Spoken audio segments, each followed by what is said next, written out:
You hear that? That mean I'm live. When y'all hear that? That mean I'm live. Coffee Nino got a premiere right now. I'm bringing it up right now. Coffee Nino got his Asian hate premiere right now. I think I got had it on my phone. Let me see. We're gonna premiere his premiere. Here we go. Everybody need to. There's a birth. Wherever there's youth, there's always the truth. This is Asian hate coming from a Black perspective, part 2.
The nature of this broadcast and documentary was to show the frustrations of both Asian hate, police brutality, and systematic racism against Blacks coming from all races and all angles.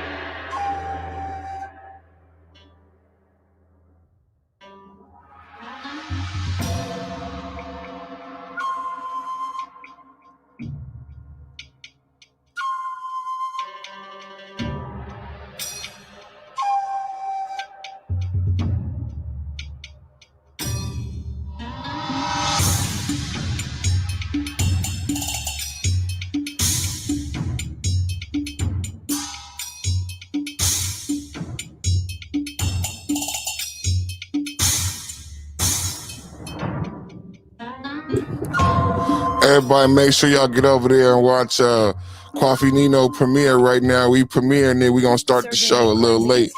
So after we watch this, then we're gonna get into the show. So everybody, make sure you watch the show. Get over there and subscribe if you're not subscribed. Make sure you subscribe and watch Coffee Nino Asian Hate Part 2. World premiere, Perfect Timing Podcast Live, The Perfect Man Show. Let's go. Today we met Nancy Wynn, who said one of the first people to reach out to her and text her and comfort her were her African-American friends. And it's those small gestures that go a long way. Look, in order to become comfortable, you got to get rid of the discomfortable part first. Everybody can't be on the same playing field, and we understand that. So right now, today, we're going to try our best to make sure that we can come to one understanding, and that's respect. Pitting communities of colors against each other, identifying, placing values on a good minority and a bad minority. That sort of started the rift, but it's on us as Asian Americans to not be complicit in the trappings of white supremacy. In America, we have been conditioned to relate to others than to ourselves.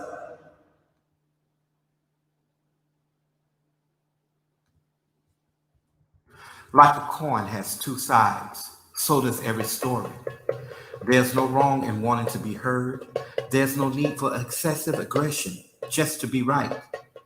The world hears us all, but chose to be wrong. And the beauty of this all, it comes with a choice, giving us all the right to choose willfully and knowingly of all that is deemed to be untrue. while the youth took the initiative to exercise their rights. I witnessed something that I had not seen in such a very long time, and that is good old-fashioned policing. These officers for this watch had to be the best that Vacaville, California has. As I stood in the distance and between the protesters and the police officers, I realized that there were a lot of tension, aggression, and pain.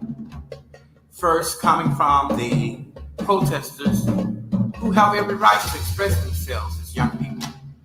That's what young people do. And sometimes they just want to be heard.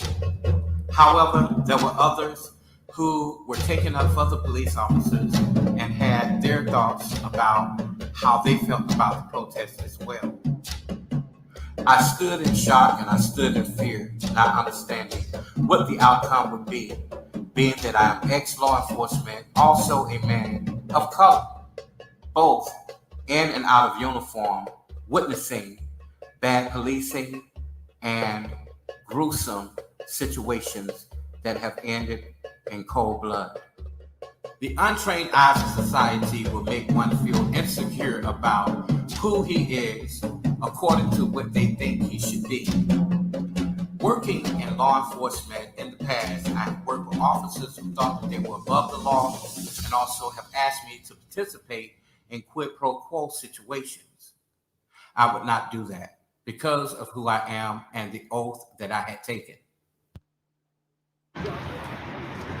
They think that Vacaville is hopeless so that people shouldn't protest here because it's another hick town.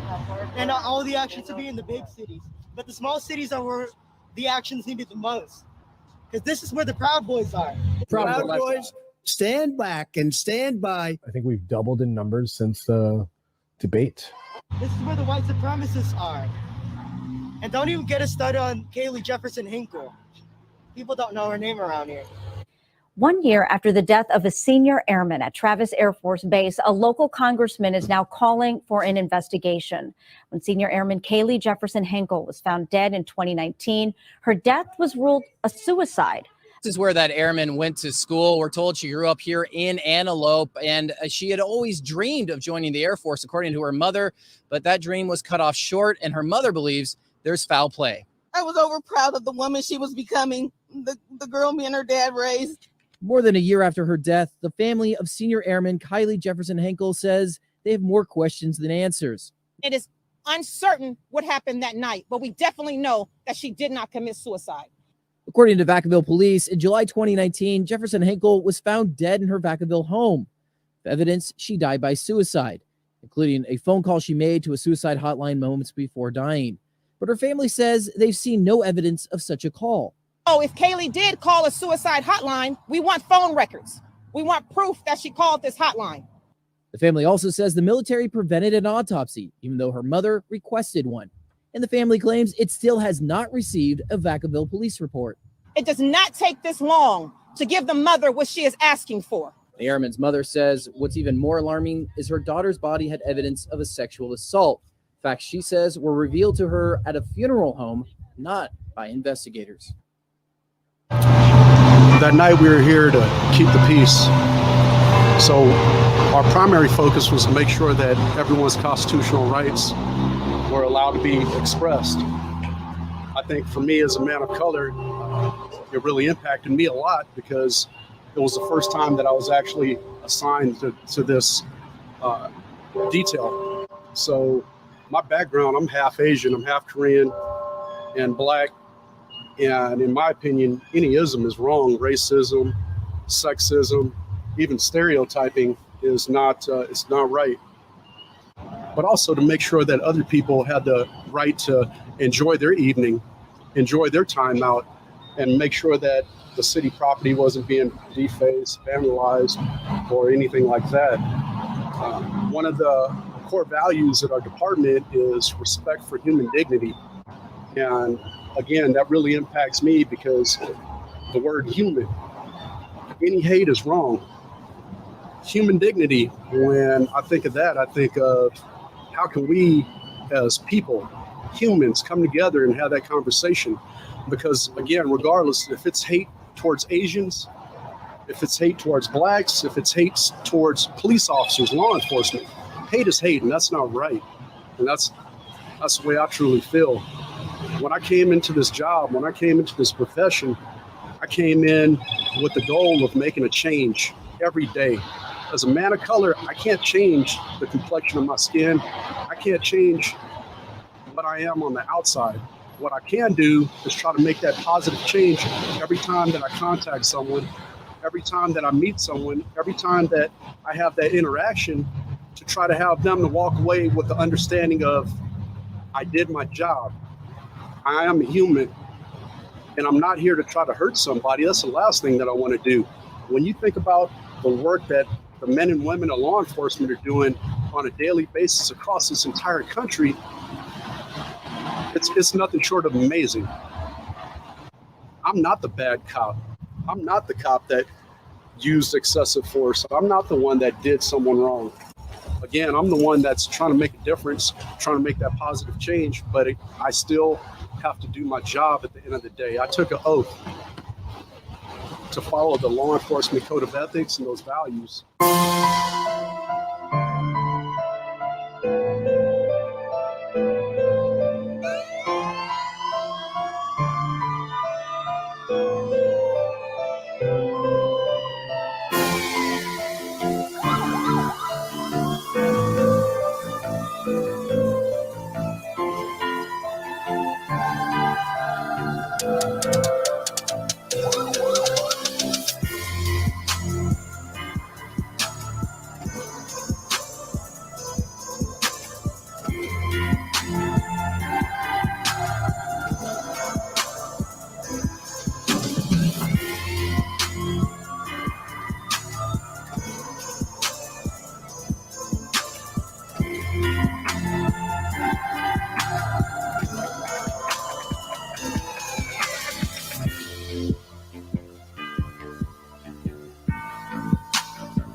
We had a white supremacist come up to us. He was coming here he said he was here to apologize. He wasn't here for that. He came here to defame our name. He's been at us for months. His friend sprayed us with insecticide months ago, and people were sent to the hospital, and the person who did it was able to walk away while the police were there. He finally did. And they were threatening to arrest us. They were talking to us, but not the people across the street who sprayed us and sprayed our comrades and our friends. They were not allowing our trucks to go to the hospital because they were having us at a traffic stop that night. We know Ramirez. He covers his name and badge number at the same time. First off, it's been an honor to actually have someone that took the time to ask me personally, why am I invested in this profession? Why? Growing up, I came from a marginalized community in Vallejo. I'm a minority myself. I understand what hate speech is. I understand what it is to be judged just by someone seeing my name before they even see my face. So when we start talking about investing in our communities, when we start talking about giving back, what does that look like? What does it entail? I could tell you, being a minority in this profession, my partners and I that have came from these communities, we've broken that glass ceiling.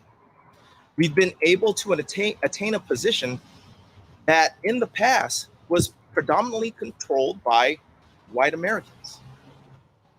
We see the value in our diversity. We see the value of culture. We see the value of bringing those perspectives into our communities and working together. So when people ask why do this? I think the better question is, why aren't we doing this more? And when we say more, it's just not in law enforcement. There are a lot of things we can do as a community to bridge that gap, to change adversity into cooperation. And that's what we really want to do. So when you ask me why aren't we doing it more? Not just in law enforcement, but in youth outreach. being there in your community development, understanding what neighborhoods' needs are and providing those needs, working together through cooperation to make this community better. That's why I'm in it. That's why I'm invested. That's why I take the time to meet with people. And if you're going to give me the chance to talk to an audience, I'm going to give them the opportunity to not only give me their feedback, but give you feedback of what we need as a department. Your cooperation and your support that this community in Vacaville has given to us has been tremendous. We've been able to touch lives that just don't live in Vacaville, but people that are visiting Vacaville from other cities. Those interactions have actually caused people to move out here because they see what community investment truly is. They see it translated in action. They see it translated in how our community takes care of each other. That's why I'm here. That's why my partners are here. As a minority, we've broken that glass ceiling, and it's only up from here. If you look at surrounding agencies in California, specifically the Bay Area, there's been a lot of minority officers that have catapulted themselves into leadership positions. So when we talk about making change, those leadership positions where those marginalized communities are now represented and have a strong voice is what we need. We're advocating for each other. We're advocating for this community. We're advocating for change. That's why our community is great. That's why opportunities like this are great, to be able to have that dialogue. What is a good person? That can no longer be defined. Even asking for respect is asking too much. Dogs and cats are valued more than Black life. And in 2021, we're still talking about skin tone and classism, even in our own communities. Others are undercover racist while saying, hey, it's just a preference. And when confronted, oh, you're just insecure. Why do you talk about color so much? Stop blaming the white man. Oh, you must be jealous. While at the same time being the person who is doing all of the hate themselves, and sometimes not even in person, but online and in places where it is not seen. When confronted about these issues, they will say, oh, it's such a hard subject, and will gaslight till there's absolutely no more fuel. Most people feel that if you don't talk about problems like this, that they will go away. But how can they go away when you have so much hatred in your heart? How can they go away when you're the person creating the problem?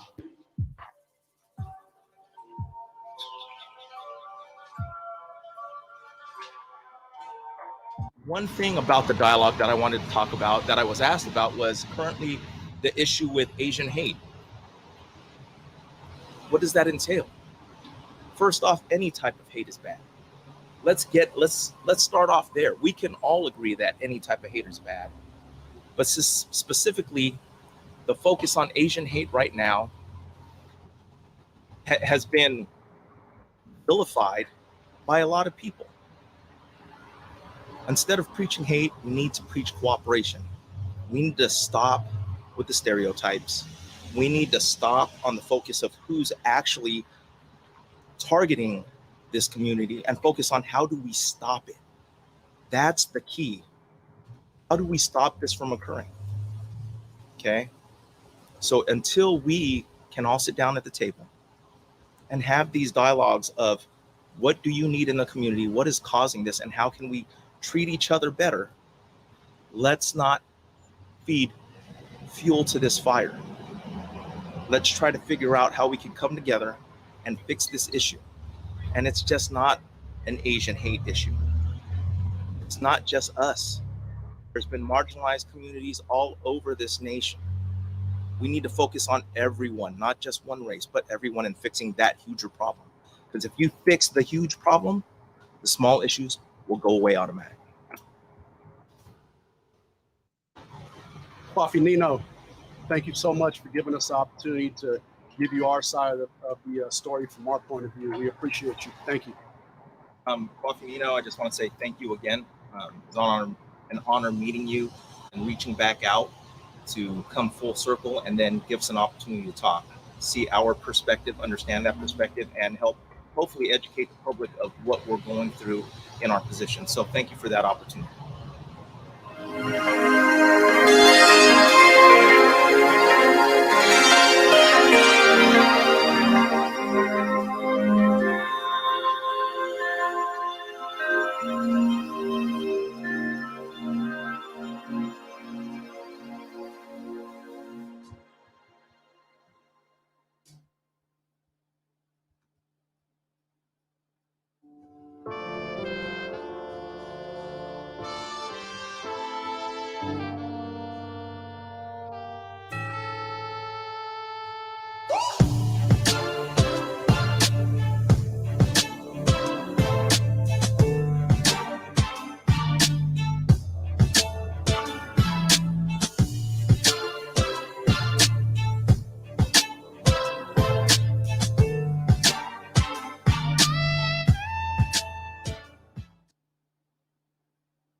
Unfortunately, given the history of this country and the fact that we had to instill laws for civil rights and laws against Jim Crow laws, unfortunately, unless people see it in paper and that it's voted on, it has to instill like an honor system now, unfortunately, on paper. Like there has to be some consequences for being a bad person instead of just being a generally good human person. It costs exactly $0.00 to be a good human being. But unfortunately, people just have some sort of ulterior motive, which really just makes no sense to me. So why can't you just be a good person? Why do you have to have someone tell you to be a good person? Yeah, fuck you, nigga, you bitch ass nigga. 2020 decided to speak a lot of aggression in this world, like especially amongst like people of color, all colors. There's a lot of white people around here that are racist. I said, well, we can look at one. And I told him, look, we don't need any niggers around here.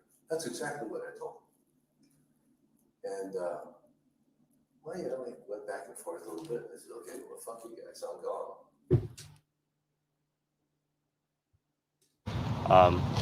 I knew like racism was like an underlying tone, but lately it's come out a lot more and it's a lot more prevalent, and you're learning a lot more about people that you would have never like otherwise known. I feel like it's opportunistic. A lot of people will tend to latch on to whatever sort of momentum's going on. It's part of, you know, just natural women, you know, having long hair. It's feminine, but without hair, you're just bald, nappy-headed, you know, crusty head, you know, walking around with your shame. Your shame will follow you everywhere you go. Instead of fragrance, there will be a stench. Instead of a sash, a rope. Instead of well-dressed hair, baldness.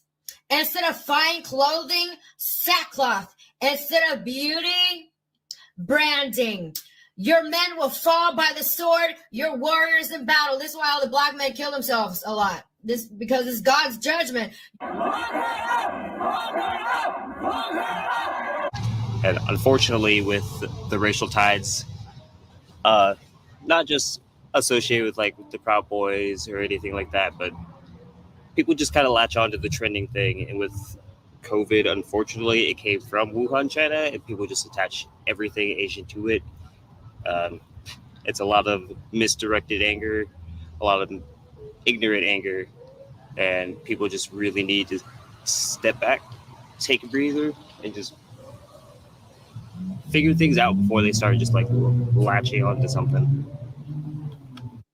Someone in the culinary world, I'm versed with so many different cultures and cuisines.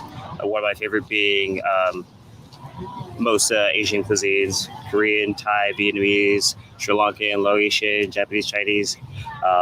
There's thousands of different cultures included in that, and being someone as a person of color trying to stand up against a stigma and a stereotype, I really feel for a lot of the people in the Asian community, because it doesn't matter how much your culture honors integrity and honor and just family values.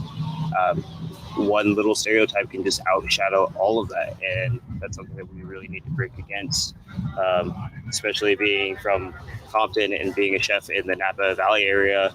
I already have enough stigmatism against me, and being a Black punk rocker, I already have another stigmatism against me, so I have to fight against that.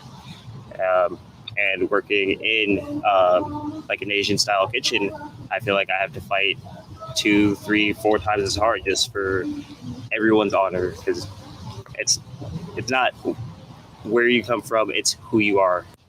Anthony Bourdain is a soul that has very, very much touched my life. He was a Rolling Stone, someone you definitely would never like associate with on a surface level, just by like face value. But if you got to know him, he's been through everything you've been through. Doesn't matter where you come from, doesn't matter who you are, how old you are, what music you listen to, who you love. He's been there. He's seen it all. And I'm taking upon myself to live in that same thematic lifestyle, alongside with one of our favorite authors, Eric Erickson. My favorite quote is, "We are what we love." And I'm a human being. I love human beings, even though some of them can be a little hard-headed, but at the end of the day, we're all human beings.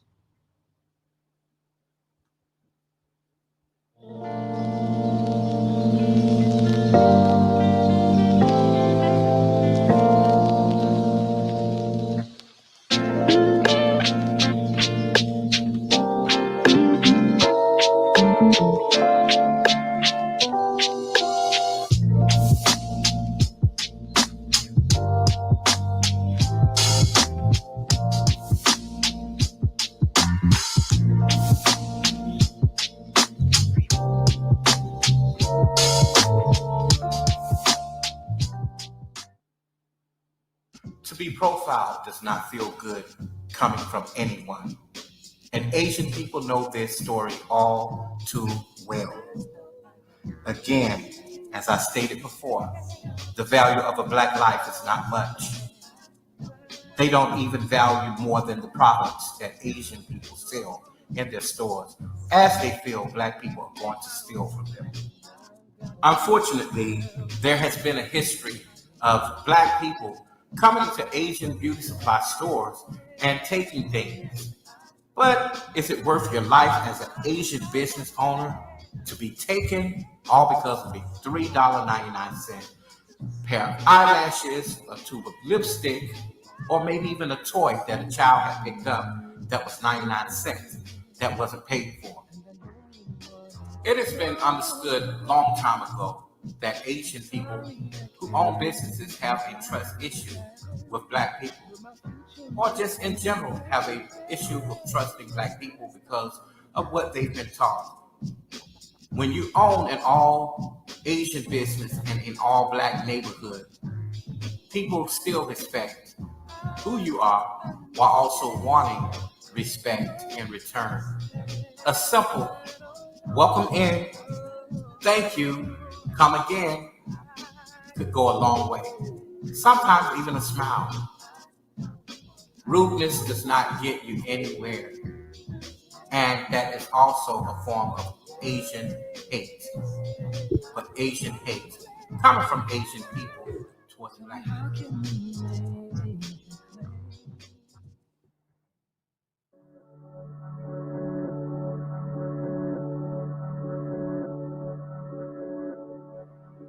One, two, three.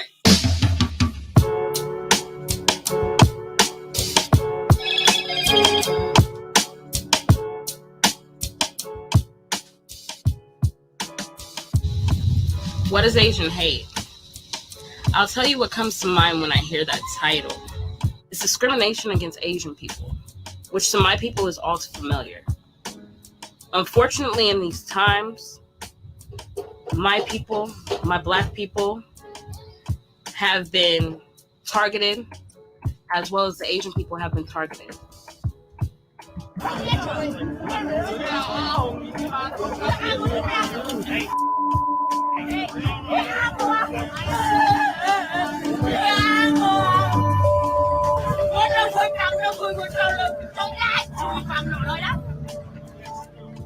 last 2 hours, police arrested the man they say killed all 8 victims. Here in Cherokee County, that's where the suspected gunman, Robert Law, walked inside a massage parlor back behind me and opened fire. Growing up in California, I live in a state of diversity. I mean, you have every type of race you can think of here. Somewhere in the Bay Area, to the Valley, to Southern California, you know, LA, Bakersfield, all of that, San Diego. So for me, being a Black woman, yes, there's been diverse communities that I've lived in, but I also understand what it's like to be discriminated against. So during this time of Black Lives Matter and Asian hate, it feels dear to my heart because I have Asian friends. My family have Asian friends, or extended family is even Asian and they have Asian friends. Unfortunately, during the time of COVID, we had a president that pinpointed a disease to a country and made them a target, which they didn't deserve that. I can name Kung Flu. I can name 19 different versions of them. Why did you wait so long Who you to with? warn them? Who you with? And why did you Yeah. not have social distancing until March 16th? Who you with? I'm Leija Jang with CBS News. Unfortunately, we understand what that's like. And, you know, even though we don't have our own country right now, because we were stolen people and now we live in this country that we didn't ask to come into, it feels like we should be able to relate with the Asian community.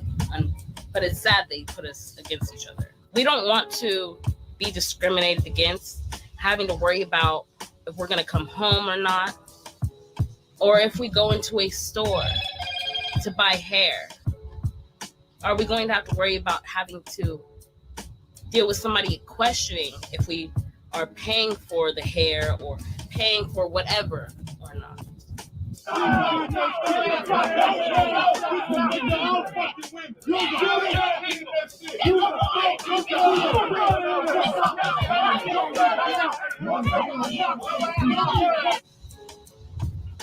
And a lot of times we like the products that they give us.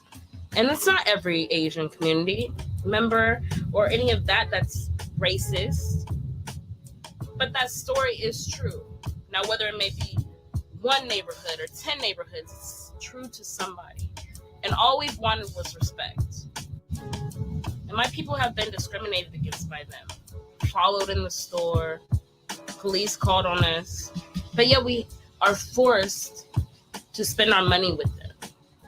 And to this day, we still see people like George Floyd and Trayvon Martin getting killed in the streets by police officers. Imagine all the many terrible things that have happened that just weren't caught on camera. In the video, 3 longtime veteran Wilmington officers who've been on the job since the late 1990s, think about that, decades on the force, are heard saying some truly vile and racist things, with one of them flat out calling for a race war. This is a police officer who's been there for decades. Quote, "We're just going to go out and start slaughtering them effing N-words. I can't wait. God, I can't wait." The officer adding that a civil war is needed to, quote, and I quote him here, "wipe them off the effing map. That'll put them back about 4 or 5 generations." And in closing, all I'd like to say is that I hope that our two communities can come together, and I pray that our U.S. government treats my people the same and comes up with a bill for Black people.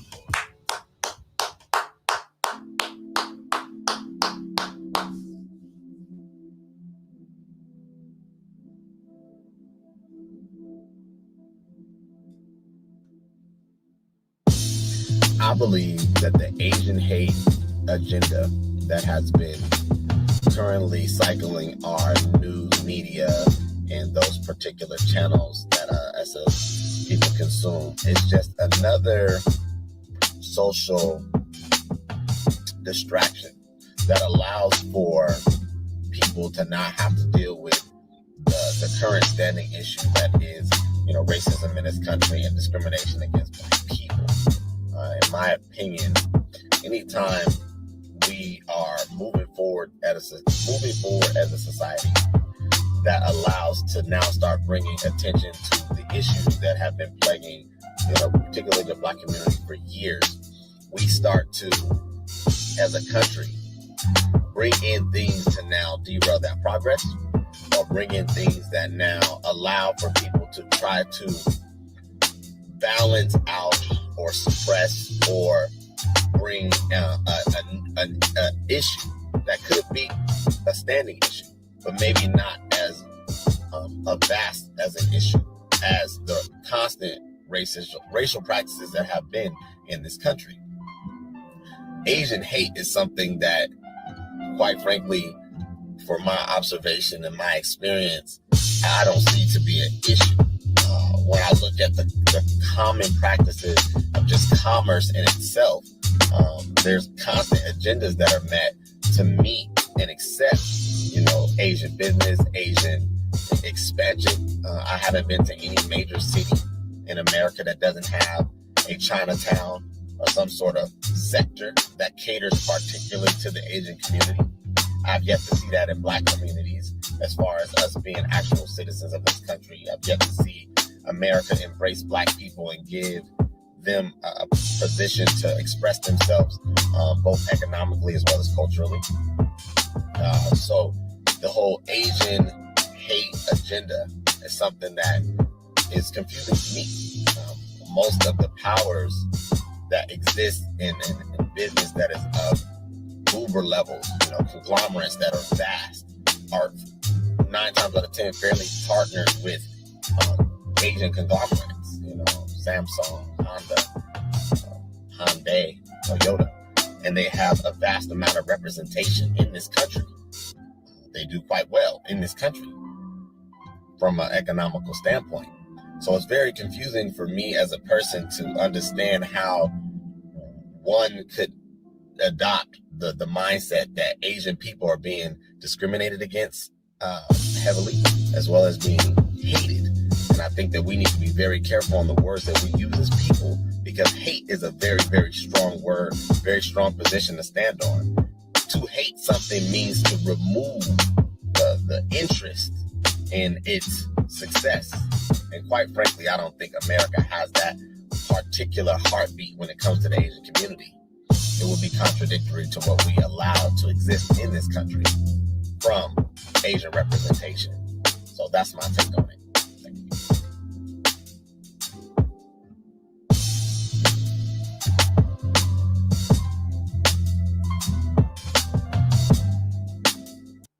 Many people would agree that no one should be to blame for Black people and America's downfall economically, even Kanye West. But I find that to be untrue. It had become all new to some, even about Black Wall Street, which was the downfall of Black people on account of white supremacy, which was very unfair. The civil rights era was very unfair. The criminal justice system was and still is unfair and has shown us that they are not willing to change.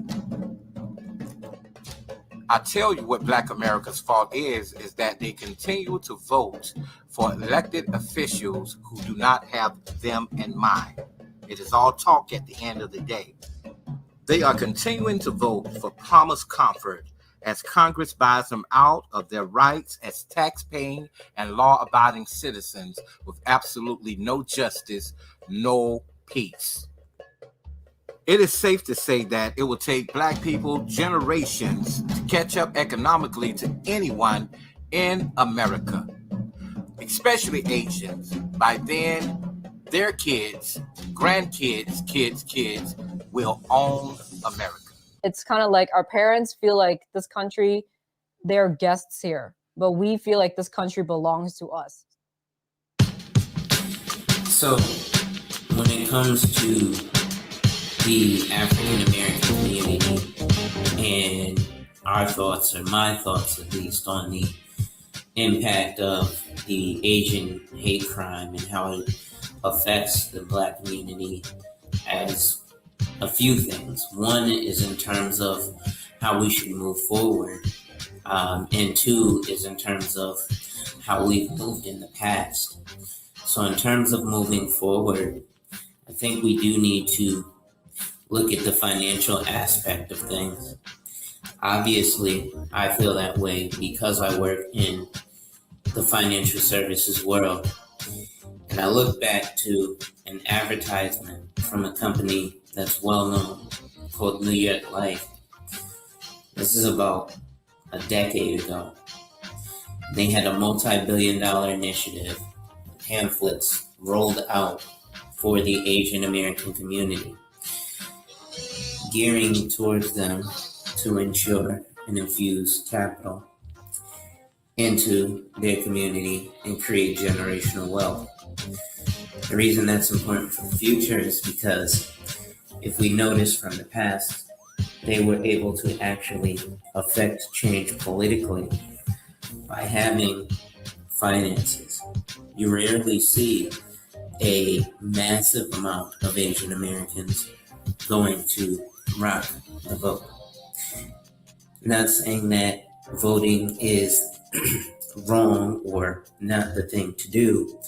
However, in order to affect true change and policy politically, you need finances. That's why they call those things PACs, political action committees, that are large committees that donate large sums of money to the politicians.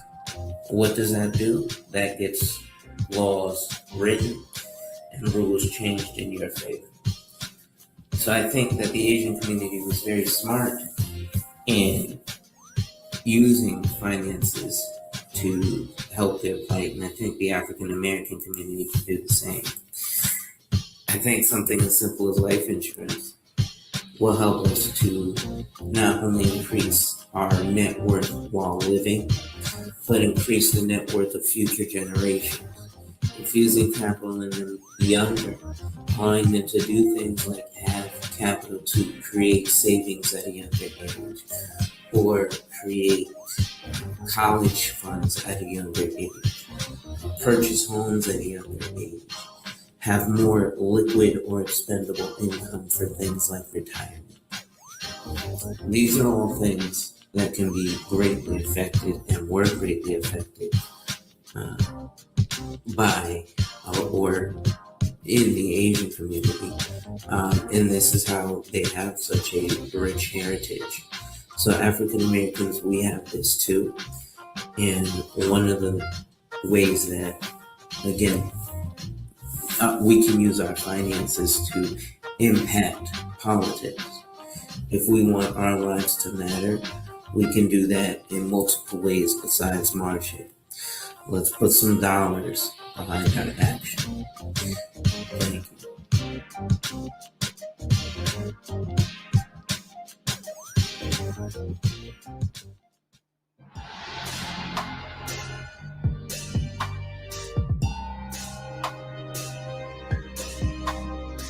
It has never been clearly stated as to who have been committing these hate crimes against Asian people.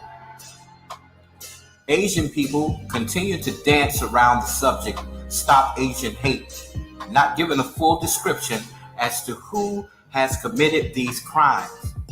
When the person is Black, they will give a full description as if all Black people are hating them. When the person is white, they remain silent. I don't know, maybe it's out of fear, but it is not right. But nevertheless, no one deserves to be treated this way. No one deserves any hate coming toward them at all.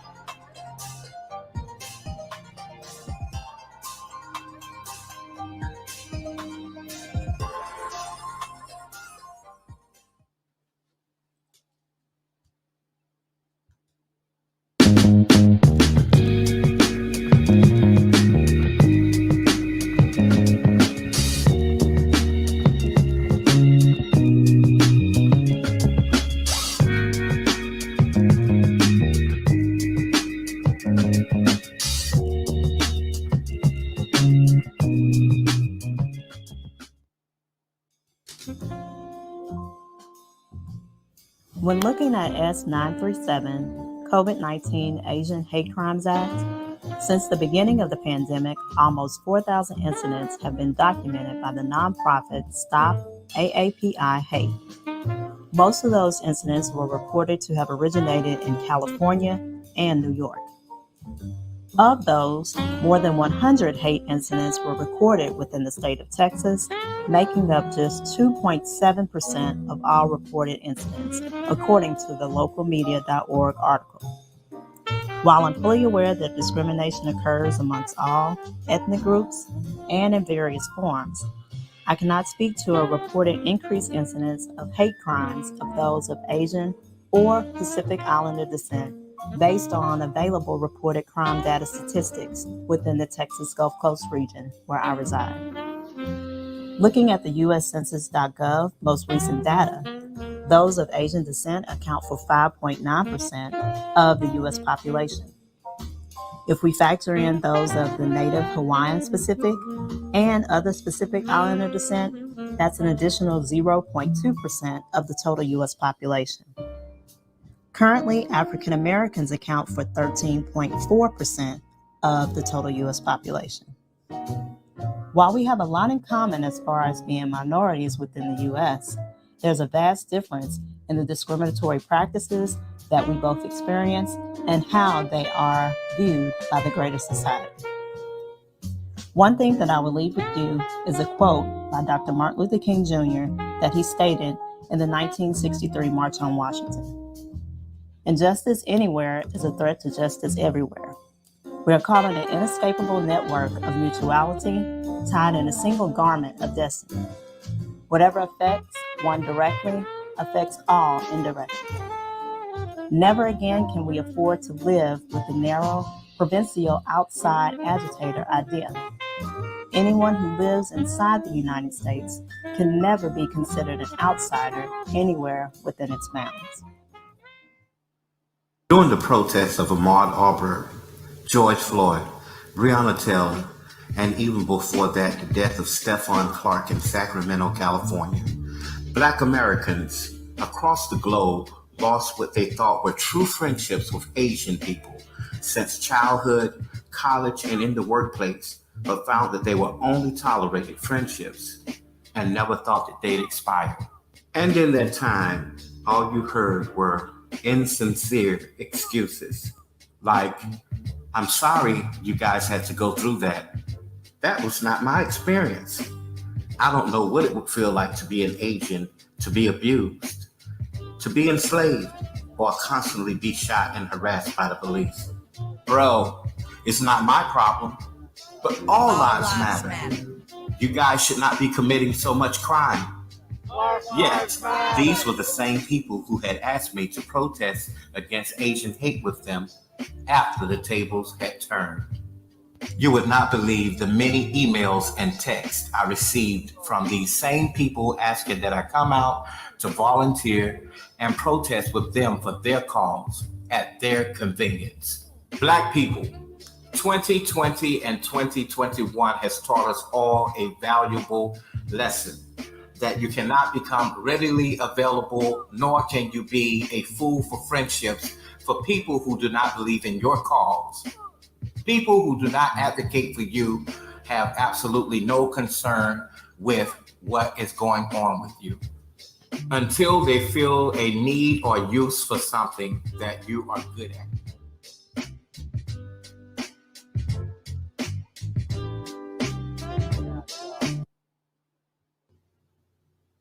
Now that we have presented to you all of the things that we are concerned with that divide the Black and Asian community, we would now like to bring you into a moment of truth.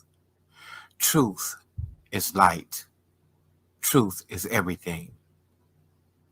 Thank you.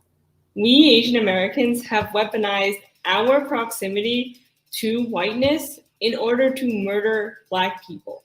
Because the fact of the matter is that Asian cultures have a huge colorism problem, and a huge problem with Black people. Our model minority status given to us by white people is somewhat of a privilege. It means we don't get racially profiled by the police and that we can walk freely without someone calling the cops on us. For the most part, we're seen as non-threatening. And even though I'm still seen as whitewashed by the community due to the fact that I grew up white, I am still Asian, and not enough of us are speaking out in support of Black Lives Matter.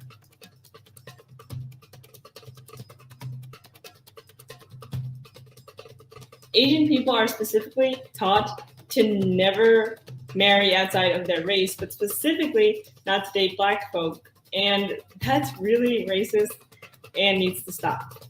But there are so many Asian American people who, for the first time, were saying America is so racist and racism against Asian people in the US has been reawoken. Like, I don't think it was ever asleep. But that just goes to show how much white people have made us feel comfortable at the expense of Black people. White people only treat Asian Americans better than Black people, so we don't realize that they're full human beings. So that white people can create this culture war between us, so we Asian Americans don't empathize with their plight.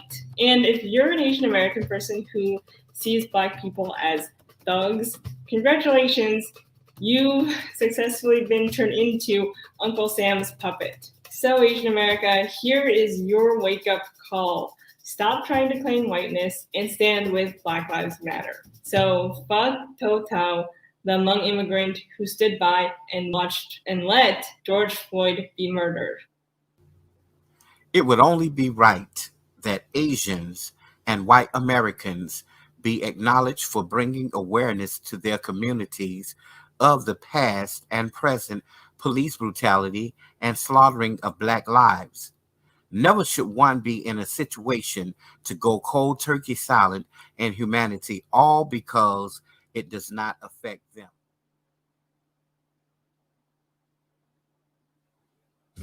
Yeah, so with regard to the Asian American hate controversy, it seems to be like an issue that has been gaslighted by the media. Now, what I mean by that is I've lived across Florida and Michigan, especially at the University of Michigan, where tends to have a big Asian population. Asian hate isn't really something I've seen in both of those states, and usually the Asian American populations tend to be pretty well respected across the board. I mean, their contributions to science, medicine, technology are pretty much embedded all across the board in U.S. fabric. But with regard to the recent hate crime bills, it does bring into account the issue of fairness. I mean, marginalized communities have been fighting for that, fighting for something like that for years, and to witness those protections happen for the Asian population, but not for their own, can bring on a sense of anger. In a sense that you have killings of black males on a regular basis. You have also issues where mosques have been attacked, synagogues have been attacked, and when those kind of hate crime issues have been brought, legislature for those things have been brought, they have not been passed as easily.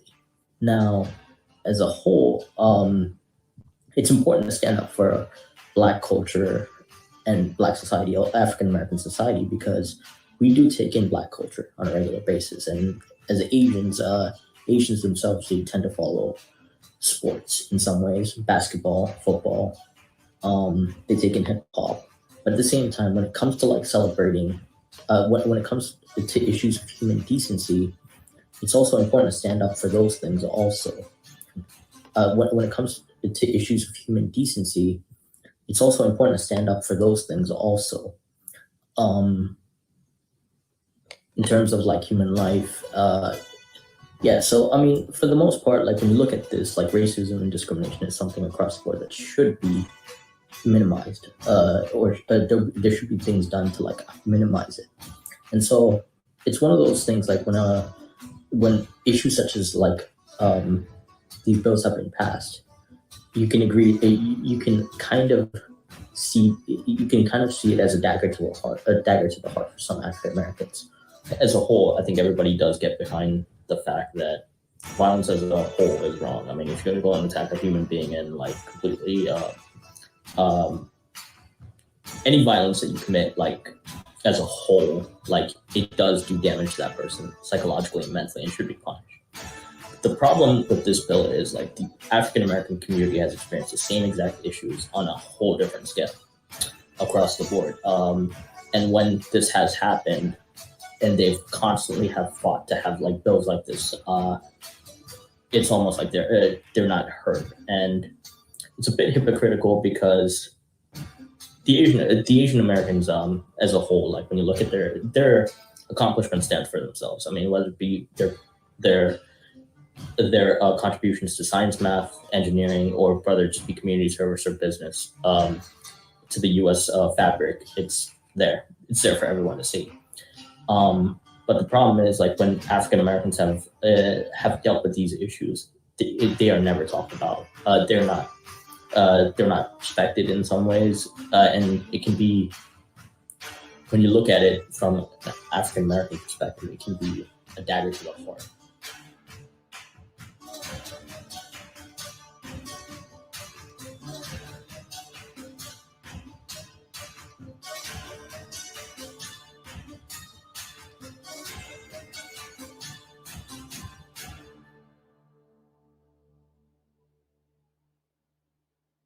There have been so many stereotypes about race. However, everyone will say that they're at the bottom. Some have been successful and some have never reached success. But what is success? I think that if none of us are in slavery or never had to endure any kind of pain far as our ancestors, we're doing quite well in America, even through the injustices. With all that has been going on in America, there are people who are striving to be the best that they could be in every race. There are people who are all for humanity, and there are people who are blending in and taking advantage of the cause. They are not in it for the real reasons, but for a gain. Although we have our differences, I truly believe that we're fighting for the same cause, and that is to be heard, and that is to have justice in America. I would like to give special thanks to Asians with an Attitude, a group for equality and justice out of San Jose, California, San Francisco, California, and Oakland. They are really down for the cause. When I say Asians, y'all say what I do. Asian! Asian! Asian! Asian! Another dude got beat up on a damn train, got choked out. Nobody did shit. I don't care what race it was. Nobody did shit. Asians with attitude is exactly what it says. Asians who have attitude. Kevin says AWA members have gotten hate mail and death threats. AWA is a movement. It's not a game. We were the first ones out there in the field that says enough is enough. Like, I know how America treats our people. When they say, oh, Asians are the top earners, blah, blah, I'm like, okay, but like, which Asians are you talking about? Like, I don't know any of those Asians. Experts argue that this myth is also used against Black Americans, dismissing systemic disenfranchisement and racism in favor of personal failings. In effect, if Black Americans only worked as hard as Asians, everything would be fine for them. Growing up in America, Jen says it was Black people who taught her the language of social justice. But Black America is the one who taught us that, right? And they're the ones who taught us to look at ourselves as people, not just to look at myself through white people's eyes. We owe so much to Black folks. AWA, are you guys ready? Yeah! That's what I'm talking about. As Asians in America, our parents, our women, we've been through hell and back. Fuck that shit. We're not keeping our head down anymore. That's right. Narratives and Dialogues with Kwafi Nino Atanabe is a YouTube channel that is solution-based, and we report things that do not make the mainstream news and news media. We talk for you. We speak up for you. We don't only just do things for Black lives. But we will bring light to situations that are ignored in the news media about Black lives. We speak up for people who can't speak up for themselves. During the years 2020 and 2021, we have all been through a whole lot. We have learned through Asian hate, what I call blend culture. People have mastered the art of being able to blend, even if it's not for a good cause. So let's stop hate all around the globe, all around the United States of America, and let's fight against white supremacy. By now, you would think that America has finally gotten it right. Absolutely no one, and I mean no one, is exempt from any hate nor racism. Honestly, in my heart of hearts, feel like there is so much more in this world that is worth fighting for, and that's worth I can't even without I'm on the edge of tears, honestly. I am a privileged white woman. I am blonde, blue haired, Aryan race. I have been given guys bend down to me in society, and I don't feel like that's fair because I'm just who I am, and I feel honored. Not honored because that's a fucking bullshit lie. I feel honored. No. The fact that I am white, the fact that I'm blonde haired, the fact that I'm blue eyed, I feel like I'm given a privilege that not a lot of others have been able to receive. And that's bullshit. Because any race, any gender, any equality, anybody who has blessed this earth deserves the exact same privilege that I deserve. In what ways have blacks been pitted against Asians? We need the black community to realize that that black people are hurting Asians, and they need to speak out in their own community. Our communities are not reporting these incidences. We don't want to cause more trouble, more attention to our community. It strikes me that this is the Asian equivalent of the talk that African American parents often have to have with their children. Police have arrested a 21-year-old and charged him with killing 8 people. In America, we have been conditioned to relate to others than to ourselves. I hate you!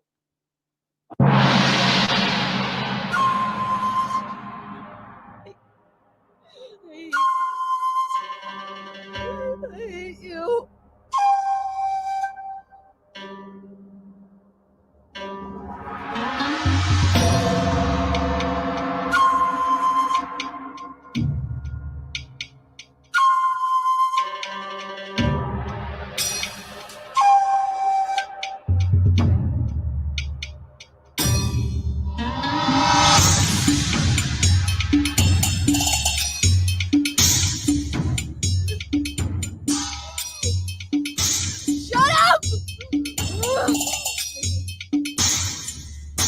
I hate you.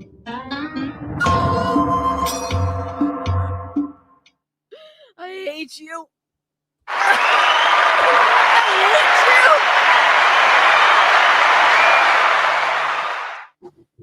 Man, that was a great show, man. Let's do the breakdown. Put the clip in the chat, man. I hate you. Did you hear the water? Don't cry, baby. Don't cry. Baby, don't cry. I know you got your head up. Shut up. Oh, man, she upset, y'all. She upset. Did you hear the tell? I'm blonde. I have blue eyes. And everybody should have blonde. Everybody should be blonde and have blue eyes. And I'm going to start crying because I'm white and I'm blonde and I have blue eyes. Oh, man. Great show.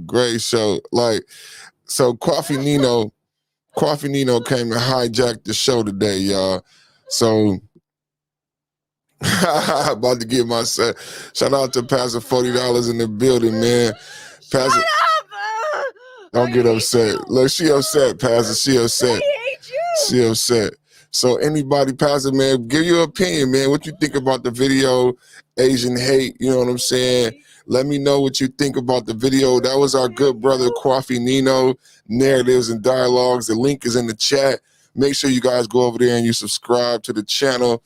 Support the brother. 5.0 Cool Table. We support each other. You know what I'm saying? So today, I got a text from Kwafi, and Kwafi texted me and was like, I'm going live, bro, at 2:00 with part 2. So I'm like, okay, we gotta premiere part 2 because I had a show already planned for 2:00. But Kwafi texted me. I'm like, Kwafi, you could have texted me a little bit earlier. But great video, great content, everybody, man. Congratulations, Kwafi Nino, man. That was just brilliant, man. And fantastic. We have a cinematic genius in the 5.0 Cool Table, and we're very blessed to have that brother.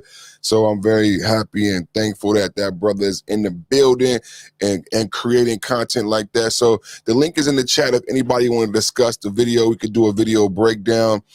I thought it was very provocative, at this time for someone to be as bold and as brave as Kwafi is being right now with the content and what he's saying right there is very provocative. Like, this is how Black people feel about the subject matter. I even talked about it yesterday with Jay Shine on the panel and I talked about it, I think, briefly last week about how all of these protests have amounted to nothing.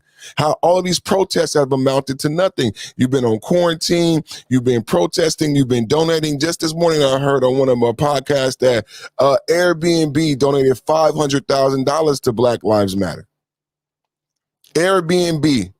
So these companies are being pressured by this organization. So anybody that you think of that you spend money with, that's a major organization.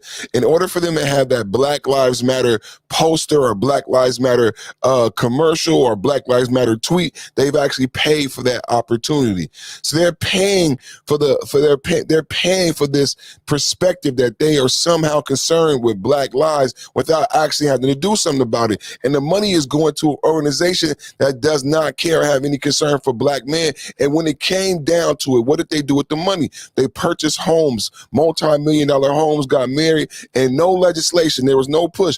And as a matter of fact, when this came up with Jay Shine, I was talking to you about the fact, and this is just the bookend this conversation right here, juxtaposed against the Asian hate crime bill. We were talking about a similar crime bill as a result of the Black Lives Matter protests and George Floyd, and it broke down. The Democratic Senator Cory Booker called the Republican Senator Tim Scott and said, I'm no longer willing to negotiate. They could not come to the grounds on qualified immunity, on no-knock warrants, on chokeholds, all of the things. Breonna Taylor, George Floyd, Tamir Rice, the gentleman in New York who was selling cigarettes who got choked out, Orlando Castile, all of these murders by the police, murder Black men, and all of the bad training and subsequent defunding of police. Now, today my whole show is going to be on fear. Pastor $40 said, I feel fear. My whole show today was about fear. I believe God works in mysterious ways because Kwafi Nino sent me the text. We showed this, but what did you end up seeing in the video? You saw a lot of propaganda and, again, fear. And how did they get the bill passed? I've been explaining to you how things have been working on social media and how they particularly passed this particular bill. They use Twitter, they use digital voice to stoke fear. Kwafi Nino said in the video that when the assailant is a white person, you never hear about it. All of us heard about those shootings in Atlanta at the nail salon, but this was the first time I ever saw the white man who actually committed those murders and those going from nail salon to nail salon. Now we know if it was a Black person, there was no way in hell a Black man would be able to do multiple murder. He would have got pulled over. But yes, that white man was allowed to drive all over town and go to multiple spots and commit multiple murders. But no one ever knew that it was a white man who did those murders. But when there's a questionably melanated person who may not even be ADOS, then they write on the news with it. And they talking about a talk. So here it is again, what people are being fed and how social media is used to move and sway political propaganda. The one thing that I love about what Alonzo Hall said, the one thing about this video, as you can see about today's subject matter and the video subject matter, is how fear moves behavior. Fear moves behavior. Fear is an emotion, and people have learned how to hack into the black mind, into the black psyche, and stoke fear to get you to behave a certain way. I was listening to another podcaster that I respect today talking about already hearing Christmas music.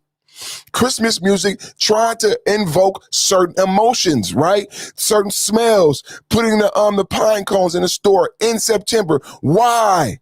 Why? Why do they want to invoke certain emotions? Because what did we learn from our talk on fear? What are we talking about fear about today? Because if I can hack into your psyche and if I can drive certain emotions, just like the troll, what is a troll trying to do? The troll is trying to drive you to anger, right? In order to change your behavior. The troll understands the emotional state that they can attempt to get you in will change and shift your behavior and take you off of your path.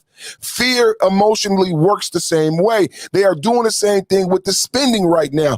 On my email, 10% off, 15% off, 25% off. At the same time as they sending me these amazing deals, they're starting the Christmas music. They're starting the Christmas decorations. They're starting the holiday music already. Why? To generate a certain emotion that they've inlaid and programmed into me from a child. Similarly with racism,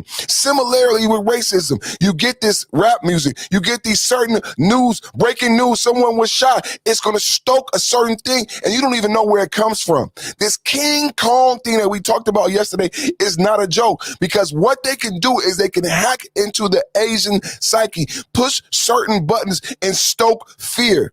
The fear that they naturally, innately have that was fed to them, programmed to them by white society. Who did she say? She said, this image was given to us by white men.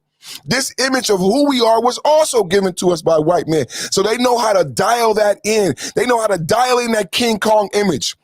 And to stoke that fear of black men coming to rape and sleep with your daughter and coming to beat up and take your money in your grocery and liquor store. So they dial in this fear in order to generate a certain behavior. They're doing the same thing with the blue pill clucks within the black community. They try to dial in fear because they have businesses, they have money, they have ties to the Asian community. So immediately they ran out and said something that they don't even see. They immediately ran out and gave comments about something that they have no recollection to. We saw multiple people, black women, we saw Indian people outside of the community saying how this was a slap in the face. Jay Sean just got passionate about this just yesterday, that after 18 months of protests, we got nothing. But the Asians got a damn bill about, hey, but anything that was about the Black Lives Matter protest, it came to an end. And guess what, brothers? It hasn't been talked about nowhere. I was floating around the manosphere last night and I saw that bitch ass nigga BGS talking about black men are judged by their sexual prowess.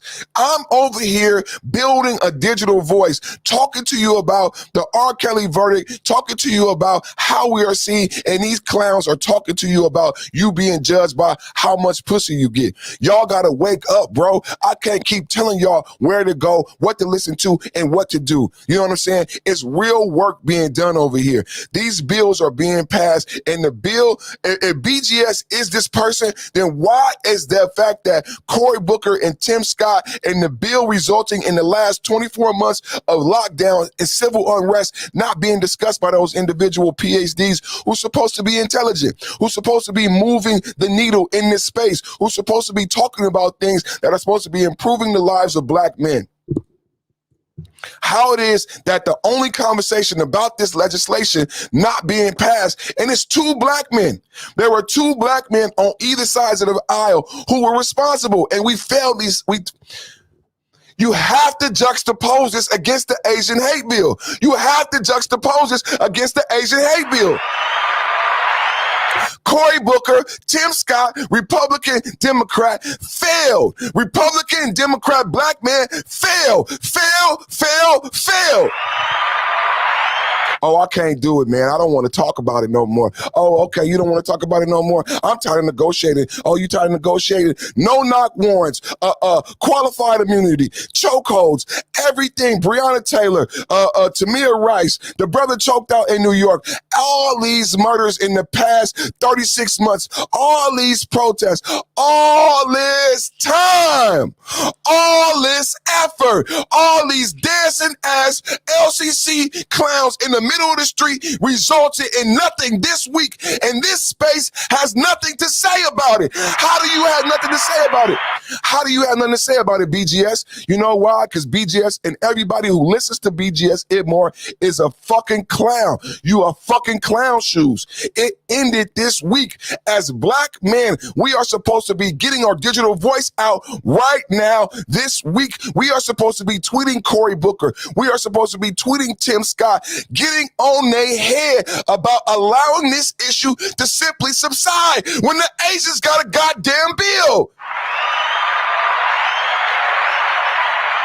How is it that the Asians got a goddamn bill, but Tim Scott and Cory Booker just give the fuck up? It didn't even make it to a vote, motherfuckers. It didn't even make it to a vote. But I hear BGS last night, and there's young niggas on the panel. See, this is the problem with these old fogey motherfuckers. He fit this fucking 65-year-old crackhead. It's a bunch of 20-year-olds up there like Joey, you know what I'm saying? Like these dumbass niggas who really been raised by their mama. These are the young boys who refuse to go to their daddy on the weekend, who got their ass whooped in the street, you know what I'm saying? And these bitch ass niggas got jobs. These niggas ain't got guns and dope in the hood. These is the bitch ass niggas raised by their mama and refuse to go to their daddy on the weekend. And BGS old ass is over there programming them and feeding them bullshit. Talking about you are judged by how well you have sex. How was that the conversation on September 27th?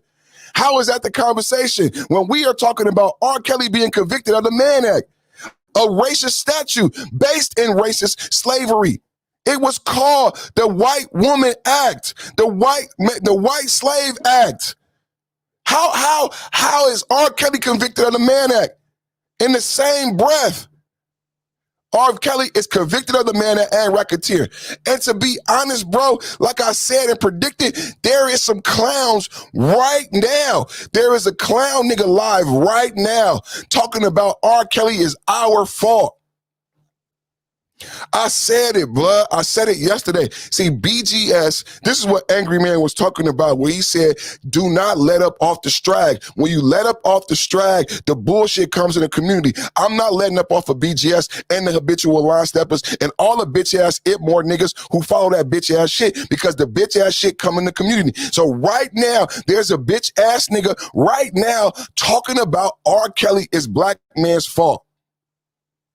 Ignorant, not understanding. Like we got people on here who got copies of the Black's Law Dictionary. We have intelligent black men who know about the law, but still the popular motherfuckers are these ignorant blue pill cucks. There is somebody live right now talking about R. Kelly is black man's fault, and the celebrity of R. Kelly is how he was able to do all the bad things. Not even talking about the details of the case like we did here, just like with fucking Bill Cosby. When nobody in this space, I'm on Art. Art is a PhD. Art is the person who's supposed to have smart niggas on his panel. I had to tell niggas on Art panel, including Art, that Bill Cosby actually has a PhD and that he used Fat Albert in his dissertation. Niggas didn't know that. But these are the PhDs. These is the smart motherfuckers. These is the motherfuckers that claim to be intelligent that you listen to.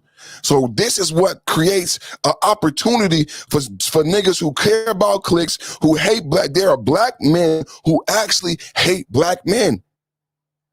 There are black men who actually hate black men. The black men who couldn't wait just to make a video to say, hey, brothers, stop being mean to Asian people. Those are the black men who hate themselves and hate other black men. There are black men on YouTube who I told you who fucking clitorises are fucking tingling at the fact that R. Kelly got found guilty and they couldn't wait to make a video so they could laugh and sing and dance. and talk shit about other black men who they believe are defending R. Kelly. But like I said yesterday, it's not about whether or not you think what R. Kelly did was wrong. It's about the details of the case. Why is it not black men never innocent until proven guilty? Number one, R. Kelly was innocent and vindicated in his initial trial, and no one knows the details except on the Perfect Timing podcast that R. Kelly was recently convicted of the same crime. They convicted R. Kelly on Aaliyah. R. Kelly right now is convicted because he married Aaliyah. He has an upcoming trial on the same videotape. He has an upcoming trial on the same videotape. The same videotape that he was exonerated for, double jeopardy. But they are using the Racketeering Man Act to break the law, similarly to what they did in the Bill Cosby case. They would not be able to do this, but under the guise of the Me Too movement and all you blue pill, beta pill cucks. Beta male cool. All you blue pill, beta male cucks is what's allowing this style of prosecution. It doesn't matter whether or not he's guilty. What I've brought to the space as black man as the style of prosecution. This is what I went at Michi X, fat yellow ass about. This is what I went at all you bitch ass niggas about. Is the King Kong. I made up the King Kong. I'm the one who put that in the manosphere, who told you niggas about the King Kong style of prosecution. How they go after and make you into a monster. This is how you got the Asian hate crime bill. Because they create this king, they whenever they need something, they walk out this King Kong trope. They walk out this King Kong trope, and everybody fucking pussy starts getting tingling wet, and then they start coming. And they start signing up shit and killing black men. Crime bill, 2 million black men in prison. It's nothing, man. It get everybody wet. Niggas in Paris, what does that mean? I don't know what it means, but it's provocative. It gets the people going. King Kong get they pussy wet. And nobody want to speak out. You got Asians with an attitude, but nobody want to speak out on this side. Where are the men at, man? I know where the men at. The man is over here eating junk food, listening to these old crackheads like BGS and these fuck niggas in the motherfucking manosphere and these fuck niggas on the habitual line steppers talking about sexual prowess is our value. You're judged by the length and the stroke of your penis. What the fuck are you talking about, bro? This is just last night. I thought I unsubscribed from all these fucking channels. Why is this coming up in my feed? It's coming up in my feed because I'm a black male content creator. Just today, I fell asleep and I woke up watching 2018 Congress testimony from Google. And we talked about this, about Google designing how it is things come up in the Google search feed. And then what the Congress was saying, that based on how Google assembles or lists or prioritizes what comes up when you search, it can sway political opinion anywhere from 20 to 50%. This digital voice I'm talking about is not no joke. If we are heavily tweeting and our tweets are coming up in the social media feed, it can change and sway opinion. I can show you where it's been done. It changes and sways opinion.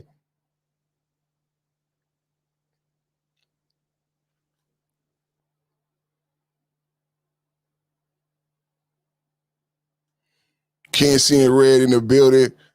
Juan G's in the building. What's good, Juan G's? Perfect timing. Salute, salute, salute. All my good brothers in the building. How are all the good brothers doing that? How everybody good brothers doing, man? You know, it's wintertime, man. So, you know, we bringing the wintertime back out, man. I'm growing this in. You know, I got my my wintertime, my beanie on. I got my mask on, you know what I'm saying? Mask on, mask off, you know what I'm saying? I didn't even take the jewels out, but we got the jewels out. But, you know, it's wintertime, man. What's up, Camrod? Camrod, tell Quaffinino come through so we could chop it up about the show, man. That was live, man. Tell Quaffinino come through, man, so we could chop it up about the show, man. I was live. Quaffinino did a good job, man. Great job, man. Everybody make sure you get over there and subscribe to my good brother, man. Yeah, man, that was a good job, man. Get over there and subscribe, Coffee Nino. Great video, man. I've been wondering where he was. Now we all know where Coffee Nino was. The boy been hustling, man. He been grinding, man. NSTC, you know what I'm saying? That's how we Frisco Cat. You don't see us, man. We on the grind, man. We might come up in something new, man. Come through squatting in something, man. You know what I'm saying? That's what perfect timing, dude. You know what I'm saying? People like, Perfect, where you been? What you been up to? You know what I'm saying? I'm going to come through with a brand new show. You know what I'm saying? Live every day, different content, different thumbnails. You know what I'm saying? So that's what it's all about. You know what I'm saying? Keeping this shit lit, keeping this shit going. And that was a great video. Hey, Kane, the guy in the building. What's up, Kane? How you doing, good brother? We just talking about, you know, fear. You know what I'm saying? Coffee Nino. We just watched Coffee Nino new video, you know what I'm saying, about the Asian hate crime bill part 2. And Coffee Nino just did a great video. I think it was very brave. You know what I'm saying? It was extremely brave because I haven't heard anyone talk about the issue in the way that Coffee just presented it. Yesterday, we had a talk with Jay Shine, and we talked about how the Black Lives Matter protests had resulted in nothing. And I think Coffee Nino, you know, perfect timing, Coffee, with premiering your video today after the conversation we had yesterday about R. Kelly. Now, look at what happened with R. Kelly.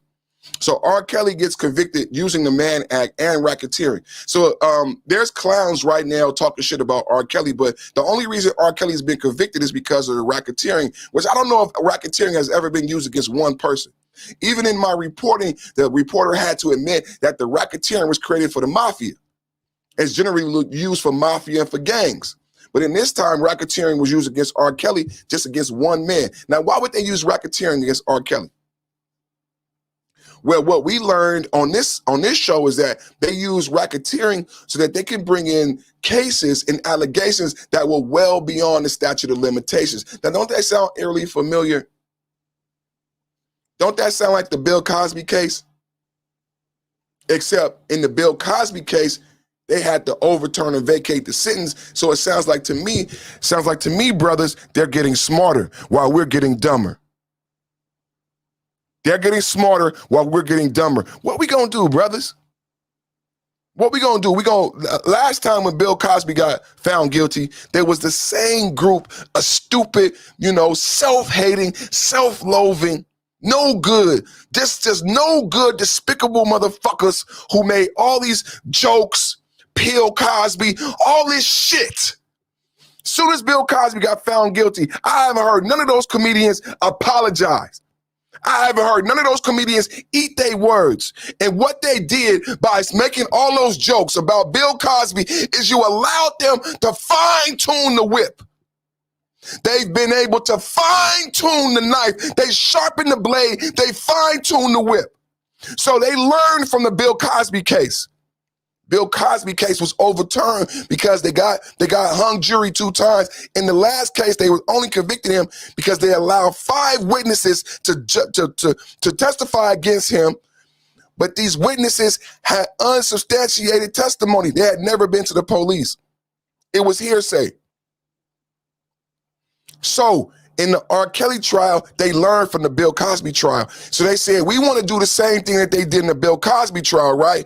We want to relitigate. We want to have a Me Too style trial. We want to have a Me Too documentary in court. How do we have a Me Too? How do we do an R. Kelly, surviving R. Kelly in court? 50 witnesses. 50 witnesses in the R. Kelly trial. How do they do that? How do they recreate the movie in the courtroom? We got rights. We're going to use racketeering against one black man. You don't think people will get upset? No, because we've massaged the mentality of society so much to hate and be fearful of black men to the point that we will be able to get away with using racketeering and the Mann Act against a black man in 2021 after the Black Lives Matter protest. How do you use the Mann Act? Jay Sean couldn't even believe it. Jay Sean couldn't even believe it. How do you use the Mann Act? Post Black Lives Matter. Black Lives Matter didn't even exist 2 years ago. No one said Black Lives Matter. Those words never went together post 2 years ago. How are you using the Mann Act against a black man post Black Lives Matter? And then how are you calling yourself an intelligent black male YouTube content creator speaking about political science and you not talking about this subject? So how do you get 50 witnesses? How do you recreate surviving R. Kelly in the courtroom?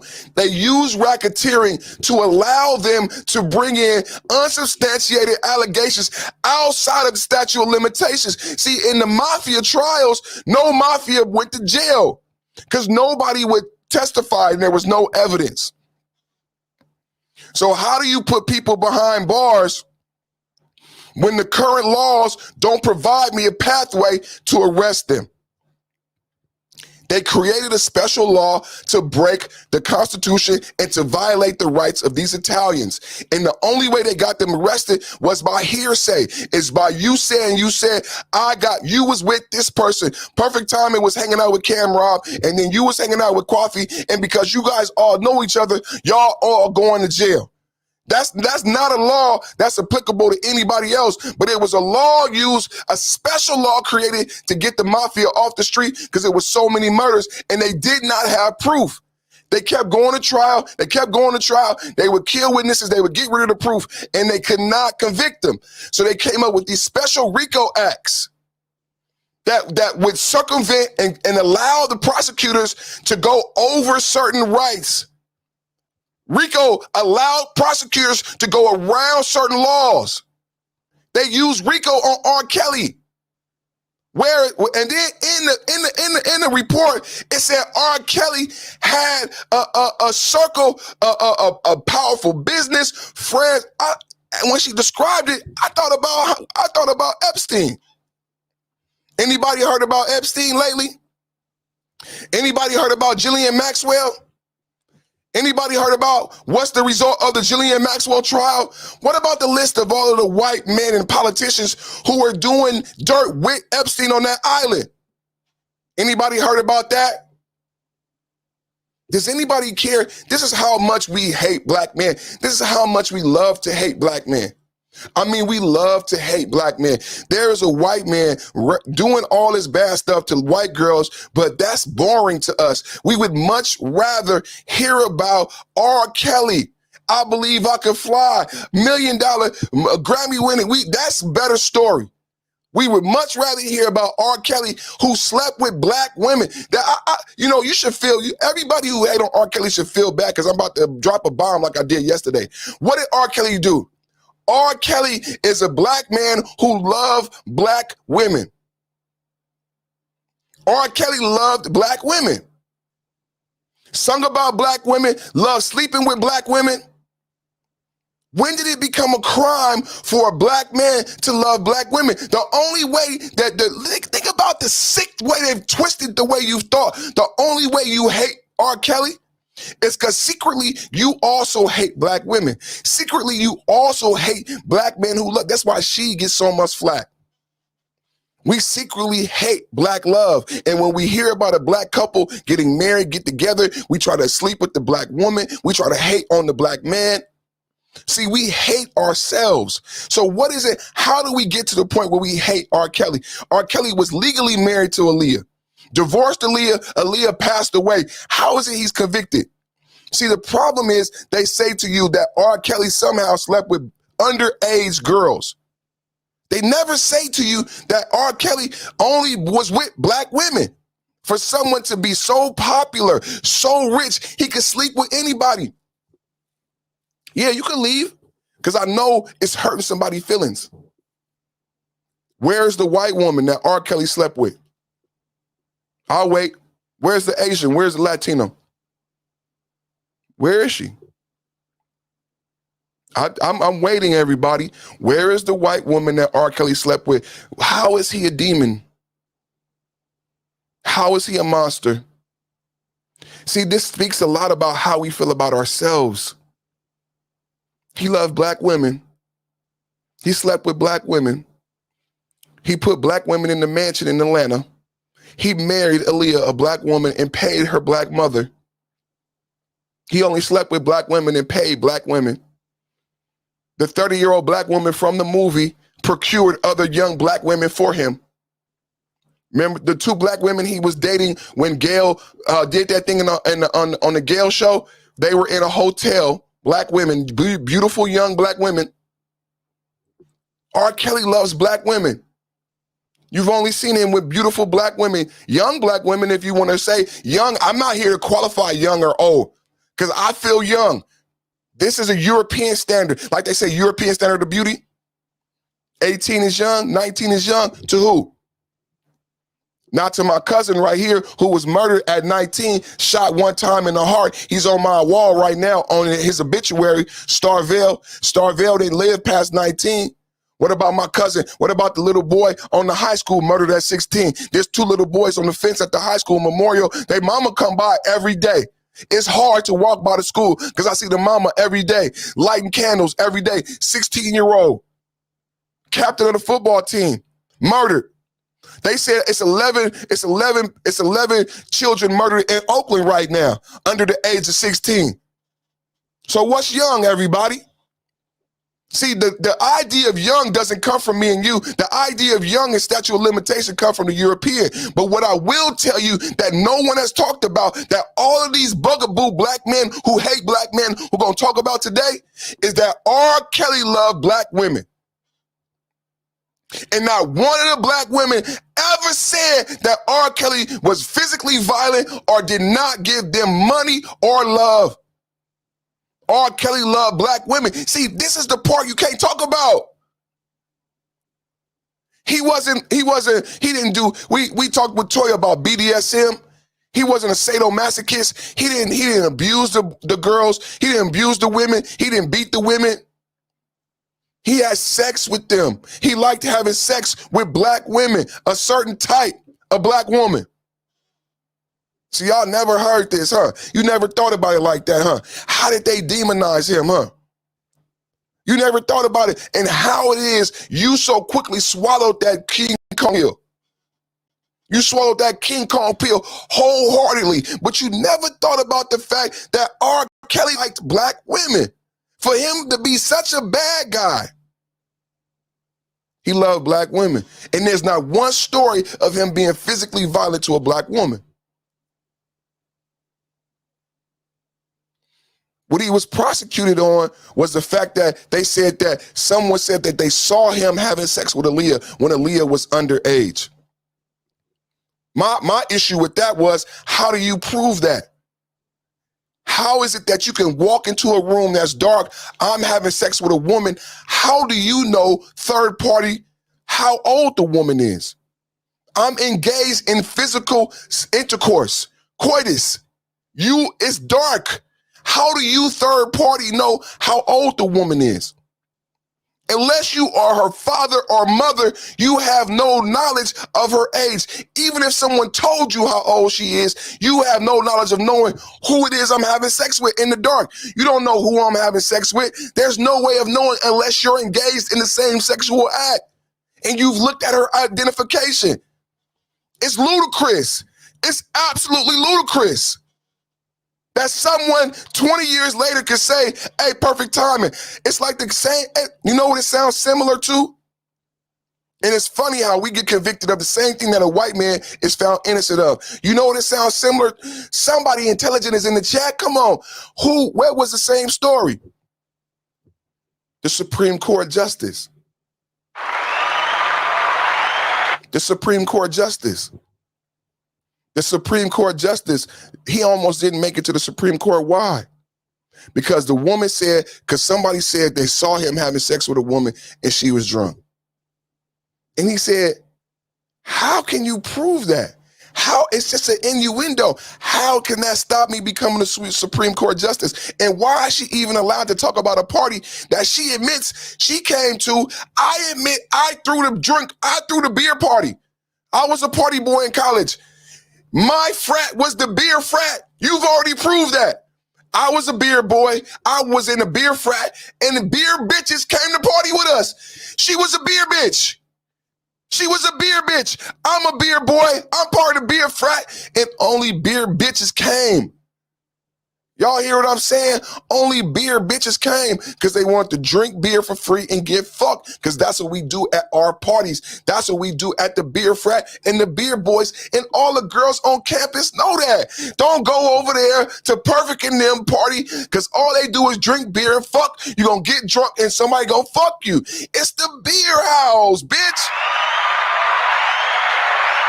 So 20 years later, when I go be Supreme Court Justice, someone gonna testify and say, I saw a perfect timing having sex with this white bitch, and she, how do you know? It could have been a boy. I could have been having sex with a man. Unless you were engaged in that sexual act, how do you know who I was having sex with, her level of intoxication, her age, or if even I was actually, what's the word? Even if my penis was actually inserted into the woman, how can you confirm that we're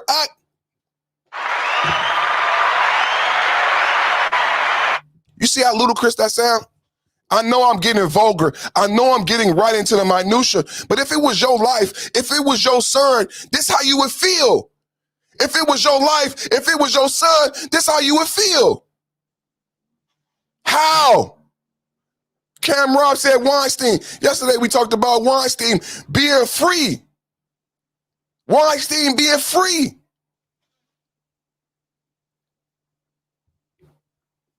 But that's okay. Y'all go over here to BGS. Y'all go over there to the Roger Report. Y'all go over there to Habitual Line Steppers, and y'all talk about sexual prowess. Right? Y'all talk about that stuff that's going to keep your sons in prison and keep Asian crime bills getting passed and us getting left behind. You know what I said yesterday, Cam? I said BGS is a hurdle keeping us here on YouTube. And as long as we're on YouTube, we're not a threat. As long as these voices and opinions stay on YouTube, we're not a threat. And I've asked and I've said to black men that we need to be on Twitter. That when Cory Booker and Tim let us down with that bill, we should have been tweeting. When the Asian crime bill was being discussed, we should have been tweeting. We should have been posting. We need to be having, Alonzo Hall talked about political action PACs. They're called PACs for a reason. See, we used to be able to do things like this when we were together. And you know where this came from? And it came in the video. It came out of the black church. In the black church is where we would do this, a lot of these politics. And a lot of politics is still being done in the black church. But when we lost the black church, we lost our political foothold in America. Black pastors and bishops were able to lobby and legislate on a conservative level for black people.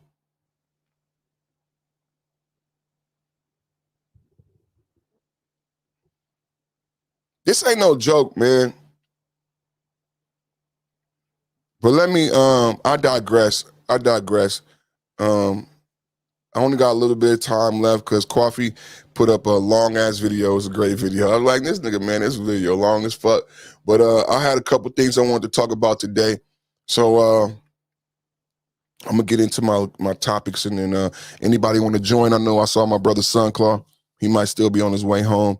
But we'll get into the topics of today. Today is Tuesday Thought. Please, brothers, join in the conversation and feel free to comment on the video we just watched, Asian Hate Crime Bill Part 2. Shout out to Coffee Nino, Cam Robb, all of the brothers, Ken to God. Let me bless the microphone before we get into the rest of the show. All right. God, thank you for another day. We come to you humbly, blessed, heads bowed, eyes closed, humble hearts to say thank you. Thank you for all your blessings. Thank you for this platform, for this microphone, this laboratory, this opportunity. Thank you for being able to go live. We could be anywhere. We thank you for keeping us in good health and good spirits, having our voice clear. We almost lost our voice last week, keeping us healthy, keeping us, our families together. I pray safe passage for all of my brothers who are listening and supporting the channel while they drive and do their deliveries. I pray that they are successful on their route, and I pray that they make it home safely. Everybody on their way home, picking up the kids, cooking dinner, I pray a safe passage. I pray you make it home. You could be anywhere God saw fit for you to be in the house tonight and get this good game and get this good knowledge, and I thank you for your support and your blessing. I pray that the message is effective unto you, and I pray that you are blessed by the words that you hear tonight. God, I pray that you continue to divinely inspire us and continue to move us forward on this perfect man journey to Apotheosis. We thank you for all your blessings and everything you've done for us thus far. Amen, amen, amen, amen.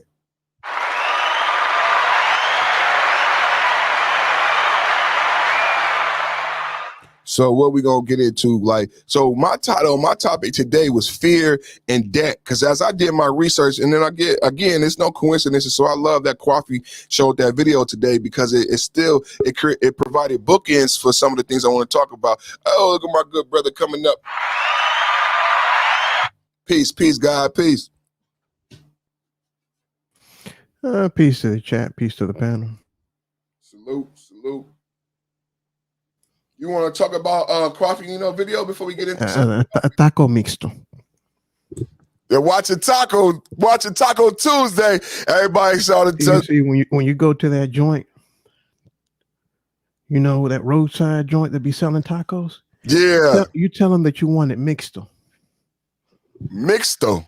Yeah, that you want all the meats. Oh man, don't hate on me, man. You know I can't have none of that shit, man.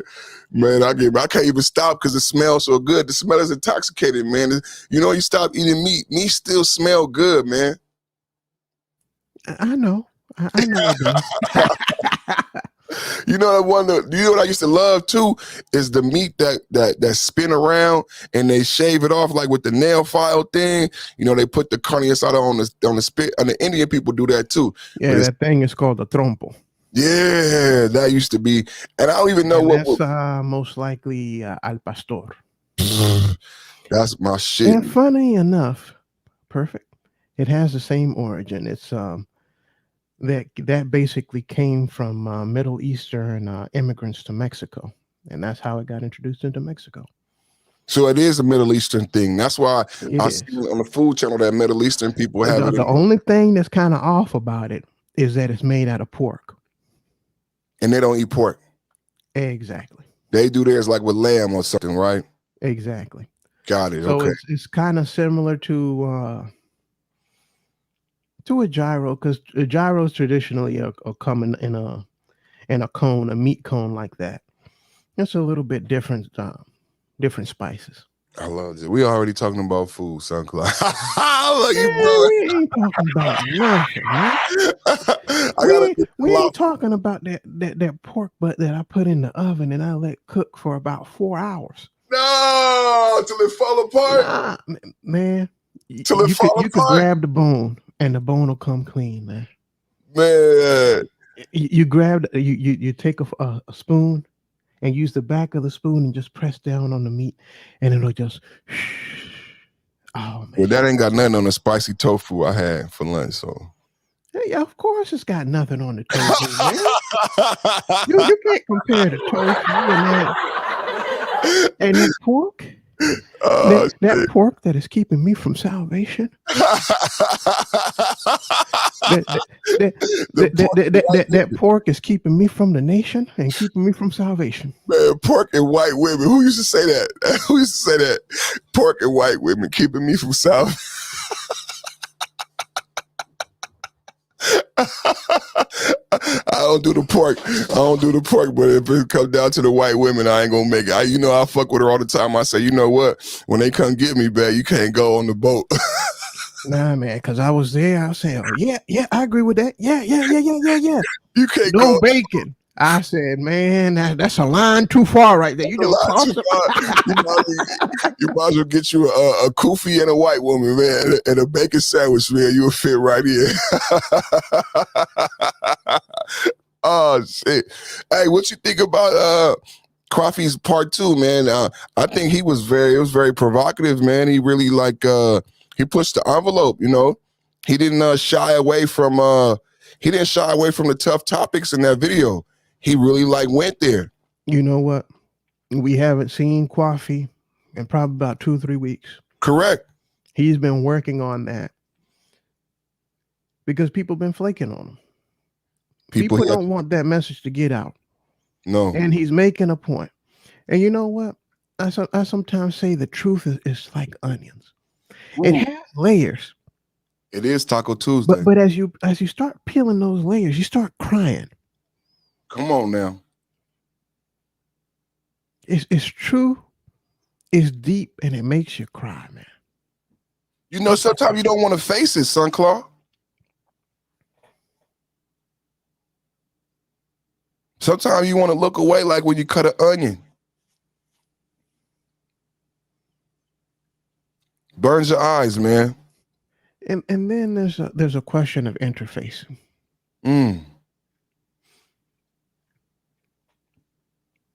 You heard of black on black crime? I have. They Have you won't let heard us of white out here. on white crime? Never have, sir. Have you heard of Asian on Asian crime? I've never heard that term, sir. How about Indian on Indian or Irish on Irish? I've never. Have you ever heard? Sikh on Sikh. I don't hear those terms. And I think Coffee had perfect timing with dropping the premiere today after our conversation yesterday about R. Kelly and the man and racketeering and Jay Sean. Jay Sean, he always provides. Go ahead, bro. Have you ever heard of an organization called MOD? No, I haven't. Street Gang? No, I haven't. Ooh. Is it an Asian gang? Oh yeah. What does MOD stand for? Can we say it? Menace of Destruction. Okay. What is their modus operandi? Oh, we'll get into that. What is their modus operandi? And you know who it was? It was the winners of the gold medal at the Olympics. Oh, is that right? Okay. Yes. That community it was the Hmong community. That community is very prevalent here in Sacramento too. I know it is. And guess who they used to target? Who did they used to target? They used to target their own people. You know why? Wow. Because they did not have a trust for banks, and they knew it. So you would have these business owners, these people who didn't have a trust for banks, where they put the money up underneath the bed. And who knows that they put the money up underneath the bed? People of their own community. Because their parents did the same thing. They assumed their neighbors did the same thing. And you know what one of the most violent crimes is? Home invasions. Home invasions. And that's what they used to do. They used to do home invasions on other people in the Hmong community. And the marijuana. Mm-hmm. So the only reason I went that far off topic. Oh, and here's another organization. ORB. Oriental Ruthless Boys. Nationally known on the FBI watch list. These ain't no jokes.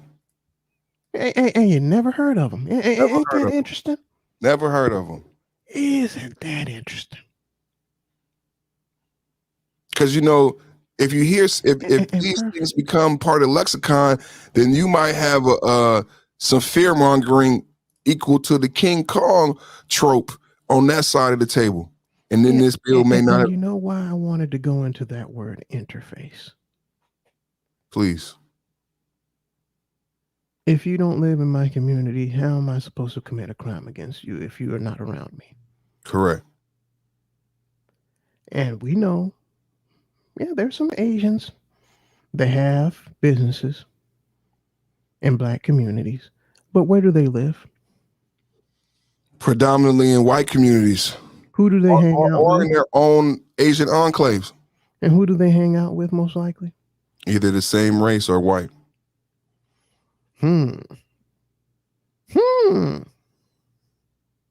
Did I just hear what you said? It's not commonplace. So, if that's the people who they mostly interact with, and just like white people most likely have crime committed against them by white people, and correct, and Hispanics who live in a Hispanic community most likely have crimes committed against them by Hispanic people. And I just showed you an example of a particular community, an enclave, a very small ethnicity, that committed crime against their own. Interesting, isn't it? Very interesting. So this We could, and that's why I like that documentary that Coffee did, because people don't think about shit.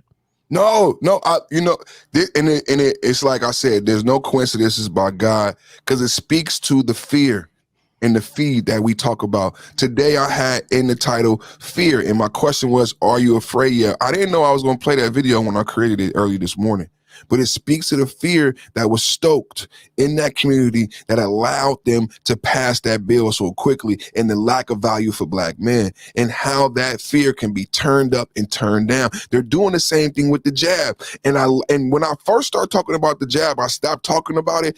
I linked the way that this fear system was being done back to the terrorist color list. And it's like people's memories. It's like sometimes I'll be having talks with myself and God, and I'll be like, am I in a am I in a symbolization? Because I don't think I said that right, but y'all help me out. Because I feel like I'm the only one that's seeing this stuff. Like, I remember that being going from green to yellow. At that particular time is when I worked in Napa. I was the executive admin, and this was a Japanese-owned company. So my boss, who I tell you about, my mentor, Paul, who was a pharmacokinetics PhD, taught me about wine and about gardening. He had to travel globally, but I had to watch that watch list on whether or not he could travel, because he had to go out of the country, and it would be certain flight restrictions similar to the restrictions that we're seeing here now. And I recall us not being able to book certain flights, and he had to go, like London Heathrow had, he would come back complaining because during this time, London Heathrow got turned up. London Heathrow never got turned down as far as full-on military guard. They didn't do TSA, full-on military, full-on, fully automatics in the airport soon as that shit happened, and they never turned down. It never turned down. And Paul used to complain about that shit because he used to like to come back through Europe and visit his sister in Italy because he really was Italian. And he'd sometimes take his son, but his son was half Japanese, and he didn't like to deal with the racism that existed post 9/11. So I remember how they would turn up the fear. And it would affect grocery stores. It would affect life globally. And to be honest, Son Claude, I didn't even Coffee in the chat, man. Come up here, man, and let's talk your roses. I don't even remember, Son Claude, how that thing went away, because it never went away formally. They just stopped using it. And now we got that same thing being rolled out again with the jab. That same thing being rolled out with Black men with the King Kong. It's the same way they can dial up the fear. And what we talked about last week, that fear does what? It will change behavior. Come up, Coffee. I'll get into something after, if Coffee comes up. Do you remember that what I'm talking about with the red and the green and the blue and everything, and how it changed the way people could move around society? Mm-hmm. If you could fly, if you could go out of state, and people really were scared. I remember the elders, the same way they did with the jab, the senior citizens was terrified. When they would raise it up to yellow and it was just right below red, they can get Americans to do anything. And I would be watching it because it affected my job. And me coming from the inner city, that shit didn't really scare people in the inner city. They were still doing inner city shit. But I remember how those colors affected people, because I worked in Napa, and it affected the affluent people, and it affected the elderly, and their lives were changed on those colors. You know, today, speaking of fear, you know what really bothered me today? Kareem Abdul-Jabbar came out pro-jab. He came out pro-jab and anti-Kyrie Irving, after Kyrie Irving simply said he wants to keep his status private. What's going on, Son Claude? I'm not gonna get pessimistic, because it's a spiritual platform. And I know God's plan, you know, like Nas, it was written, and I know I got favor. I'm highly favored and blessed. But Son Claude, Kareem Abdul-Jabbar, what's going on? This is what I mean by fear, everybody. Perfect. Why you got fear up there? This is what I mean by fear. Kareem Abdul-Jabbar on Don Lemon. pro jab, anti Kyrie Irving, speaking very poor. I didn't bring it up. I didn't want to talk about it really. I didn't want to show it because it made me feel so bad. I don't like that black on black shit. Because at the beginning of the interview, he started immediately shitting on Kyrie. And what I know about America, and I like political science, privacy is paramount. Medical privacy, I know HIPAA, that's my field. Healthcare IT, medical records, that's my field, my expertise for 20 years. It's perverted what's going on. It's his medical privacy, it's his HIPAA. How could you hold him against for him? Some of you may not know HIPAA, you may have heard the term, but look it up.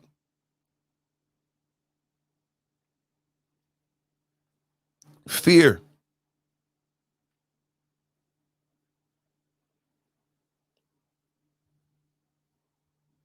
No. I was just looking up something perfect. Coffee said, "What's up, fellas? Thank you for the support. It means a lot." Oh, man, man, thank you, man, for the content, for your hard work, for the fodder. Truly appreciate it, man. Like, I know it's a lot of hard work. Cinematic genius in here. Oh, the man is in the building. Congratulations, Oscar Award. And look at that suit. Look at that suit. Look at this suit. Yeah, black on black. I appreciate this uplifting. This is what black it's all on about. black on black. Black on black on black. Thank you, man. I appreciate it. I tell you, it really is hard work. And when I tell you hard work, it took some not sleeping to get the right shots. And Coffee, I was worried about you, man. I know you were working hard. You were gone almost 3 weeks, man. Yeah, we was wondering. You're right. You're right. But I come up here and there, like I'll stop what I'm doing and I would come through. I have come through, but I hadn't been up like on the panels. Same thing with Pastor, I catch them late at night, because they late night people. It's perfect. He kind of go to bed at 8 o'clock. Here you go. Shit. A little bit early. I'm not sure if you were here when I had brought up something to Perfect. No. But I brought up that Hamon gang.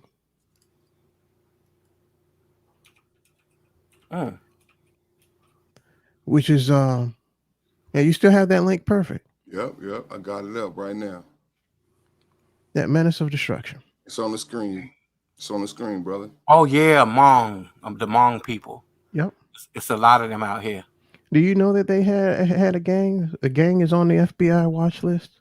No. And you know who they targeted? Who? Other people of their community. And I'm gonna tell you something. And you know why? Because they knew that the people of their community didn't trust the government, and that they kept their money in the house. So they would do home invasions on people in their own community. Yep. See, and that's the whole point. That's the point I was trying to And get. nobody knows about this shit. Yeah, like even the documentary, I was saying, we need to know who's doing these things to you because you're not saying. Okay, right. We don't. It's a mystery.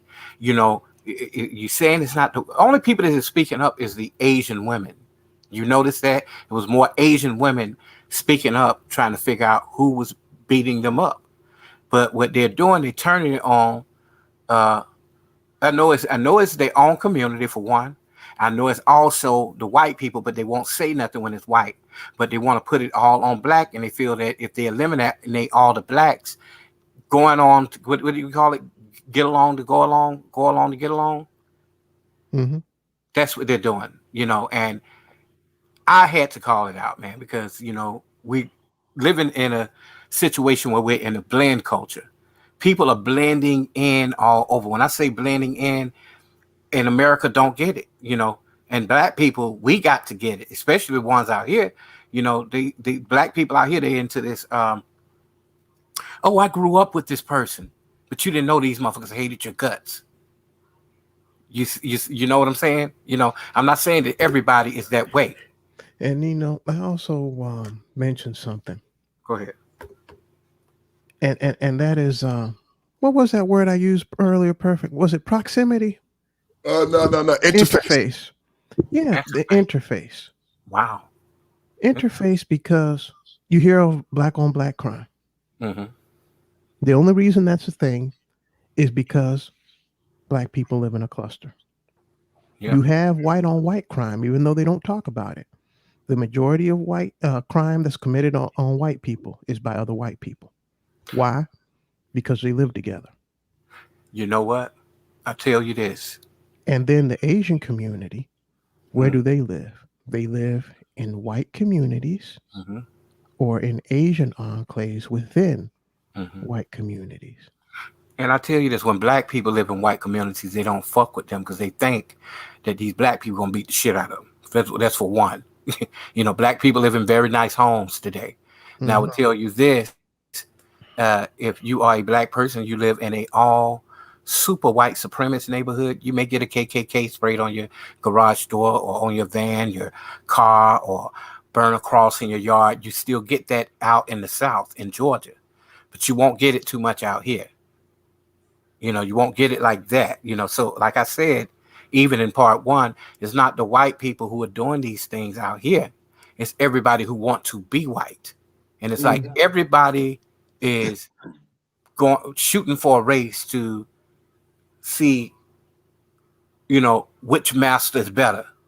You know, I'm so sick and tired of the Democrats. I'm sick and tired of the Republicans. I'm sick of all this shit because they're not for us. They're not for us at all. You know, you got a lot of these conservative black clowns on these other channels that want to argue. And I've gotten up on the panel with them. I said, we ain't doing that, bro. I don't argue with you. You want to argue, go to my comments. Right. You know, because they want to, the first thing they want to do is gaslight like a woman and say shit like, oh, all y'all talking about Asian hate and all y'all talking about the white man. I don't talk about the white man because I know the white man didn't do it to me. You know what I'm saying? I have the control over what goes on in my life. White man didn't give me nothing, didn't do nothing for me. But at the same time, I do understand the history.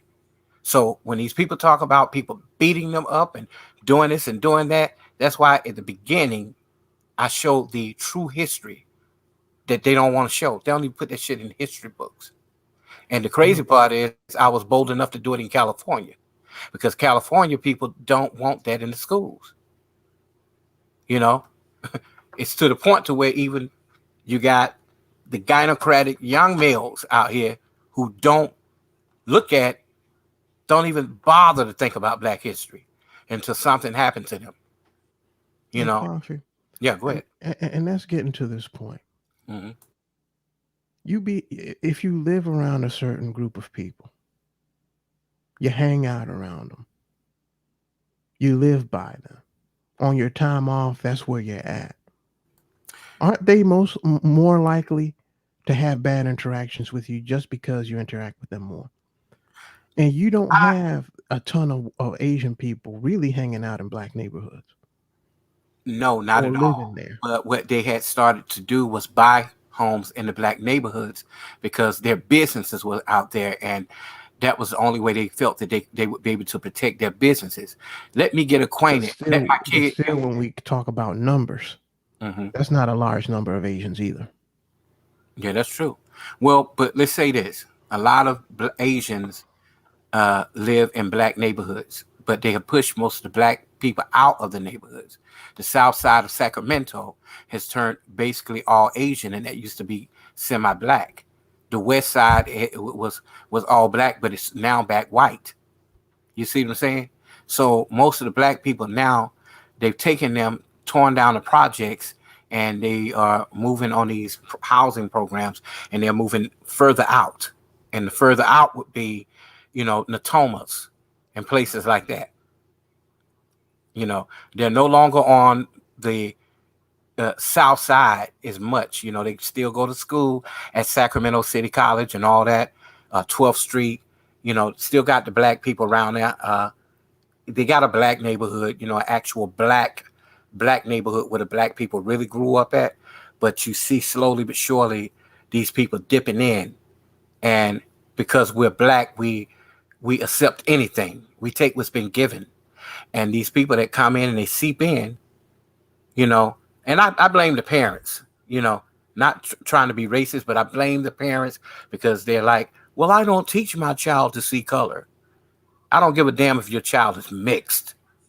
If he got 1 ounce of black in him, you need to teach him that part of it.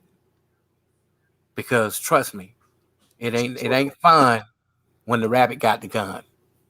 Fact. It's a fact. It's important. You know, so the interaction with people you grew up around, that used to be a thing. That's now a thing of the past. It's called tolerated friendships. I talked about that in the documentary as well. You know, you didn't find out that these people they were the way they were because it's like this. Hey, I found plenty of white people to be my friends out here, but guess what? When it came down to it, and when this election shit came about, and these protesting, and you know, you found them online saying all kind of shit about black people, which is awful. You know, even on Facebook, I had a dude to even put a rope, a picture of a rope in my DMs. You know, I guess he thought because I'm one of the black people that spoke up a lot. I said, hold up, bro. Let me tell you something. I don't do that. You know, you can meet me out. You know, we could settle this. You know what I'm saying? I'm not going to sit up here and argue with you about history that I know about growing up in the South that you don't know about. All this all lives matter shit. Trust me. I know what they're doing, man. You know, I even know what Black Lives Matter doing. I know what them bitches turned around and did. Excuse my expression. I don't know if I was supposed to say that on here, but the phrase all lives matter, Black Lives Matter is a true one. It doesn't mean that I support the organization. No, we don't fuck with them over here. Yeah, I don't support the organization, but I could not control what I filmed. That was real shit because I walked up on a scene where the Proud Boys were really around, you know. But I guess when people see a uniform, that's any person in a uniform, they want to target that person. But after talking to those officers that were mixed with black and Asian, it was a totally different thing. You know, they put him out there because they couldn't deal in that little town, which you never hear news about. Nobody knew nothing about the black girl who was an airman in the Air Force that they covered up. That they don't put it in the news. They never said nothing about a child molester who was abducting a little girl in my nice neighborhood. My brother in Atlanta had to call me to say, "Hey, look, did you see on the news that some little white girl was being pulled from a car?" He said, "You need to be careful because you got the same car." I didn't know that.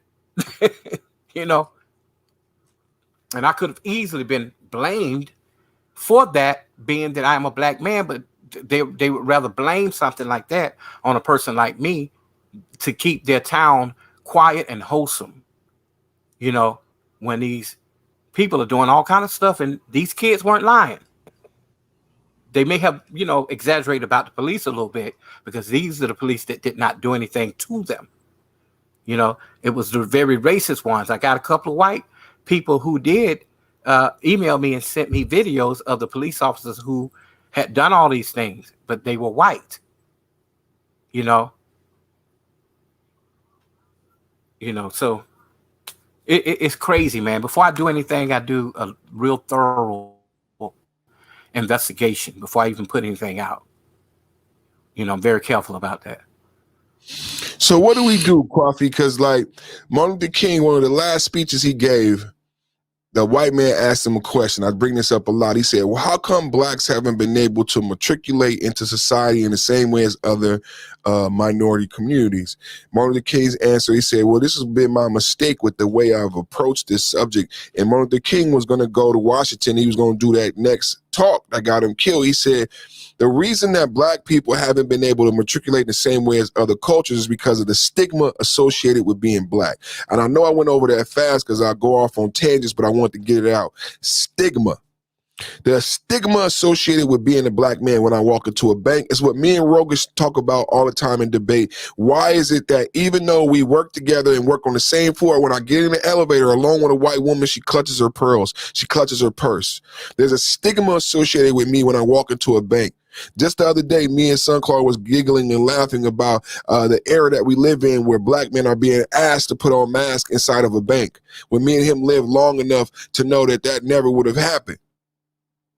So there's a stigma being associated with black people. There's a specific stigma that I've coined the King Kong ideology, the King Kong trope associated with black men. And so my question is, after your research, what can be done to address the stigma or the stigmata that's connected to black men? Because what I see invoked here, because my topic today is fear. And what I see invoked in the video and politics is the stigma that exists. My good brother, the financial all-star, just joined the panel. Yeah. Thank you so much, man. Thank you, Alonzo. Thank you. Yo, thank welcome, you. Alonzo. You did a whole commercial for me. Yeah, you did a good job on there too, Zo.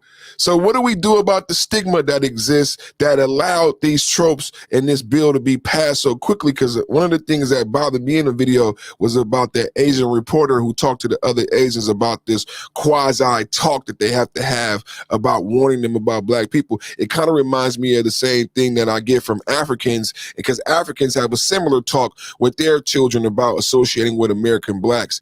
And the way we've seen, there's a stigma that exists. The stigma came up in Black Panther. Those of us who live in these melting pots, we who dated outside of our community, we know about the stigma because you've dealt with certain fathers. So what do we do about this stigma that exists? Well, the thing is, first of all, when we do things, we should not do things unaware and to think that we've overcome because we've been accepted by some. We need to know and become fully aware that that thing that we know about is still there. Now, we're not going to demonize or criminalize everybody because everybody's not the same. But you have to think about it if they had the choice for the fear of being disowned. You talked about fear earlier, the fear of being disowned by their own community. Which route you think they're going to take? They're going to take the loyal route. So you, as a black man, need to become fully aware of everything revolving like the sun. Everything. In a cycle of 360 degrees, watching everything like security. Have your fun. Watch a taco. Have your fun, but become fully aware. And if you have mixed sons, make them fully aware. If you have just a whole black family and you are dwelling in a mixed culture, as in how California is, make him fully aware, because it's so easy for our black boys to end up in jail and prison because people want to downplay the friendship. At first it was the friendship. Say, for instance, your young son date a white girl, not even a white girl, but anybody that's non-white, and because she don't want to be bothered with him no more, all of a sudden he's violent. You get what I'm saying? Because of that stigma. So teach him. Yeah. Because of the King Kong stigma and trope. Teach him about these things existing. Yeah, and same thing about your son. Your son, if he's an athlete, that's important. The black boys often get caught up in situations like this when they're athletes and when they grew up in neighborhoods where we've tried so hard to get away from our blackness in our black neighborhoods. Now, I grew up in a nice neighborhood, always lived in a nice neighborhood. But at the same time, I had family members that taught me, boy, you black, regardless. And that's the issue. Now, some of these conservative nuts in this whole spear don't understand that because they're using the wrong words. They're calling people who have experience being around people that are different from them, which is a good experience. They call them Pookies and Ray Rays, and they don't understand what that means, because guess what? A lot of Pookies and the Ray Rays have done more for the neighborhoods than the government.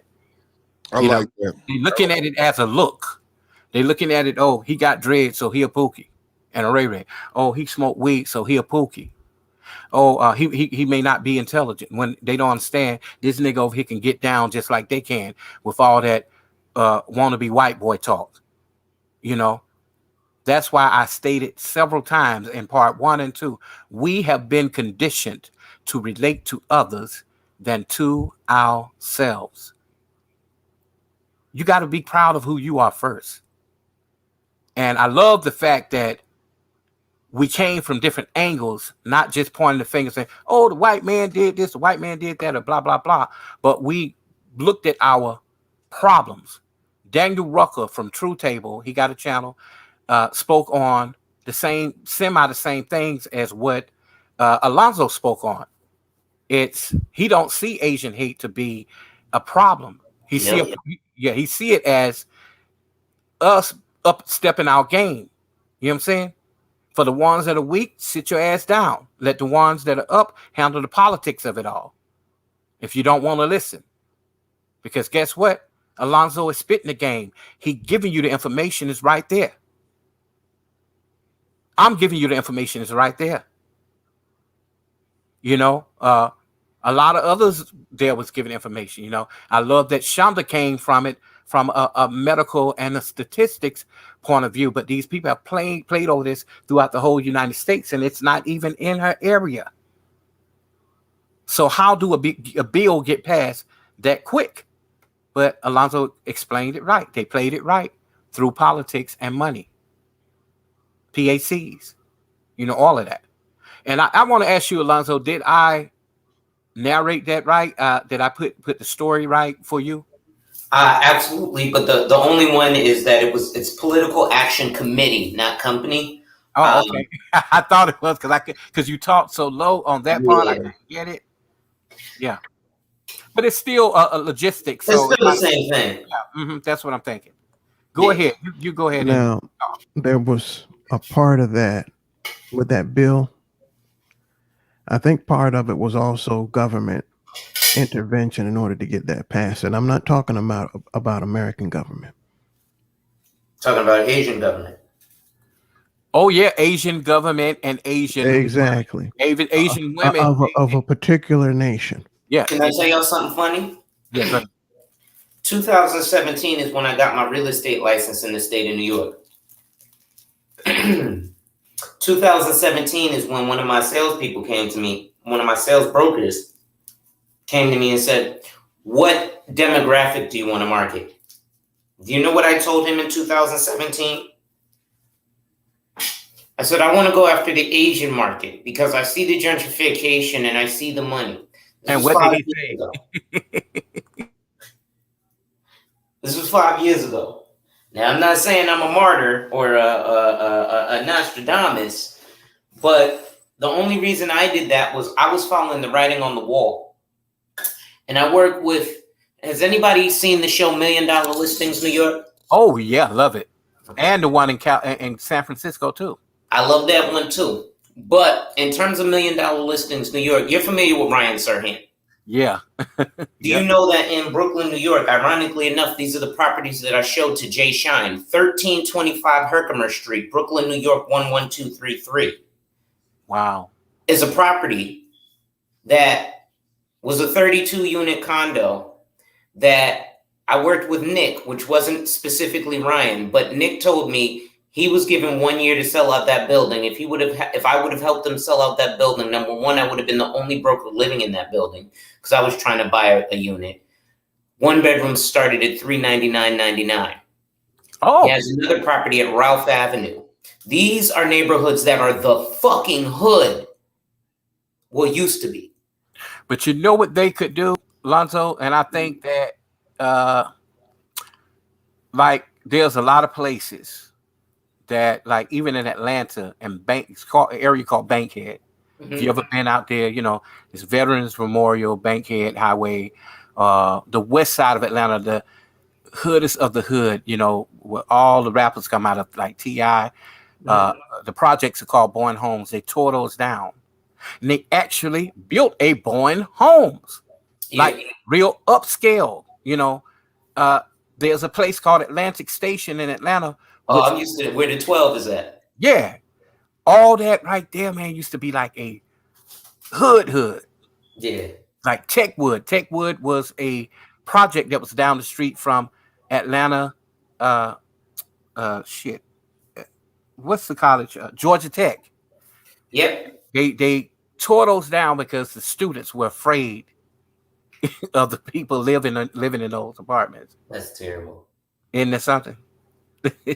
That's terrible. So I used to live in Douglasville, right Oh, off of awful. Highway 5. Awful.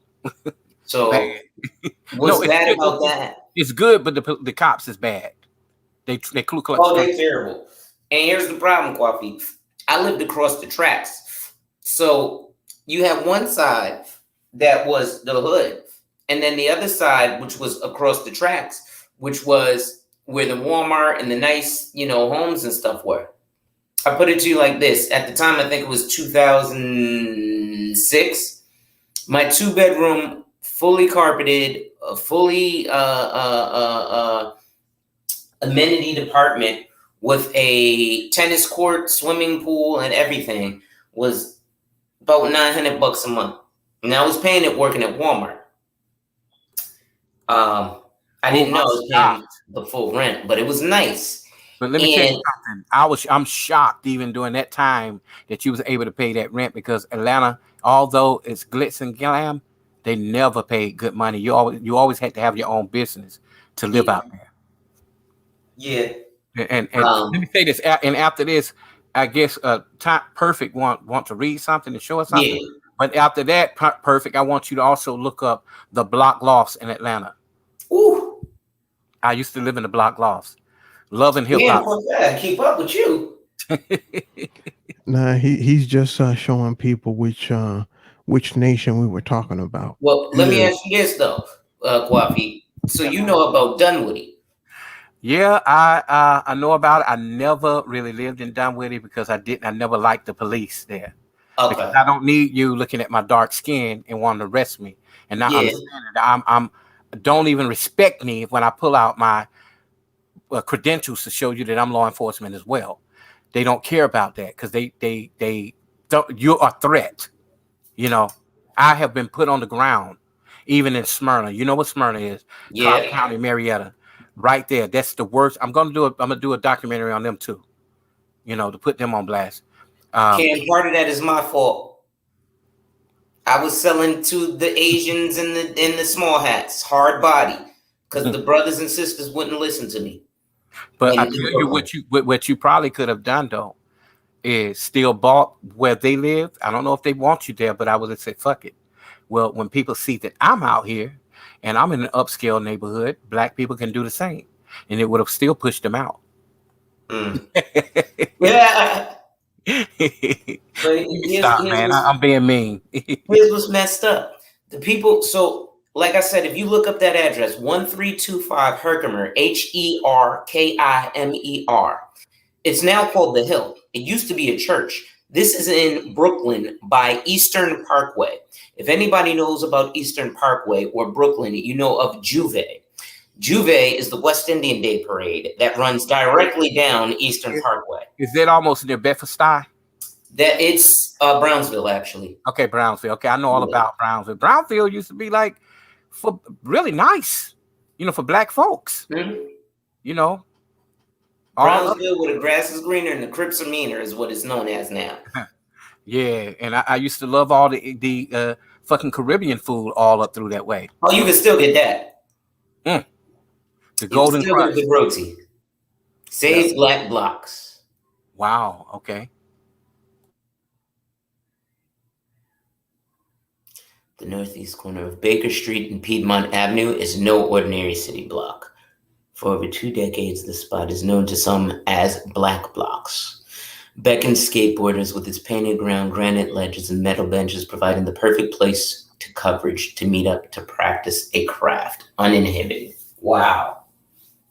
Go back up so that I could see that perfect that spot that on the picture where that's located. Oh shit. They have really changed things. Cause I know that spot. I know exactly where that is. That used to be like a rough spot, but they making it, and it's okay for our places to look nice. Black people. It's okay. Maybe if we fix them up, people, black people would value them more. But nevertheless, it's still black. It said originally built for the 1996 Olympics Games, the spot garnered skateboarders' attention almost immediately, unlike most skate spots. However, Black Blotch was bust-free, meaning that the city of Atlanta didn't punish skateboarders for utilizing public space that would otherwise be overrun by vagrants and undesirables.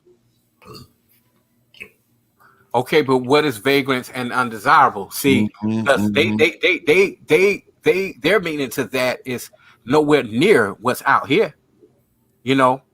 Trust me, Atlanta can control the homeless situation if they really wanted to. Now, what if San Francisco sent all these motherfuckers out here with bus tickets out to Atlanta? Then what they gonna do? So they need to stop crying and calling these people all these different things when it ain't a whole bunch of homeless people in Atlanta like that. So it looks like the skateboard, everything online is connected to the skateboarders because the skateboarders seem to have saved that part of town. So that's why it looked like that, Nino. I believe it. I guess that part of town was overran and the skateboarders got some money together, and that's why it's a skate park now. Because they've always skated there in the city. Ain't that funny though? Because in that picture, did you see anybody that looked like me and you on them skateboards? No, but what they had done was made it spacey.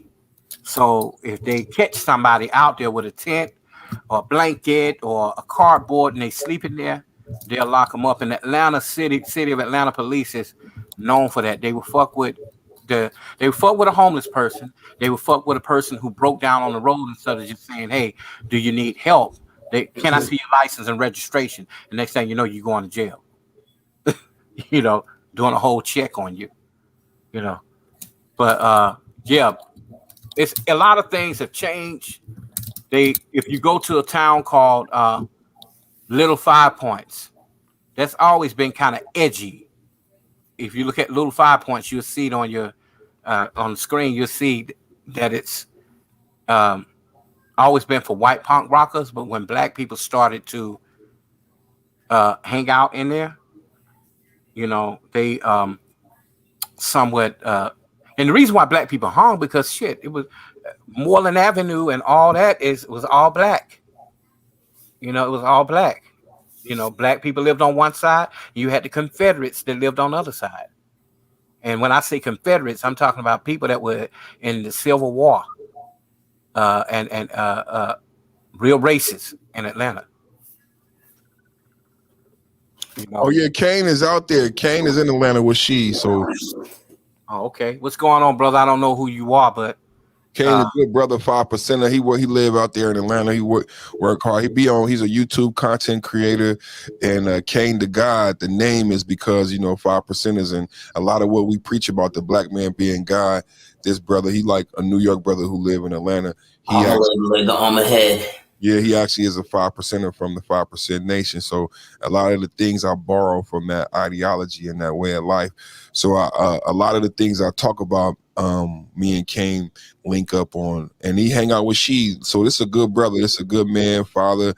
Somebody I could send people to check out their channel because this brother gonna be talking about building black men to be gods and doing hard work. You know what I'm saying? So he's actually in Atlanta living right now and working, so he could probably speak to some of the black bloc situation. But that was real unique to bring up. But yeah, I really do appreciate that because you have a lot of that in Atlanta.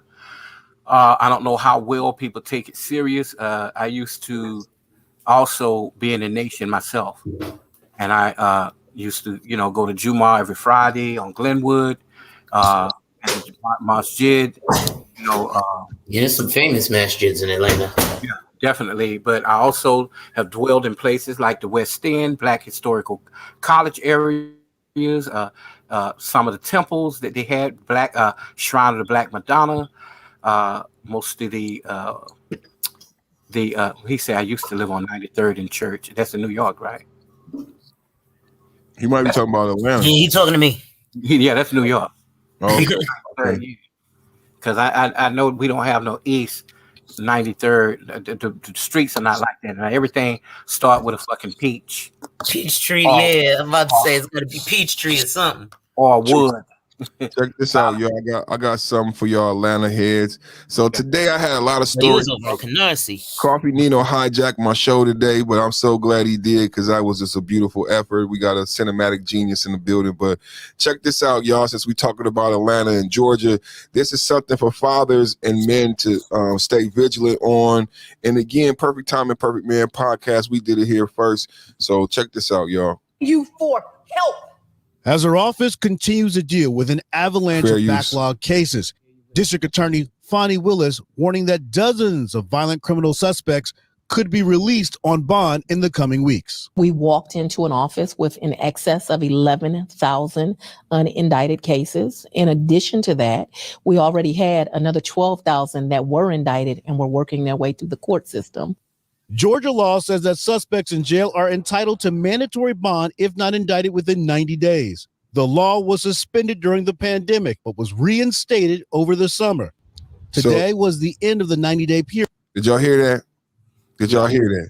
Uh-huh. So you got to get, so people, this is like the guy who killed himself in New York. Remember I told my girl about this today. She's like, I don't understand. I'm like, remember the dude in New York who killed himself? He was on Rikers Island for 2 years going to court. He had never been convicted. He was still going to court. And then he had a backpack. They arrested him. He was in the penitentiary going to court. She was like, nah, they don't do that. Yeah, that's why he killed himself when he got out, because they was like, oh, we made a mistake, and he came home. But he had done 2 years in the penitentiary. So these brothers are men were arrested, accused of crimes. You got rights in America, right? You're supposed to be charged in 90 days, right? But the pandemic hit. So potentially some people could have been incarcerated for 18 months And you without know, being convicted. Yeah, let me chime in on that. I'll tell you the reason why. They're doing it by the law. 90 days is what it's supposed to be. Especially if you're being held on a detainer. If you got 90 days being held under that detainer, and you have to cross state line or whatever the case may be, jurisdiction, is something that you need to file for a speedy trial, which is an IAD, Interstate Agreement Detainer Act. I have a right to a speedy trial. So what happened, Coffee, is these brothers, the pandemic hit, and the legislators passed a special law to put that law on hold. I didn't know you could put my rights on hold. So now you done put the law on hold. So basically turning me into a dog. Who knew that they could turn you into a dog? So they turn these individuals into a dog, not proven guilty. The law says you become a slave once convicted of a crime. Slavery is legal once convicted of a crime. These people haven't been convicted of a crime, but the law was put on hold. That means they stayed incarcerated throughout the quarantine pandemic. Then they did what Coffee just said, got an injunction to get the shit lifted. So now the 90 days are up.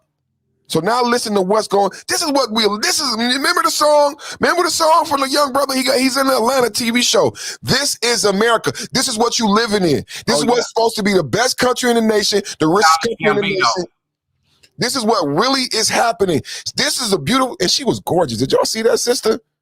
Gorgeous. She said she came into 11,000, but you ain't even heard the whole story. 11,000 backlog. She said 500 people going home today. Now, listen to this of your country. Let me say this real quick. Hold up. Okay, and they hire a lot of sorry motherfuckers out there anyway. It don't matter what color you are. White motherfuckers don't want to see you out anyway, so they're going to put you, even though you're not dangerous or anything, they'll say you're flight risk so that you won't be able to bail out. See, what they have people to believe is that when people say, oh, he got a felony, so that's supposed to be mean armed and dangerous when it's just writing a bad check or something. So they really playing with the government money and holding these people in. They don't the fuck they want to do, because it's about probably up to $200 a day per inmate. So they're making money. All right, check it out. Defendants and other suspects will become eligible to be released each day as they reach their 90-day threshold if they are not indicted. This is the reality, and I've told everyone this. There's going to be about 400 or 500 defendants that we don't make the clock on. Some victims of violent crimes and their loved ones say that they no longer have closure. People that we represent, the victims of crime, they will find that the folk who committed the crimes against their loved ones or against them, they will be out on the street. Willis says that the backlog is forcing her to make difficult decisions not to prosecute such cases as aggravated assault and battery, letting some of those suspects walk so that her office can focus on more serious charges. I can guarantee the public that there will not be someone that was charged with homicide that will not be charged. We also did the same thing with the sexual offenses, and now we are working our way through other violent offenders. We've got to be able to clear that backlog, set priorities, and we cannot afford to let violent criminals out. People with gun offenses, people with aggravated assault, robbery, things of that nature. Fear. Okay. Can I have a pushback on a little bit of it though? Perfect. Hold on, let's finish. There's only a few more minutes. I'm gonna let you get in. I just wanted to say that. Fear. Murders in Fulton County increased by 48% since 2020. 224 murder suspects are currently unindicted, and 51 of those suspects must be indicted by Tuesday, according to Willis's office. What is your fear when it comes to some of these cases and some of these offenders having the opportunity to maybe get out of jail before they see a judge? There's a very serious impact to people that should not get a bond, possibly being released from jail. We have lots of people in our community that the way they survive is by committing crime, and they don't mind hurting you. Critics of Willis say that no matter what a person is charged with, they still have a right to be proven guilty without languishing behind bars. These people have been in jail for months, if not years. The DA's office had plenty of time to investigate the cases because they've arrested these people, COVID or not. Indicting them isn't that big of a deal. Willis says that she is trying to make bond for those released as restrictive as possible by allocating the highest possible amount and by implementing ankle monitors. She has also seated 2 grand juries for the first time in Fulton County Can I history. say something real quick, try Perfect? to tackle all the cases. And we'll be working through this crisis for at least the next 2 years. That's it. That's it. I did it again. I'm about to weigh in on this. I did it again. One thing, Kwafi. I did it again. I didn't even know Kwafi was gonna be up here. Hey, I did it again. It's the Perfect Man Show, everybody. Go ahead, y'all. Real quick before y'all go. So y'all saw that big bail bonds thing, right? So one thing you noticed she said was in our community, people will do what they got to do to live and they don't mind hurting you. One thing I want y'all fellas to know, and this is something that I be trying to teach the young brothers. Did you know that a bail bondsman is an insurance license? So to be a bail bondsman, that's an insurance license. Because technically, know that's that. insurance that you'll show up at court. Yeah, I know that because when I go to dfs.ny.gov, the Department of Financial Services for the state of New York or whatever Department of Financial Services in the 10 states I'm licensed in, one of the insurance parameters for renewing your bail bondsman license is right in the middle next to my insurance license because a bail bondsman is an insurance agent. Wow. Because there's so many different bombs on the Perfect Man Show, man. People be learning real knowledge over here. What about that story, y'all? Because you know what? 500 people getting let go free. 55 people are charged with murder, got to be indicted by Tuesday. But I love that last comment by that guy who said the DAs had 2 years. That's what I explained before the story. That's why I stopped it in the middle so that everybody understood what is actually happening. People got arrested pre-COVID. You know what though? Perfect. The thing is, you have a lot of motherfuckers that they hire because of who you know. It's not what you know. In Atlanta, it's not even because of your credentials. And the thing is, they in there eating donuts and drinking coffee with the prosecutors. They all friends, and they're not getting any work done. Not saying that coffee. That's what I was thinking of when you said that. She's new to this job. That means for 2 years, no one has done nothing. She said it's 11,000 backlog, but then there's another 12,000 on top of that. That's over 20,000 cases. And they leaving her with the job, and they don't understand that it's going to make her look bad. So she's going to make her look bad because what she said. I think they do know that it's going to make her look bad. Yeah.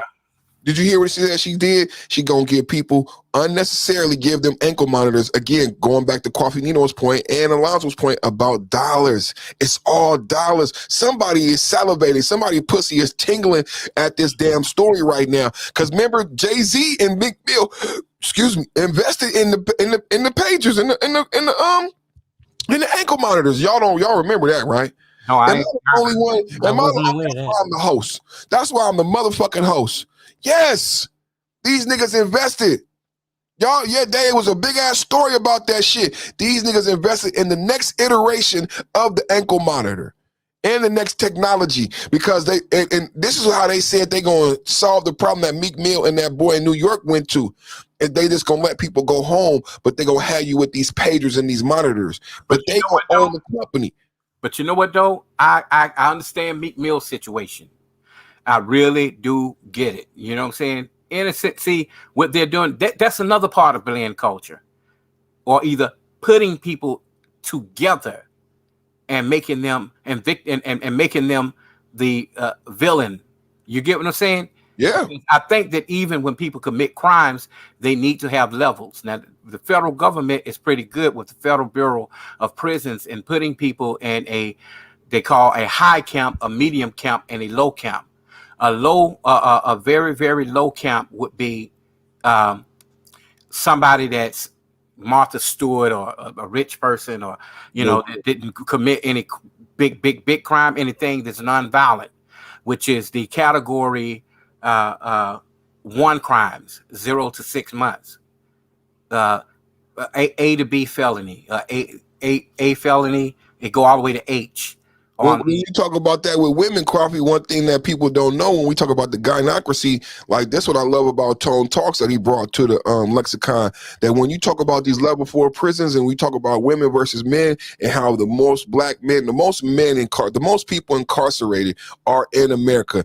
And globally, there are more black men incarcerated in America than there are people globally incarcerated. But then juxtapose that against American women, we don't even have enough level 4 prisons to house them. So when Coffee is talking about level 1 and even below level camps, what you need to know about women, why some of these women who cut throats of pimps and get found like Pretty Hoe and all this shit, they got 30 years, but they only end up doing 6 months, it's because they don't have space to house women. And what Kim Kardashian and what's going on, God, dog, y'all don't be listening. What's going on with the gynocracy is actually doing with Kim Kardashian behind one of the legislation's bills she was working on is mothers not going to jail, period. And they're gonna get that passed with Biden in office. But what they actually got done with a Republican in office and what they gonna do and what they not gonna do anymore is spend money on incarcerating and housing American women. Period. That's already done, man.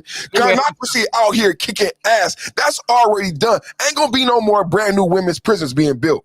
Just in case you didn't know. And we don't have enough now to house these bitches. We don't have enough now. There is not enough level 4 prisons in America for women. But what Kim Kardashian and this gynocracy and Me Too movement said to the president when she whispered in the ear, and he believed it, and this is shit that's moving right now, is why do we incarcerate mothers? This real shit. This real shit. Why do we incarcerate mothers in the most advanced society? Let me explain a little bit. What I'm thinking is women are the most supported people on earth. Even in the Asian community, they have separated themselves completely away from the Asian hate bill and said, hate against women. Stop hate against Asian women. Believe it or not, look it up. You'll see it. So women are in this thing together because they know that the government will fund them, and all kind of other organizations who feminists will donate to the cause. Now I will tell you this, a lot of women who probably was just a wife and maybe caught a conspiracy charge behind the husband, they would say, oh, you knew that he was doing XYZ. Look at Phaedra Parks. How could she not know that Apollo on Housewives of Atlanta was doing all the shit he was doing? But had she ever went to jail at all? And she benefited. I thought the law was that you benefited. Yeah, she ate it in the bed and she didn't get the charge. So I'm How? trying to figure out how did she get out of that, because How? Angela Stanton even speaks about this. Angela Stanton, you probably know who she is. She spoke that Phaedra Parks knew about all of this, but she went to jail for Phaedra Parks, because they said that they would have her back. When she got out, she wouldn't have to Phaedra's a worry about it. lawyer. Phaedra's a lawyer. That's why he got with her. But what she have is a couple of protection orders of protection for herself as an attorney. See, attorneys sometimes have immunity just like law enforcement officers, because they are officers of the court. So they know how to protect themselves. And that's also a part of an insurance. Alonzo probably know about that. Yeah, there's all sorts of insurance is about one thing, right? It's called indemnification. So what indemnification is making one party whole after a loss. So like Kwafi was saying, those protections are making sure, well, they're in essence ensuring there is no loss, because they're going to protect the officer of the court. Facts. I mean, because the same thing, I've never been a person that did some crazy shit. If I decided that I just want to take an inmate out of the cell and beat the shit out of him, I would still be protected by immunity, because I could say I was threatened. But today, as a black man, that would never happen. White boy, yes, you'll be fired all day. You'll probably have a charge, point blank. Now, if you did it against your own black folks, maybe something different, but you did it to a white boy, it's totally different. White men all day long that are prison guards beat the shit out of black men in rooms, and I've heard other inmates say, man, he beat me up in the room. He punched me. He look at my lip. This motherfucker did. And he said, man, he's just crazy. He's delusional. I said, nah, man, you did that. You did that. And I didn't keep quiet about it. I wrote a fucking report about it, because, I'm not going to sit up there and be on some quid pro quo type shit. I'm a black man, and you doing something like that, let me know how you feel about me. That means that, if you're mad, you had a bad day and you didn't want to work with me, you're going to go beat up one of the black brothers in the cells. Because that's what they do. If they upset and they ain't getting their way, or if you their boss, you the sergeant, and you tell them to go on a certain post, they do all kind of shit. Fuck that having a bad day. Fuck that bad one bad apple type situation. Hold them motherfuckers accountable.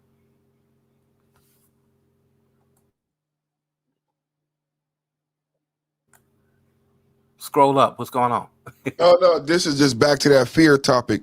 Oh, and I want to say shout out to Ryan Young. I met him, the dude that's the news person in the blue. He's a Phi Beta Sigma. He's a frat. As a matter of fact, he's a Cam Rob frat. And he asked good questions on the interview, but I want to say fear, because it make people think that these people are, we don't know the case by case. We don't know what these people cases are. Exactly. And just don't even know. some of the murders, some of the murderers are, self-defense or crazy stuff happens, accidental manslaughter. I understand about the families not getting quote unquote closure, but like the gentleman said, they had 2 years, man. So they were anything. Alonzo, I can't believe that it rose that much. It could have even been a car accident. They say, oh, he got convicted for murder. Oh, Yeah, he's dangerous because he got a felony and he just wrote a bad check. Oh, he got caught with a fake ID, so he's dangerous. This is what we you know what? I would love to get with all of you intelligent brothers and get together and do another stream on this. Real talk. Because, I had a person in my classroom to look me up. An Asian guy. And I'm like, what the fuck you doing looking me up? Oh, I saw this stuff about you on. Look, what you thought you was gonna see. This is how they get the bill passed, bro. Man, God is good, man. You got perfect timing, bro. This is how they get the bill passed, bro. With that story. there was a story we talked about that I liked. I linked to the story me and Son Claude did about the young man in D.C. selling marijuana legally, but the police chief crying about them using digital scales and asking for more funding and more police. Just this week, the female mayor of Oakland, white female mayor of Oakland, talked about the 11th child murder in Oakland. And she even touched on my heartstrings. You know what she said, Coffee? At first, I was like, man, I don't want to hear this shit. But you know what she said? And they are doing this. While we are online on YouTube with BGS, bitch ass, you know what she said, Coffee? She said, Oakland has 700 police officers to 400,000 residents. I'm perfect timing. And I love why. You know why? I talk a lot of shit. There's nothing I can say to that. You know what? At one point, and you know this for a fact, Oakland was a place where even the police didn't want to come in. Nobody wants to work in Oakland, but although they've cleaned it up, I will tell you this: they had to have the National Guard to come in. You remember that? I remember. So what do you say when she says that? I mean, I can say a lot of shit. I got commentary, Son Claude, intelligent. What can we say to 700 police officers, 400,000 residents? It's fucked up. Actually, that nothing. Nothing you can say. It's fucked up. And they're using black men, and they're using these tropes. They're using these tropes, and then we are quiet. We want to argue. We want to talk about pussy and pickup and pump and dump. Well, this is why I'm so passionate about my platform, because our attention is directed and our energy is focused on the wrong thing. This is how they get the bill passed so quickly. 21,000 homicides, and they attribute all of this shit to us. Violent crimes. This story was linked. This story was linked to Atlanta. Why is national statistics linked to Atlanta and the black DA? And this is what white people who read this shit will find, and this will scare them, and this will change their behavior. And this is how you get the bills passed, because they link what's happening into Atlanta to nationally and to black men, and it makes people pussy tingle and they vote a certain way. Shonda spoke about that. If you go back to her part, you will see. She spoke about that, and she's like, I can't speak to that, what's going on in that city because it's a different jurisdiction. But I'll tell you, attorneys do it all day long to get laws passed as well. This is the graph from the Atlanta story. Mm-hmm. I clicked on the graph from the Atlanta story. It led me to this.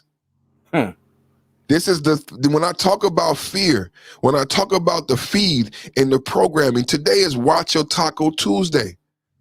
Let me tell you something, black men, y'all all need to go and take statistics class, not just mathematics classes, because in college, because they don't want us to know about statistics. They make the classes very high for you to learn about them. And there's also a special statistics tool that you have to use that's on the federal government sites, and you have to get a clearance for in order to be a part of statistics. So black men who can qualify, take these classes so that you can get the right statistics, because these people are the ones that are running your neighborhoods. They're running your neighborhoods, and they're also running your funding. They're also using your money, your taxpaying dollars, for this shit that's unnecessary. Same thing with what we just talking about, the situation in Oakland. They worried about that kind of shit. Maybe if you fix the motherfucker up and fill the fucking potholes up and make new streets, it'll work out. That damn mayor need her ass kicked. And I still want to see Kamala Harris go and apologize to that young man that she did a whole lot to. I don't think we don't talk negatively about Kamala Harris on this platform. Okay, let's just say this. She wanted to keep him. She wanted to keep him quiet. Only thing we want is a public apology. Oh, you're right. You're right. You're right. You're right. You're right. You're right. No. You're right. It's a whole lot of shit going on right now. The promises that they had made to these black folks, it ain't happening out here in California. Even with Governor Newsom. I'm sorry. I like Governor Newsom, but he was pretty weak. A lot of people still had EDD left over. you know, and they just cut it off because they got Republican people who are just, ain't nothing with being Republican, but just a straight up racist Republican, and you are on Democrat time, working inside of an office, controlling things because of your personal feelings and the person that you really want to be president.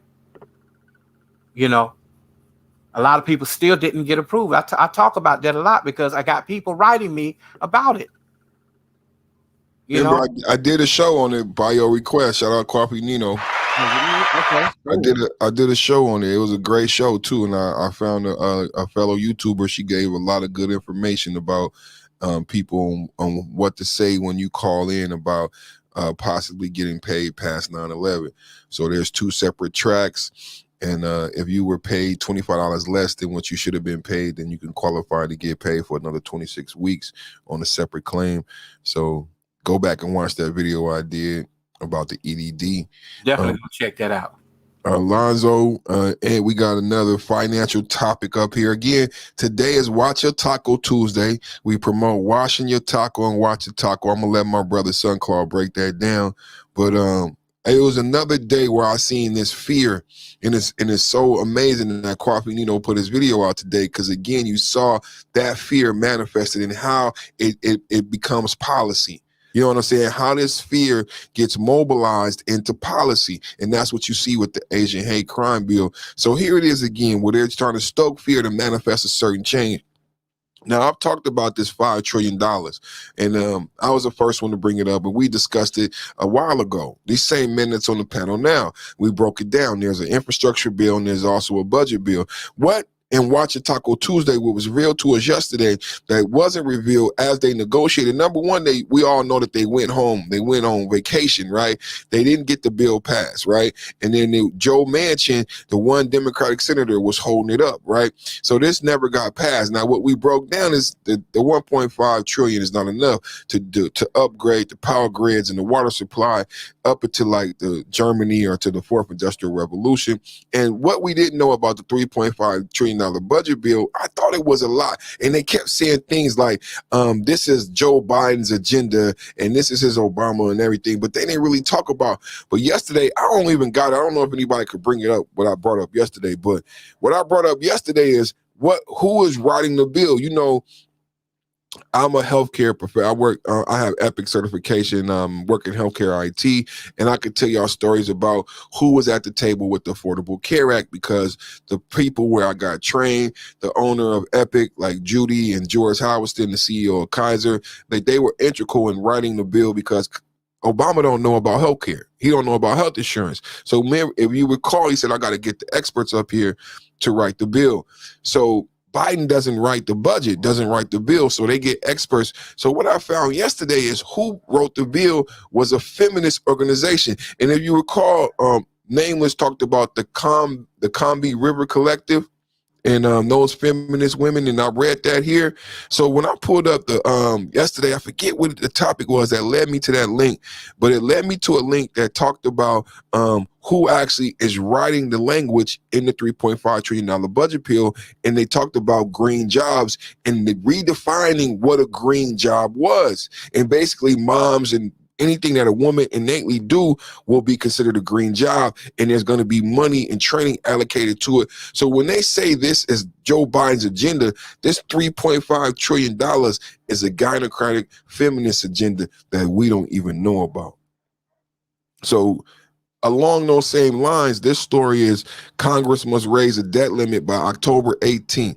So y'all remember when the last time it was a Democratic president, and how I talked about earlier about that terrorist watch list and the different colors and how they use fear. And y'all remember last time it was a Democratic president and how they had furloughs and the federal employees wasn't getting paid, and 75% of those people are black, and Obama always was having this debt ceiling thing every 3 months, and everybody who worked for the government was starving. So here it is again with another Democratic president in this $1 trillion budget bill, and they letting us know right now we about to start this dance. So we got $5 gas, and now they about to start the debt limit dance again.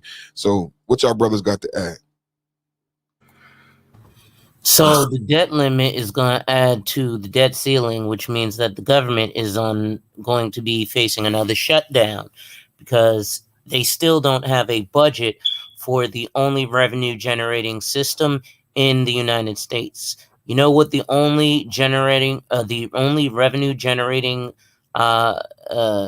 portion of the federal government is? The Internal Revenue Service. Wow, the IRS. The one that everybody hates, right? But that's not the really part only of way the to government. generate It's income. not really part of the government, though. Yes, it is. But they always say like the feds and the IRS is not like part of the law and not really part of the government. Who's they? Well, you know, the Hotep and all this shit. Like it's like you know the people who will say like got Wesley Snipes in Them trouble. same Like, people who say money don't exist, but then ask you for $5 for their insight. right. You know, the same thing that got Wesley Snipes in trouble. Like you ain't got to pay taxes. Not gonna. Well, you know, it's the same lines that when I learned that the DMV is not a government, it's a private company. A lot of people don't. They're each state. They're what?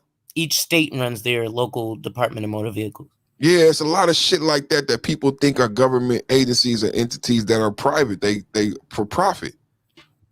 Well, that's why shit like no turn on red is okay, and you could turn on red in Connecticut, but you can't turn on red in New York because the laws of the road are different. Because the Department of Motor Vehicles has different rules in different states. Oh, the that only is so difference true. is that your actual license, once you're licensed, it's accepted everywhere. But you know what, though? And that's a good thing as far as the license part. But I tell you, Alonzo, you're right about that, about the laws of the road and the laws of the land, because you have the same things that go on. Reno is totally different from Sacramento. You know, that's California and Nevada. And you have the laws that are totally different. Licenses are easier to get in Reno than they are in California. Well, it depends on which kind. I want to talk about this, but y'all making me think about Kareem Abdul-Jabbar. I'm gonna put a pin in that. I want to come back to Kareem Abdul-Jabbar, but about the debt limit and the fear being stoked with this. Like the show today is Watch It Taco Tuesday, and I want fathers, taxpayers, and voters to be vigilant. That's another key word we've been saying here. I like diligent and we like vigilant of what's being done and the fear that's being stoked again with this democratic regime and how this has a real impact. When I say federal employees, we know that 75% of blacks are federal employees. And that's who got hurt last time we had a Democratic president, when you had these furloughs and you had people not being paid. When Alonzo explains the debt ceiling and the government not being able to operate, that's what happened. Federal employees don't get paid. So this has real impacts for Black Americans, and it did before. And this is the dance that was done with last time we had a Democratic president. And again, this dance was done to do what? To drive certain behavior. This is why I'm talking about it, so that we can assume this perfect man stature and this journey to Apotheosis, and we dictate our actions. We're proactive because we have value. When we see the television and the social media feed, and what's been done with this programming has been to devalue you so they could dictate what your decision making will be and dictate your behavior. But that's why I love God put Caden to God and Kwafi Nino and all of us and Alonzo. I didn't know all you brothers had this type of background with your spirituality, but these are type of men who understand this power of self, so that we cannot be manipulated and go different certain ways. So that's why I know this circle is so powerful. That's what it's about, bro. It's about understanding how they're using these different headlines to sway you and change your behavior. Like not to jump ahead, but in the same vein, Kareem Abdul-Jabbar today came out pro-jab and anti-Kyrie Irving. That really bothered me. In the same vein, we're talking about Watch Your Taco fear. And I also put hashtag debt because of this right here. But the debt ceiling, it goes back to fear. Let me ask you a question. Now, we know we all brothers. Same thing with, if you get a couple of black men in a room together, they say this brotherhood thing, but I would tell you, I think what you're talking about is similar to when Jesse Jackson, under his breath, said that he was on mic and he didn't know that the cameras was rolling, and he said some things about Obama. Remember that? Hot mic. Yeah. It was just crazy, you know. Do you think the Kareem Abdul-Jabbar situation is the same way? He was being interviewed on Don Lemon. Okay. So this was his reaction to Kyrie Irving stating that he would like to keep his medical things private. Now, I work in medical. I am certified in Epic. I just told you guys I've been in Kaiser, UC Dave, like 20 years, UCSF. Confidential is very important. HIPAA. Yeah. This is a man, American. This is one of the biggest things about being American is the right to privacy. It's like your same religious right. Now imagine if it was a woman or someone from the LCC, the Lucky Charms community. So here's a man who's saying that I would prefer to keep my medical history and stuff private. And then Kareem Abdul-Jabbar, who's a member of the same faith that we're also bigging up right now, it's not even supposed to be part of his way of life and belief. He changed his name to Kareem Abdul-Jabbar from Lou Alcindor. It's not even supposed to be part of his way of life. And he comes out pro-jab, anti-Kyrie Irving, being pro-privacy, which is pro-American.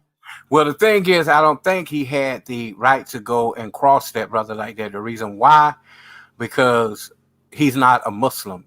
Now, if you were a Muslim and you want to talk to your brother in privacy and you want to say, hey, man, what's going on? What is your sickness? What is your illness? What are your weaknesses? What are your fears? What are the things that you've done that have gotten you in these medical situations? Then they would go to a solution. Usually it would be something natural. But I just still need to figure out what's the issue about, you know, him. What was he going to gain by knowing this man's medical history?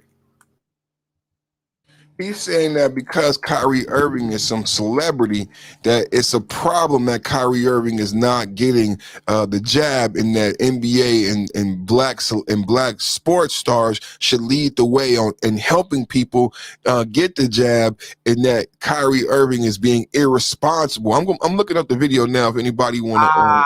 Okay, so that's what it's about. An old man, boomer, jealous of this younger man. This is what I'm talking about. Fear. This is a fear. This is real fear. This fear that's being stoked, and I think it's kind of odd. I don't know what's the right word. Y'all help me out. But Kareem Abdul-Jabbar saying this, somebody that's very respected, you know. And I even look at a person that played. Brooklyn Nets star Kyrie Irving, refusing to disclose his vaccination status today.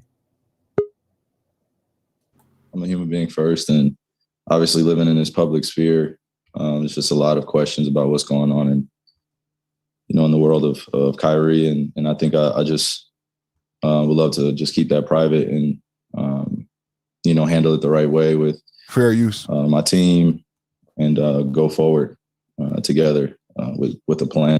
So Irving making that statement remotely, separated from his teammates, and because of local restrictions, he won't be able to play in home games unless he is vaccinated. NBA legend Kareem Abdul-Jabbar is calling out vaccine deniers. He's writing about it in a Substack, and he quoted in this article in Rolling Stone, and we're going to talk about it right now. So Kareem Abdul-Jabbar, thank you so much. Thank you for being here tonight and for doing what you do. Can I just get your reaction to Kyrie Irving's statement? I can't accept Kyrie Irving's statement. He's hiding behind procedure here. Either you understand what's going on and you're going to do the right thing, or you don't understand what's going on and you're going to continue to create all this confusion.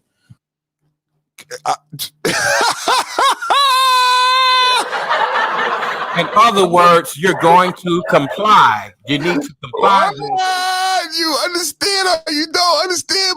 I can't talk bad about Kareem. I can't. That's my elder. But Gerald just got on the panel. Gerald, please jump in because I know they don't let you speak for long. I heard you on I heard you on you called in to MREC TV today. So you're a celebrity. I got my good OG brother Gerald. Come on, Gerald, man. Unmute. So y'all want my autograph yet? I don't know. I need to be I need to be giving mine out first. So listen, Coffee Dino did a premiere today, Asian Hate Part 2, and that video was fire, man. Okay, check this out. I said something wrong on your last show when I said that Jesus meant hail Caesar. No, Jesus means hail Zeus. If you drop the J and put the Z, you get the Zeus. So let me come back and correct myself. So apologize to the knowledgeable community. Now, on this shit here, I plead the fifth because I'm flabbergasted as Kareem will go against Kyrie. But see, I know why they're going against Kyrie. Kyrie is probably one of the only NBA stars that ever said, my ass ain't from Africa. I am a native of America. Ding! Let's get rid of his ass. See, understand this. This is the information era. They don't want us to know who we are. They still want us to think that we came here on a damn boat. So they attack Kyrie. They've been attacking Kyrie. He's a diva. He is, I don't think he's a diva. I just think he's knowledgeable and grabbed his balls and said certain things. So, Hold on, Gerald. Wasn't he born in Australia? Who was born in Australia? Hold on, Gerald. Ain't that Kyrie or is that Ben Simmons? Man, Ben Simmons is from Australia. Come on, get it right. Get it right. Kyrie is from New Jersey native. So there's up around that New York native. Those people from Niagara Falls, better known as Nigger Falls. But y'all don't know nothing and y'all won't talk about that. So that's something else. Another program, another Taco Tuesday or coleslaw Friday. So I'll be back, yo. Coleslaw Friday. Do you slaw dog or do you not slaw dog? Hey man, I don't eat no coleslaw on my hot dog. I'm strictly coleslaw out of the bowl. So. Gerald, you don't know what you're missing, man. You don't know what you're missing. Well, you got to understand, you're talking about a guy that's from Louisiana that eats red beans and rice with sausage with dried shrimps and chicken on the side with some collard greens. Now, that's a meal for a king. Pause. I ain't going to disagree with you there. But you need to try that slaw on a hot dog, man. Slaw dog.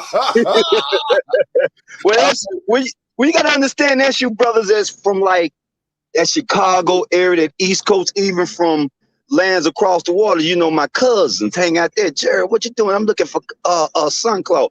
Oh, he over there in the shack. I said, what he doing? All puffing and cooking some coleslaw and hot dog. Shit, let me go on over there and grab me one of my dogs then. Shit. All right. Let's finish this real quick. I want to get Gerald back in. Let's see what else he got to say. Oh, before you I was gonna say, do y'all notice Kareem has a book to promote? I did not know that. They're saying it right there. If you rewind it, they'll talk about the book and what the book that he's writing is talking about. Oh, he didn't get into it yet. He must about to get into You it. know what? His publicist done told him, go ahead and strike up something so the attention can be up on you. Even his old ass know that. Yeah, to get promotion. This is my issue with BGS. This is my issue with BGS because this generation, these older dudes, they throw us under the bus. It's the same thing like with MOD. These are the tactics. Like, you know what I'm saying? I'm going to use this young man to sell my book. And he has no, let's listen what he's going to say. Stance.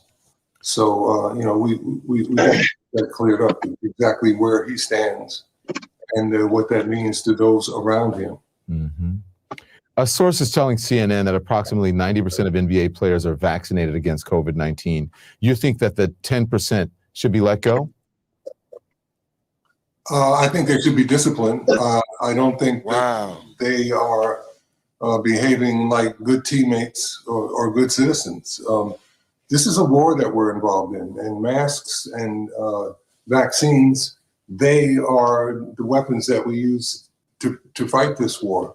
And when you're not going to be cooperative with that, you're working against the effort to make everybody safe. And you know, we can't have that. That doesn't work for everybody. What about the folks who say, hey, listen, it's my right, it's my freedom, it's my body, I can do what I want, I shouldn't be told what to do? Well, that's fine, but they don't have to do that within the framework of the NBA and put other people at risk. That's what we're talking about here, putting other people at risk, not about whether somebody feels macho enough that they're going to go against the COVID virus and not have any vaccination protection. And, you know, I guess maybe it makes them feel brave. Hey, pause it for a second. Or, you know, able to do something that others can't do. Right? That's not what we should be doing here. We should be trying to limit this virus with all the tools that we have at our disposal. That's it. The only thing I have to say. So you mean that he's putting his teammates at risk, yet he's the only one who didn't get the stabbing? 10% of the NBA players have said. So basically all of his teammates has it. And he's putting them at risk when he's the one who doesn't have it. And he's putting them at risk. He won't that make sense. He won't be able to make sense. It don't even, this what they said, he won't be able to play at home games. He can play on the team, he just won't be, because, and the home is a democratic state, and in that democratic state, there's a local mandate that prohibits him from playing in home games, but he can still travel and play with the team. That's further diluting. Yeah, I know. I'm not making it up. He cannot play at home games because of the democratic regime in the democratic state, which in the game that he played. But he can travel and play. And you guys, I don't know if you've heard, but this is breaking down along those same lines to be red and blue states, and where you can do certain things and where you can't do certain things. In Florida, the Florida governor had a black doctor on the other day saying that the jab is not the only way to cure yourself from COVID, and it's not the primary way to get cured. This is in a Republican state right now in America, a black doctor saying we ain't going for the dumb shit. So just in case you want to go somewhere where you ain't got to go for the fear. Go ahead, Gerald. I know you have got a limited time.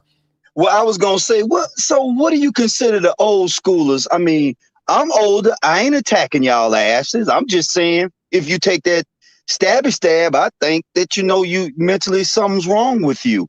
I mean, Bill's not taking this. I mean, Bradley Beal said he ain't taking this shit. So, you know, I'm with it. And Sidney Powell already has come out, which they won't put it in the news, is that whoever sued Fauci and Gates, they won. I wish you would look for me on WhatsApp app. I can send you the video so you can throw the video out there, then YouTube get mad and kick your ass off. Because Sidney Powell already said it. They're won. Don't take that damn that jabby jab. It's a 2-year death sentence. It's there.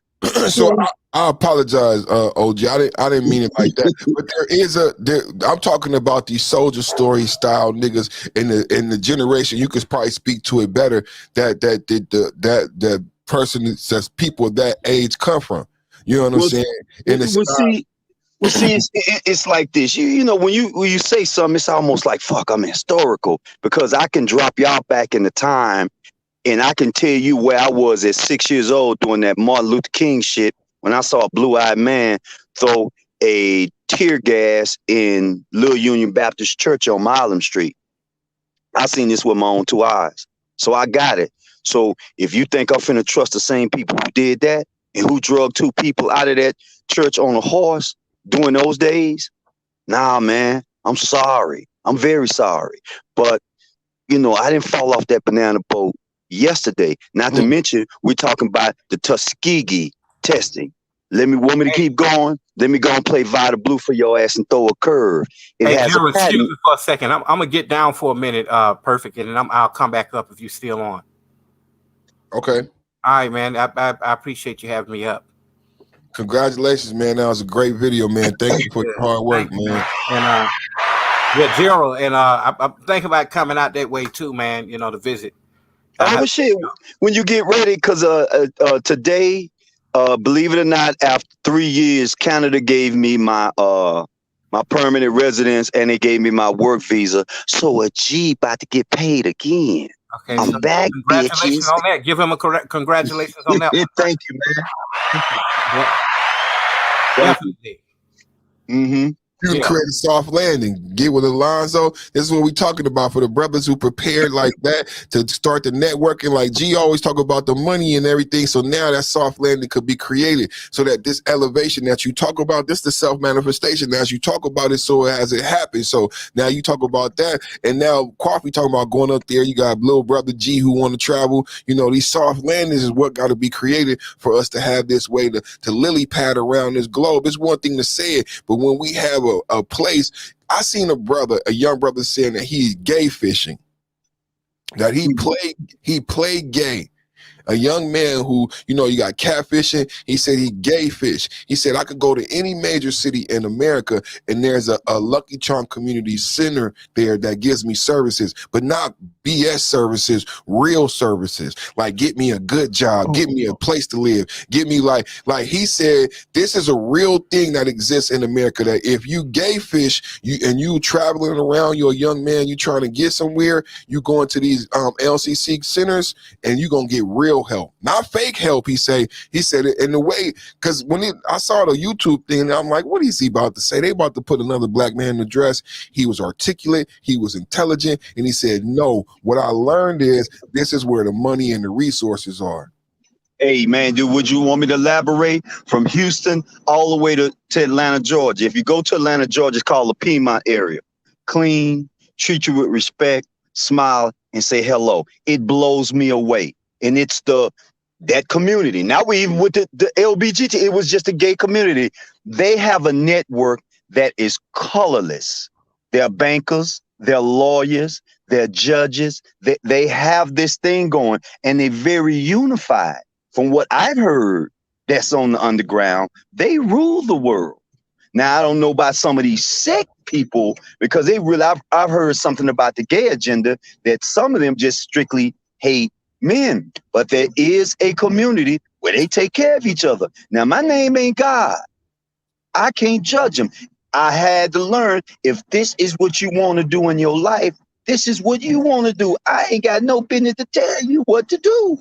No, I bring it up because I just want to show individuals that a structure exists. That the possibility, because a lot of time, oh, perfect man ain't no perfect man, all this and that. Even my little brother be like, y'all ready to go to South America? Like there, a structure exists. This community was a fragmented community. It was not a political community, and now they have these soft landings. I bring that up to show the example of how we need to create these soft landings, and why young black men don't have soft landings created by black men. This young black man has to gay fish to find these soft landings. What I'm saying is that what you find getting your visa and doing these things, and with Alonzo Hall on the panel, is that we need to be vocal with our digital voice and be active with creating soft landings. The governor of New York said her number one focus is creating soft landings for female politicians. And in this $3.5 trillion bill, soft landings for women written by the feminists. This has to be the movement. This has to be the movement. When Gerald be talking about the money and the stocks and the bonds, like creating something for when young men is ready to move in that direction, just like Alonzo Hall is here, that they have somewhere to actually go. True.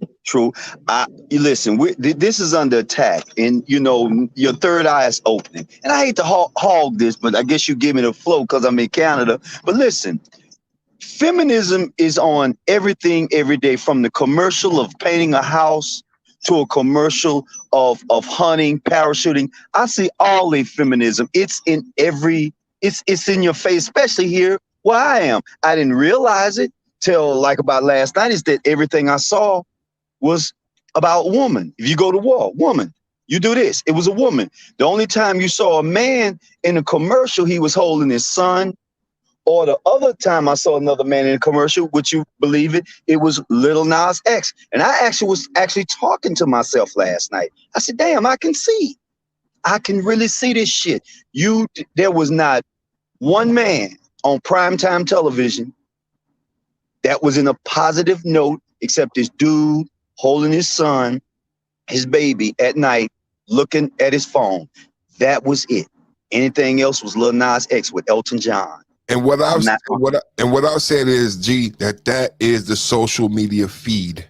That is what we are being fed. Well, we're under attack. And that's what somebody said, that we're under attack and we don't even realize it. But again, when you have shows like this and you got Sunclaw coming up here, you know, just dropping that smooth curveball on your ass, and one person listen. All you gotta do is get one. If you got one person to open up that third eye, Sunclaw, you and Lonzo, you done your job. That's it. Dust off your sandals and keep it moving, because this shit ain't for everybody. The truth just ain't for everybody. Like you said, you heard Emmerich, and you heard that dude that was talking about the Bible and Jesus and God, and we need a savior. You trying to tell me we can't save ourselves? That's our responsibility to save oneself. Why you gotta wait? What's the purpose of waiting on somebody? And this is the most dangerous thing about who we are as colored people. All we need is 24 fucking hours, and we back on top just like that within a blink of an eye. Within a blink. You get 1 million people. Hell, you can get 100,000 to get it together. That 100,000 got a friend. One friend. It equals to 100,000. So on, and so on. It is the most dangerous thing that's to the other people. Now, the only reason why I know that, because I read their how do you say it, Sunclaw? COINTELPRO, something like that? Quid pro quo? Whether it's pro and tail, where they spy on us and they keep us down, and then they use the that's it, Gerald. COINTELPRO. Thank you. And they use people such as the big man, the big Diesel, who's coming out saying, now I'm about to separate from these celebrities. And then you turn around and you get Kareem, who goes backdoor and do that against Kyrie. Now, one thing that hurts about Kareem is part of Jim Brown, Muhammad Ali, Arthur Ashe. He go way back, y'all, when they were just fighting for rights, basic rights. That's why Jim Brown will always be a hero to me. Why? He told him, fuck off, man. Are those people that you mentioned? We should change his name from Kareem back to Luau Cinder. Okay, who first? What you say? Sunclaw? Lonzo? I said we should change his name from Kareem back to Luau Cinder. Well, like I said, he could be a clone. That just does not sound like the Kareem I know, bro. And what'd you say, son? Of the people that you mentioned earlier, together with Kareem, how many of those people are alive? Jim Brown, maybe Davis. I can't think of his name because he was way back with the Redskins. I think only Jim Brown. Muhammad Ali's gone. Bill Russell. Wait, let me apologize if Mr. Russell's listening. Bill Russell is alive. He was one of those guys too. Yeah, Jackie Robinson gone, but Jackie Robinson learned, because he went against Ali behind that flag and then realized, shit, maybe I was wrong. So I would say about 2 or 3, man. Arthur Ashe gone. I still think they took him out with their blood. In Richmond, Virginia, they have a street, a boulevard. Yeah, they gave him where they have Confederate generals. Yes. Riding on horses. And you know whose statue is over there on that boulevard? Who? Arthur Ashe. Get out of here. Get out of here. But see, yes, he is. Wow. And see, that's another thing. Notice how they don't talk about it. They don't talk about Arthur Ashe like they don't talk about Malcolm. They talk about him. They dog him out. They didn't want him over there together with their Confederate war heroes. Well, see, and here's a killer. Here's a curve for you. I think that flag is the Iroquois Confederation flag. That flag does not even belong to the KKK. That's stolen, just like the swastika stolen. Quick question about Arthur Ashe. Was he LLCC, or is that just more of the poison that they put on his name? Okay, when you say, okay, educate me. Come on, educate me. Break it down. Lucky Charms community. No, Arthur Ashe was a real rebel. Arthur Ashe was a rebel before most of those guys I just named. He was part of them, though. He's part of that Russell crew. And here's the kicking part. He was intelligent. Yeah, very, very, very intelligent. They say, oh, we got to get rid of him now. Now. And they got I've rid heard of a him. lot of black women in his age range, unfortunately, black women accuse him of being LCC, and I think that's more poison on his name. But now they're doing the same thing to Malcolm X, so. Well, yeah, they doing the same. But see, that's what they do. Hell, if you was famous and you was in a line like that, do it to you. And let me say this, too, about Hard Talk Radio, and I got to say this, because I know y'all hadn't heard it. There's a lawyer. If you think this is some news, there's a lawyer in Dallas. I think her name is Janae Brown or Janae something. This sister called, and she's a lawyer. This sister tweeted out that brothers, I don't like using the word black men, but brothers are bullet bags. Yeah, she said this. She said this. And I'm fucking getting very sick and tired of these treacherous people. And I hope she hear this. God damn it, I didn't see our people go through a lot of shit. Richard Pryor said some shit, man, back in the days. Officer, I am reaching into my pocket for my wallet. This used to be a joke, but I know a guy. His father got taken out like that. And it was Darrell Franklin's cousin. And I never forget, we were sitting on the steps in Shreveport, Louisiana, early 70s, maybe late 60s. And he said that shit to us. So I can do some time traveling and go. That's why I wanted to calcify my pineal gland, because I don't want to be stuck on this level of, what is that? Is it dementia? I can't even think now, but this level of life, there's more to this life. But I'm tired of them. They lynched us. They did some shit to us, On this y'all. dimensional plane? Thank you, man. Thank you for cleaning up this old man. Thank you, bro. I thought he was going to go with this demonic plane, but okay. We can go with that one too. It's the plane, though, son Claude. This is why I admire you guys, because y'all younger than me. I got years on you, at least 20. And you all speak like older gents, which then I'm wondering why Perfect got a problem with BGS, but this is the way life supposed to go. Perfect is supposed to challenge the leader to make the leader even better. That's the way it go, bro. That's Real the way quick, it is. because what you said, Gerald, is very important, and this is something that stands true in my life, and I want to see if it stands true with you, Son Claw, and you, Perfect. So when I was younger, even though, you know, I had my dudes that I ran with who were my age, I always soaked up game like a sponge from the older dudes who were 15, 20, 30 years older than me. I didn't soak it all up because I would have been doing what I do now then. But, you know, a lot of those old, like OGs like BGS in the day would tell us some stuff. I see why you have, you know, issue with him today with some of this stuff. Like, even what you were talking about the feminism, Gerald, I got to push back against that because I understand it, but it won't affect our business. Our issue is logistics and supply chain. Now, women have a huge issue in that because they consume. Right. But at the end of the day, you know, that feminism still comes back. And like I put in the chat, even with there's men in charge, which is why the women are moving apolitically.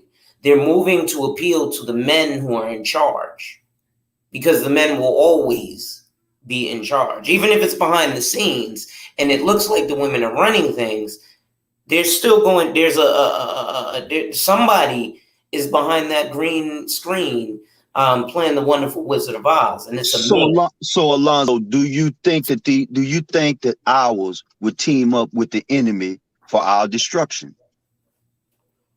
Our women? Yep. So I think they're put into a bad position. Okay. And ironically enough, part of that article that we were looking at yesterday, Perfect, kind of is gearing my mentality towards that, right? In order to help Black families, we do have to help Black men. And FYI, today is National Sons Day. I want to shout out to my mother. She actually called me this morning and wished me a happy Sons Day, took me out to breakfast. and then said she apologizes to me because she realizes that National Daughters Day was Sunday. We made a fit out of it, but don't nobody give a damn about Son's Day, even Father's. And when we get Father's Day, she said, we make a big deal out of Mother's Day, but we don't even make a deal out of Father's Day. For Father's Day, what do you get to cook for us on your grill? So shout out to that. True that. Shout out to the father. Alonzo, what I had when I was growing up was the neighborhood philosophers. They would sit in front of a particular person's house and they just be talking about stuff, esoteric stuff. Son Claude, where are you from? And give me the time. Where are you from? Like east, south, west, or the islands? Where? Everywhere, man. okay, universal man. But where were you born? Like, I was born in Jamaica. Okay, you're island. Then you're island guy. So did you come over when you were young? Jamaica Queens, man. Jamaica Queens. Oh shit. I'm an island guy too. Manhattan, Staten. Alonzo knows that old joke, don't you? He got me good. He got me good on that one. I lived overseas for a few years. And so your father was a military man. So your father was a military man? No, my people are from the islands. And I was on the islands for a few years. Right. And that's where I encountered those neighborhood philosophers. Wow. Okay. Cool. So that was back in the Moody Baruka, the Marley, the offsprings from the Marleys, Moody Baruka, Bunny Wailer, those guys. I got to see things that people maybe 30, 20 years older than me could see. Okay. My grandmother would wake up at like 5 o'clock in the morning, light a fire, put a pot over the fire to start lunch at 5 o'clock in the morning. Wow. She had to have her beans soaking and boiling at 5 so that by lunchtime, the food would be ready. Didn't have running water, had blackouts. So basically everything we had was canned goods and dry goods, powdered milk, and so on and so forth. So I got to see something that people my age really don't get to see. And then you could go to the ocean and catch your lunch and your dinner right there. Cool. That's cool. That's cool, man. So basically, you came from the islands, you went to the East Coast. Lonzo, you from New York. That's your roots going back, what, about 2-3 generations, right? No, I'm from Connecticut, so my root, well, same difference. But actually, my grandfather's grandmother, they are, and I've met her. They're Arkansas. Get out! Really? Mm-hmm. So it goes back to when they was having all those racial wars back then, because Arkansas was the land of the colored folks too, and thriving cities. And then they had this war and ran them out. Wow. That's from my grandfather's side. If I go my grandmother's side, I guess you would consider that side of my family boule. We were all uppity Negroes, very well-to-do. We all had businesses.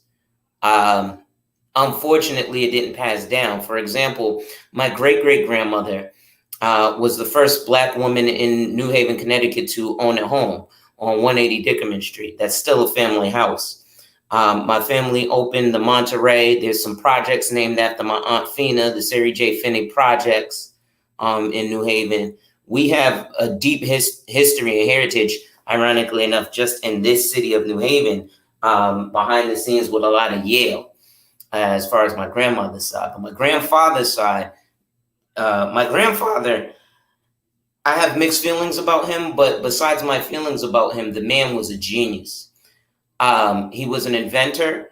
My grandmother called him crazy because he wouldn't keep a regular job. He would always have to do something for himself. He refused to work for the white man. He created a skincare product. And now he's in prison. That's for other shit. But, and I hope he rots there. But for everything else, he's still, he had some, I appreciate the genius he passed down to me. Okay, Cool. Perfect. I hate to get off what you're talking about, Kareem, and all of this. It's just how rich this is just to listen to you. And Perfect, what are you, from the West Coast? So you the West Coast guy, what? Yeah, San Francisco Bay Area. See, they said that they were the warriors of this Black Wall Street. They said that the guys out west was the warriors, so they had linked this underground, which goes back to, which I'm still shocked about, Kareem going against Kyrie of all people. Because Kyrie is the one who said, we need to separate and get our own basketball league. And, the powers that be was like, what? Yo, bro, you need to chill. And, of course, his boy LeBron went against him because LeBron got his hand in the Asians' pocket. Because from word on the street is the Asians own the NBA now, There's 300 million NBA fans in China. There's 300 million Americans. And that's what I was trying to get at earlier when we were talking about Kwafi's documentary and that bill that got passed.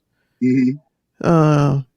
You can get the NBA to apologize, and most of the big stars in the NBA to apologize to you.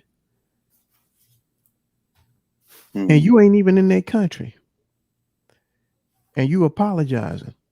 That goes to show what kind of influence they have.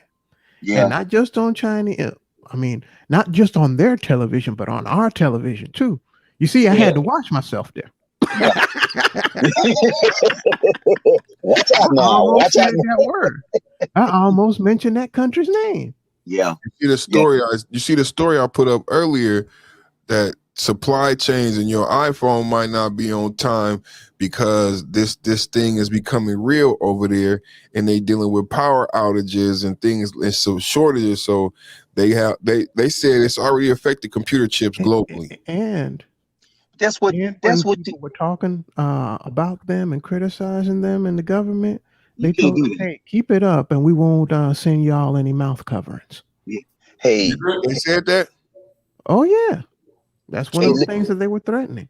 So they let me play this video so we could get a better understanding, because what they're saying that their issues over there are going to threaten because everything that we use comes from them. As a result of recent power cuts, this video on social media showing a family, including two children, stuck in an elevator after a sudden power outage. Selena Wang joins us now with the latest. So Selena, great to have you with us. We can talk about the potential risk to growth, and of course that is a risk to itself, but what about the dangers of seeing things like this where a family's stuck in an elevator? We've also seen traffic lights not working in certain cities as well, and of course colder temperatures in the northeast too as we head into the winter months. Huge problems. Julie, exactly. And we are only seeing this ripple effect worsen. You've seen this trigger blackouts for households, forcing factories to cut production. According to state media, the power outages are hitting 3 northeastern provinces, as well as cities in the southern province of Guangdong, which is a major shipping and industrial hub. Alonzo. You mentioned the impact this is having on people's daily lives, in addition to those factories. Major traffic jams from reports of cities that are having traffic lights that aren't working, as well as sales of candles soaring in some places. And that video you referenced of a family trapped in an elevator for 45 minutes, the mother complaining of the struggles of being trapped there with her children. Now, Julia, the factors leading to this power outage, however, have been brewing for some time. You've got surging demand for Chinese goods as the global economy emerges from the global pandemic. That is increasing demand for China's power-hungry, electricity-hungry export factories, and that is sending energy prices soaring. At the same time, China is trying to hit its very ambitious climate goals, trying to be carbon net neutral, carbon net zero by 2060, peaking its energy carbon emissions by 2030. So local officials are under pressure to limit electricity demand, and that has all created this perfect storm for this power crunch that we're seeing right now. Yeah, and you can throw in there the tensions with Australia as well, chief coal supplier as well, just adding to the mix. As you point out, it is the perfect storm. I mean, gauging what the growth impact is going to be going forward, as much as analysts are trying to predict and are lowering estimates, it depends on how long this goes on. What's the government saying potentially about trying to restore more consistent energy supplies? How long will this go on?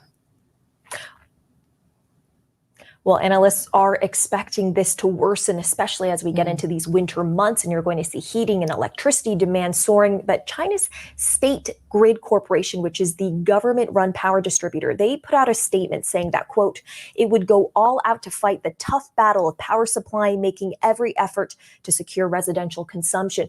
But as you say, economists are already slashing these growth estimates. Goldman Sachs slashing their estimates, citing this mounting uncertainty. And this all really reflects the Communist Party's struggle to balance this effort to rein in pollution, to reach its climate goals, as well as trying to stimulate economic growth. And of course, this also places more strain on the already strained global supply chain. This has raised fears that there could be shortages of goods as we head into the Thanksgiving and Christmas seasons. Fear. Won't be enough presents. Now, are you guys aware that China told a lot of those Bitcoin miners to close up shop in China?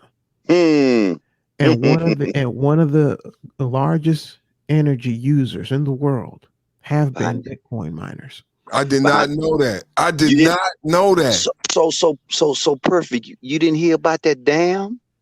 And that was probably about a month, 2-3 months ago that they started doing that.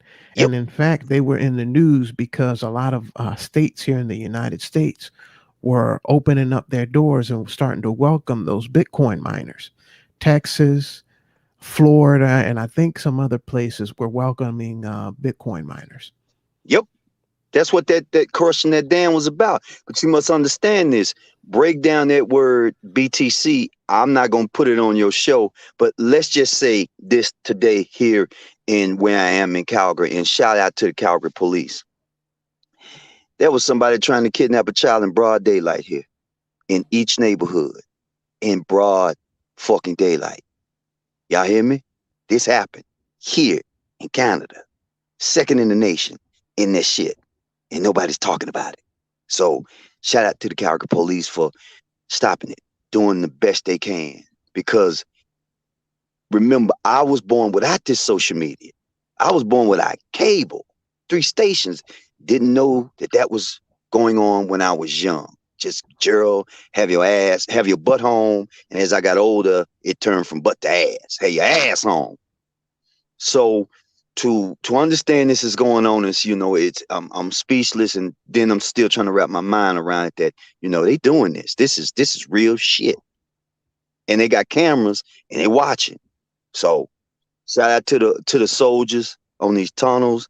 And I'm gonna say it too. Shout out to the real Mr. T. Shout out to Mr. Trump for, targeting this and trying to defeat this. No other president has tried. Not one. Not one. Including y'all so-called first black president. Yeah, right. So let me spit to that real quick, Gerald, because one of the things, actually, this is funny that you mentioned. We know the shutdown will BTC, but I was having a conversation with Representative Richard Blumenthal here in Connecticut. Yes. And asked him, a brief question about digital currency. So all you Bitcoin miners, y'all are about to be holding a bag of excrement, because on the bill that's being submitted to Congress, digital currency is already in the infrastructure bill. And when they say digital currency, because it's an emerging issue and has been an emerging issue for the past decade in the Internal Revenue Code, that's why they suddenly did the change on your Cash App. Because anywhere else, $600 or more in self-employment is taxable. But they know all these hoes life girls was getting free Cash Apps, so they wanted to horn in on that. But the new digital currency, whatever it will be, it might be called Bitcoin, but it ain't going to be the ones you have your digital wallet for. It's going to replace the dollar, because they're trying to get rid of 3 items of currency. The physical dollar that we print with cotton, the check, and possibly even the credit card, because we can all pay from our cell phones now. And Alonzo, I'd like to mention something else. since I mentioned earlier that a lot of those Bitcoin miners are no longer going to be allowed to mine in China. Nope. They had to close up shop Yep. and head where? The United States. Yep. So Ain't that that something? benefit of that so-called Bitcoin being decentralized and not being under the control of any government. That was Where's the that problem. now? It's over here. Where's that now when it's under the branch or basically under the wing of a single government, the majority of it? And we can't maintain And the current and power it's that we quote got now. unquote We ain't got the grid. decentralized. And we ain't got the grid. This is how you do. I would put it over here too. We the new third world country. We the new Africa. You had a social media website taken down because they went and talked to Amazon, who was hosting that website. Who? Who? Twitter? I mean, who? Oh, it's Oh, you can't say? yeah, not really. Okay, cool. I But caught that. they were considered racist, but they were a haven for conservatives. That's what it was. Okay. And they got taken down because they had a lot of their stuff. Their website was being hosted by Amazon. Yeah, I So forget the name if of you it. can shut down a website, what makes you think they can't shut down those servers once they're here in the United States? True. The government can go over there and say, well, these people right here, they can't have access to the internet anymore. And there goes your servers. And what do you have then? A computer. What you have then is I control your money.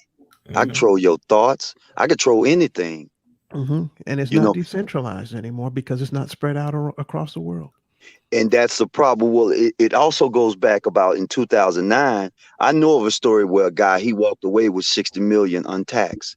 And this is why I probably never talked to my youngest child's mother or the youngest child or the people in child support, because how they stirred my mind away. $5,000 at that time in Bitcoin would have bought me at least $30 million tax free. Then you can call me a ghost because I could have got away. But now it's like, I want my cut. But see, I get what United States doing, because you must understand who's been ruling us for, just count your years of life and what's going on. Me, 64. They got me for 64 great years of taxation without representation.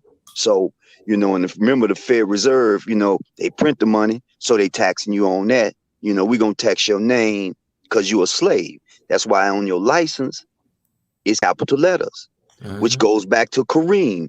Why the fuck will Kareem defend those people who's pushing this poison and not pushing life?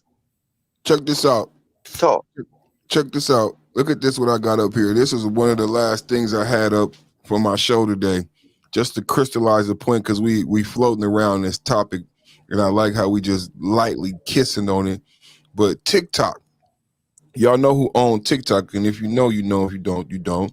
But I remember when they told us when we first found out who owned TikTok, and then you heard about Jack Ma and all the CEOs getting up out of there, and then we learned about how they're underground. That's how I'm gonna say it. I'm not gonna say the T word, but how they underground is linked to their government, and it's the same thing.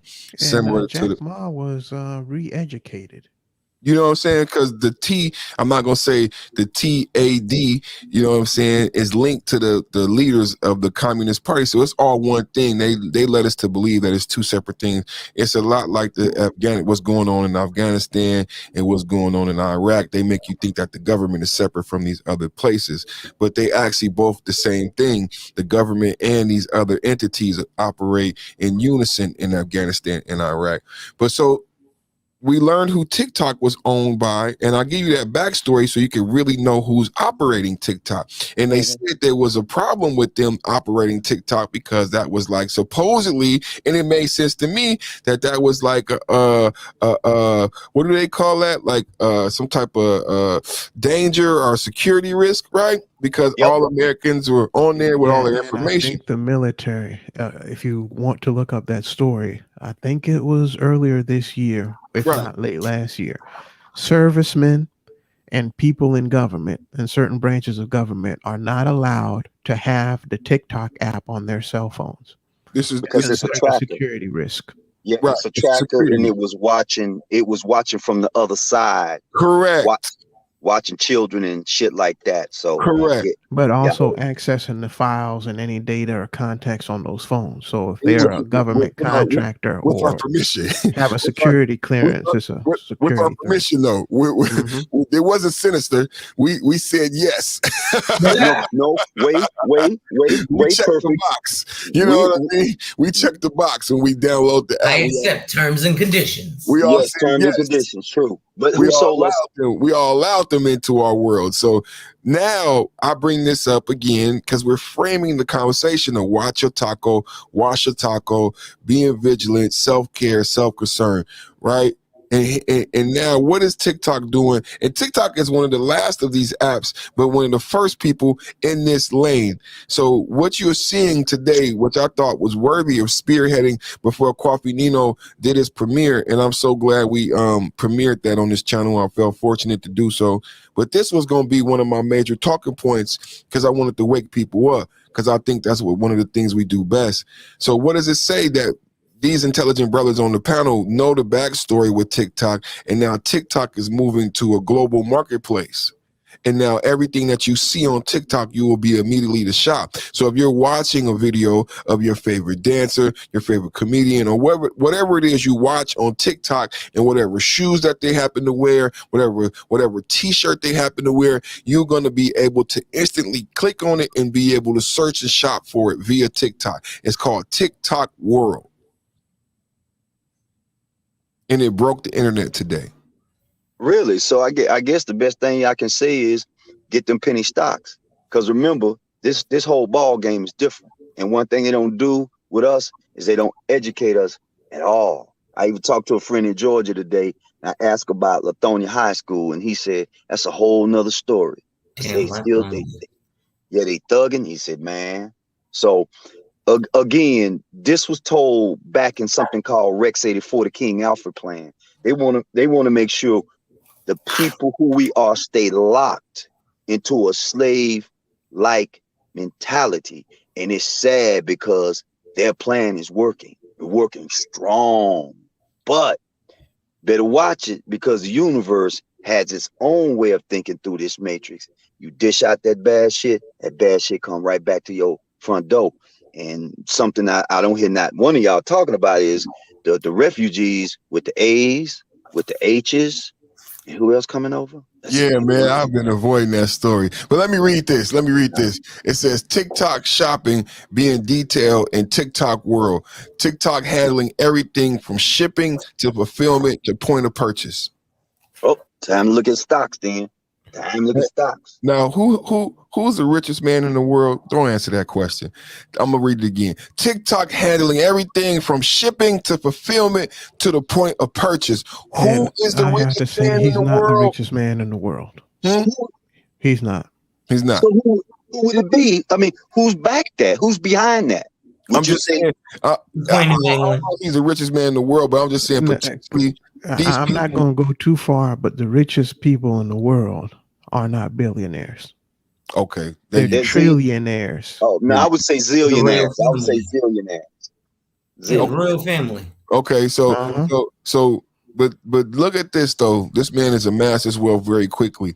And so here is potentially the people we're talking about who we're speculating allegedly control and run TikTok, now moving into his lane. TikTok shopping API to integrate products directly into TikTok, all by the end of the year, they say. So I'm gonna read that again. TikTok handling everything from shipping to fulfillment to point of purchase, POP.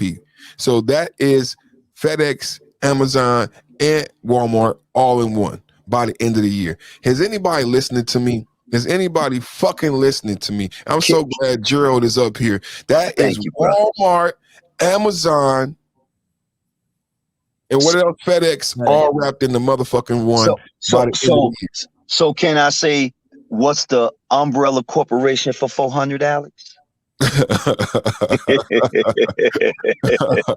the end of the year, they telling me they already got trucks, y'all. They already got planes. They got planes, trains, and automobiles. By the end of the fucking year, they said they have everything from shipping to fulfillment to point of purchase. By the end of the year, that is planes, trains, automobiles, an Amazon style website, shipping and to fulfillment to point of purchase. All by the end of the year, all encapsulated, like Gerald just said, umbrella.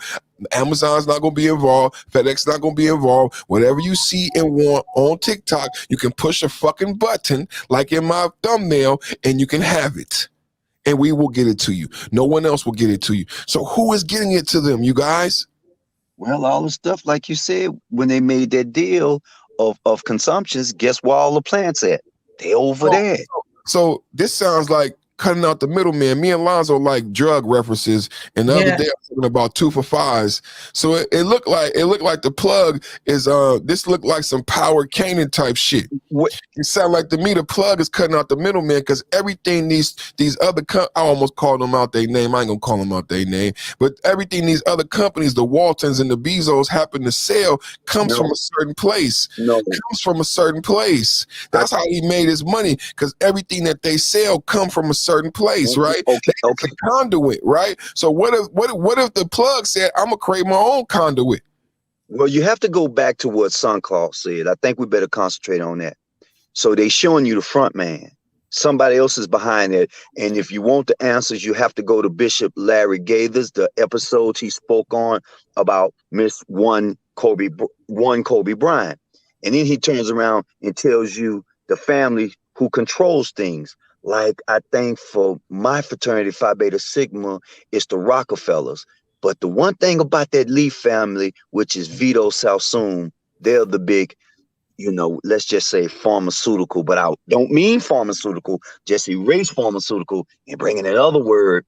They control that. So we're talking about maybe families. Remember, those people, now I'm getting like SunClaw, not to say certain names, but those people who they put out in front, they say they billionaires, they're the front men. These rich, wealthy, forget the word wealthy, just say powerful people who damn near run this shit. They are that umbrella corporation. Saudi Arabia, Arabic, Asian, some Viking shit going on. Well, come on, y'all. We know the Bilderberg Group is a 4-year meeting, meeting every 4 years, where all of the world's leaders meet for 2 weeks. So if all of the world's leaders meet for 2 weeks in this place where it's extravagance and like $7,000 a bite. Nice, Lonzo. Nice thought. You're right. Hey, Lonzo, they put that shit, and I still got it PVR, however you say it, PVP on your TV. I remember episode of what's the one with Charlie Sheen and the dude, 2.5 Men. Well, old boy bought that ring, and old boy said, his brother said about the cartel, the De Bergs, the Diamond Cartel, and they said you should spend a certain amount of your paycheck. De Beers. See, nobody talks about that. When you bought up that, it's like, okay, you going in like Hank Aaron, you hitting that shit. And ain't it sad that Hank Aaron ain't even around to talk about what we're talking about, because I think he took the jabby jab. He was pushing that shit too. Yeah. Well, look, y'all, I'm about to hop off because my computer's dying. So we have 4 hours. Everybody, let's go into closing statements. Go ahead, Lonzo, hit your closing statements. We have 4 hours. Hey, you already know with me, white bass work in progress every day and see success. And when people challenge you, they don't challenge you to challenge you, but they challenge you to challenge you. Accept the challenge. Salute. Salute, Lonzo. Salute, man. I'm not going after SunClaw. The hell with that. I'm not going to let the Marvin Gaye of the internet embarrass me. I love it. That's my brother too. So I'm gonna say to the youngsters, anybody listening, XRP, XLM, this virtual reality world is going down, man. It's crazy. Ethereum, I still don't see the value. I don't see how this is gonna work. But get your silver, get your copper, You can't afford gold. It's too expensive, and even platinum is even more expensive than gold. AMC stock, get you some penny stocks. Just try to get in where you fit in. I wish, and I can't say I wish this no more because I'm not that. I would hope that my father would talk to me like this at 18 or 19, but let me just throw a spear at his ass for not doing it. So I'm doing it for somebody else's son if your father's not there. Look at investments, bottle up your emotions, throw that shit in the trash, protect your seeds. If they're calling us bullet bags, I just don't have any faith in this Willie Lynch female. I don't have no faith in the WW rabies rabbits or the Latinos. You are your best manifestation. You know, you're God. You're just a little G. So if you want it manifested in your mind, I definitely look forward to Coleslaw Friday. I do. I really do. So I'm out. Do you slaw dog or do you not slaw dog? That don't sound right the way y'all say that shit. I love it. Salute to you, GA, and you did good on MREC TV, man. You was dropping real bars over there. Thank you, bro. Thank you, man. Thank you. I'll catch you in the clouds, bro. All right, later, son. Take care, Joe. All right. Perfect. What's this thing you talking about that spicy tofu? Oh man, my lunch is kicking my butt, man. You know how I classify spicy food. How do you classify food? It's only spicy. It is only spicy. It's food. I love it. When it burns going in, and when it burns coming out. That's the experience I'm having right now, man. And they did too. I said don't do too much, man. In fact, when I go over there, I tell them, give me the spicy. See, I tell them I want it to burn going in and burn coming out. It's burning.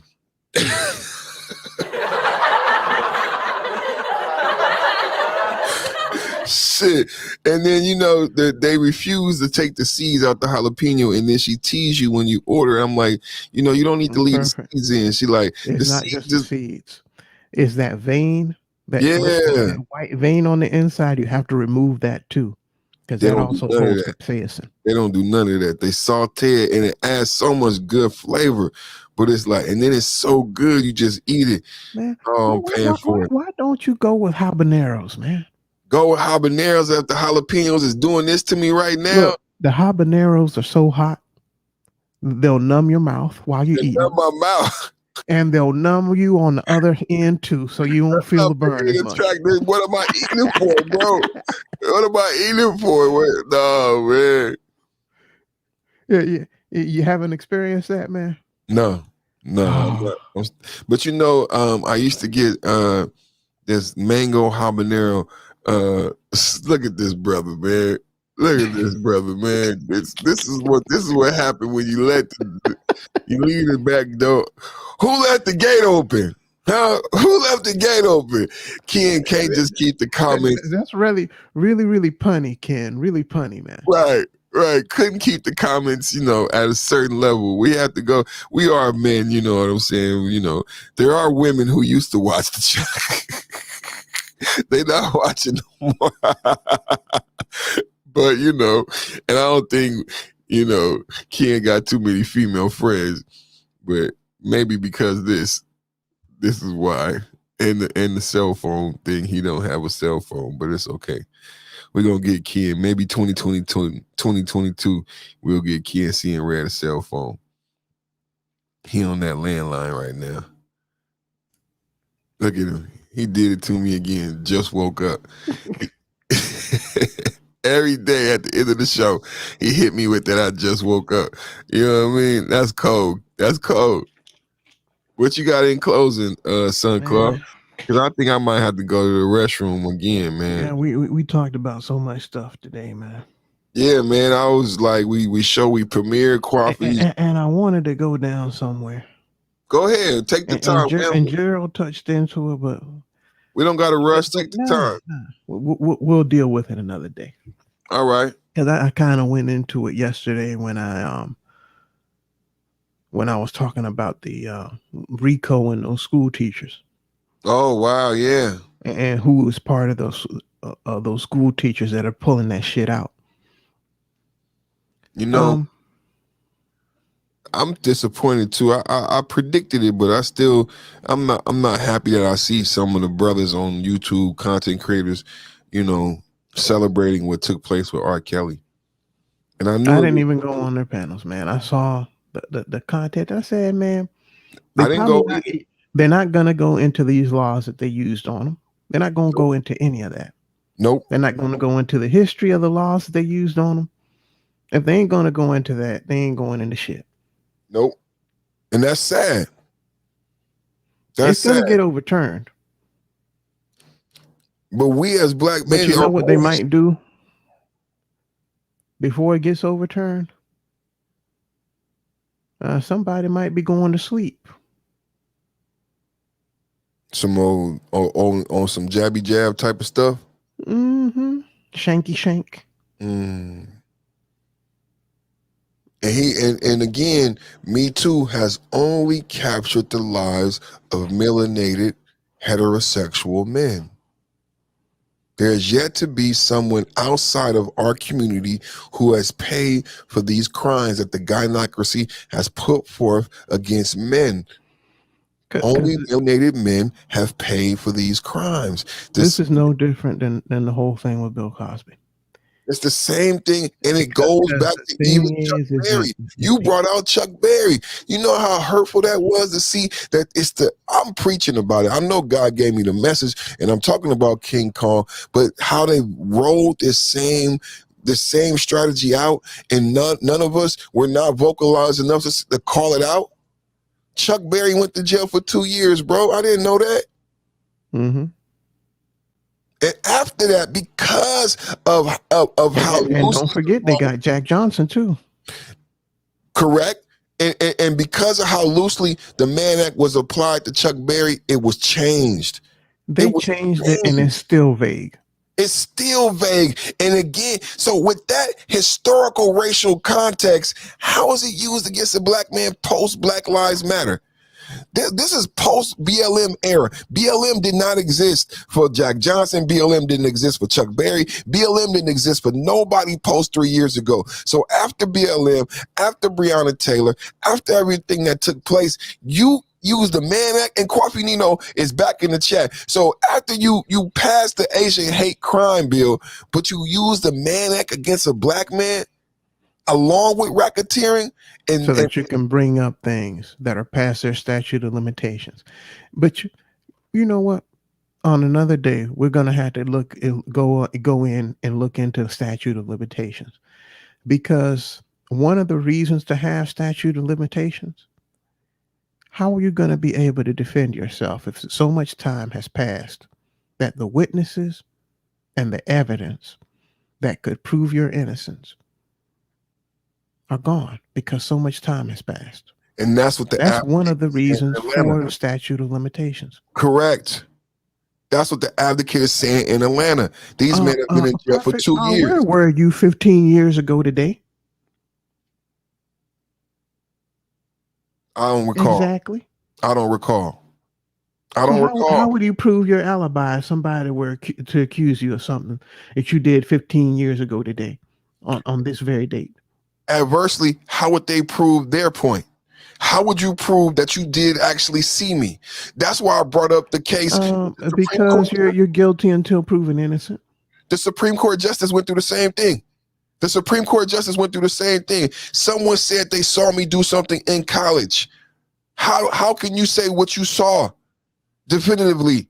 How do I know that you saw that at that age? What about now in 2021? How can you prove to us in 2021 that you actually saw that?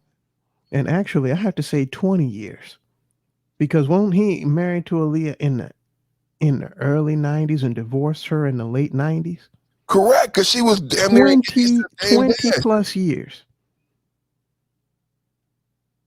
I barely remember what I had for lunch yesterday, man. And just like the brothers in DC, it wasn't an illegal marriage. Even in the story, they did not say the marriage was illegal. They said that he got paid. I didn't want to go into that, but a lot of states recently changed their laws. Why? Why, you ask? Did they change their laws recently? In many states, until very recently, as long as the parents signed off on it, you could marry a 12-year-old. Bro, did you see the marriage license was valid? Legally. Do you see how they and Aaliyah was what, 14, 15, 16, something like that? Bro, they showed and her parents signed off on it. They showed us the marriage license with the signatures indicating a legal binding marriage. Just like the chief of police in DC alluded to facts by saying that the brothers had digital scales weighing out the marijuana so that they don't break the law. And me and you quickly interpreted that means that they're not doing anything illegal, sir. Mm-hmm. There's no case, which is why you can't arrest him. And what you showed us is R. Kelly's legally binding marriage contract, because it's a business contract. And Sunclaw, that's why the parents could sign off on it. Because literally, I'm selling you my daughter. And that's what they did. They sold Aaliyah. Mm-hmm. And the part they leave out is that the mother got paid. And that's why they're changing the laws, because this was one of the things that came up, is that a lot of people were basically buying their bride, in a sense. But that's what it is. They were paying the person's family. What is the root word of bride? Bride. You're buying the bitch, man. It's a dowry. That's what it's always been. Celie, color purple. Celie had to get off the farm for two reasons. Celie would provide money for her being married off at a young age, and Celie costed money because it's another mouth I got to feed. So I benefit doubly when I get me a daughter. And yes, I am marketing this bitch. That's actually what happened. And that still happens in certain communities and cultures in America. I'm marketing the virginity and virtue of my daughter to build wealth amongst the family. That's how we built power in lands. That's how you got countries. But what I'm trying to say here is the way they're going after R. Kelly, they're using the ignorance of the jury. They're saying, oh, Aaliyah was underage when they were married, and he was having, and he consummated the marriage with her when she was underage. Those laws do not apply to 2020. Yes, to a man and wife inside of a legal marriage. Correct. Those laws don't apply. If they weren't married, the laws would apply. So that's why, because they were married, those laws do not apply. That's why the testimony is that someone saw him commit the act.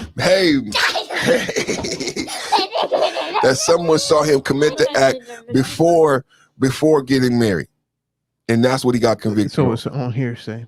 All hearsay. On 20-plus-year-old hearsay. 50 witnesses. 50 witnesses. All hearsay. How do you get 50 witnesses? Racketeering. So they recreated surviving R. Kelly in that courtroom for the jury. They and I know it was probably the majority of the jury was LCC, similar to the Bill Cosby trial, and wait to see who write books. Wait to see. Remember the LCC guy who did the interview on the Bill Cosby trial? So I know the majority of them was LCC members. 50 witnesses. Because of the racketeering, they were allowed to bring in people because, like I said in the intro, Sunclaw, they learned from the Bill Cosby case. This is why this conversation is so important, bro. If they learn from the Bill Cosby case. I hate to say this, man. If he does not go to sleep early, if R. Kelly doesn't go to sleep early, it's going to get overturned.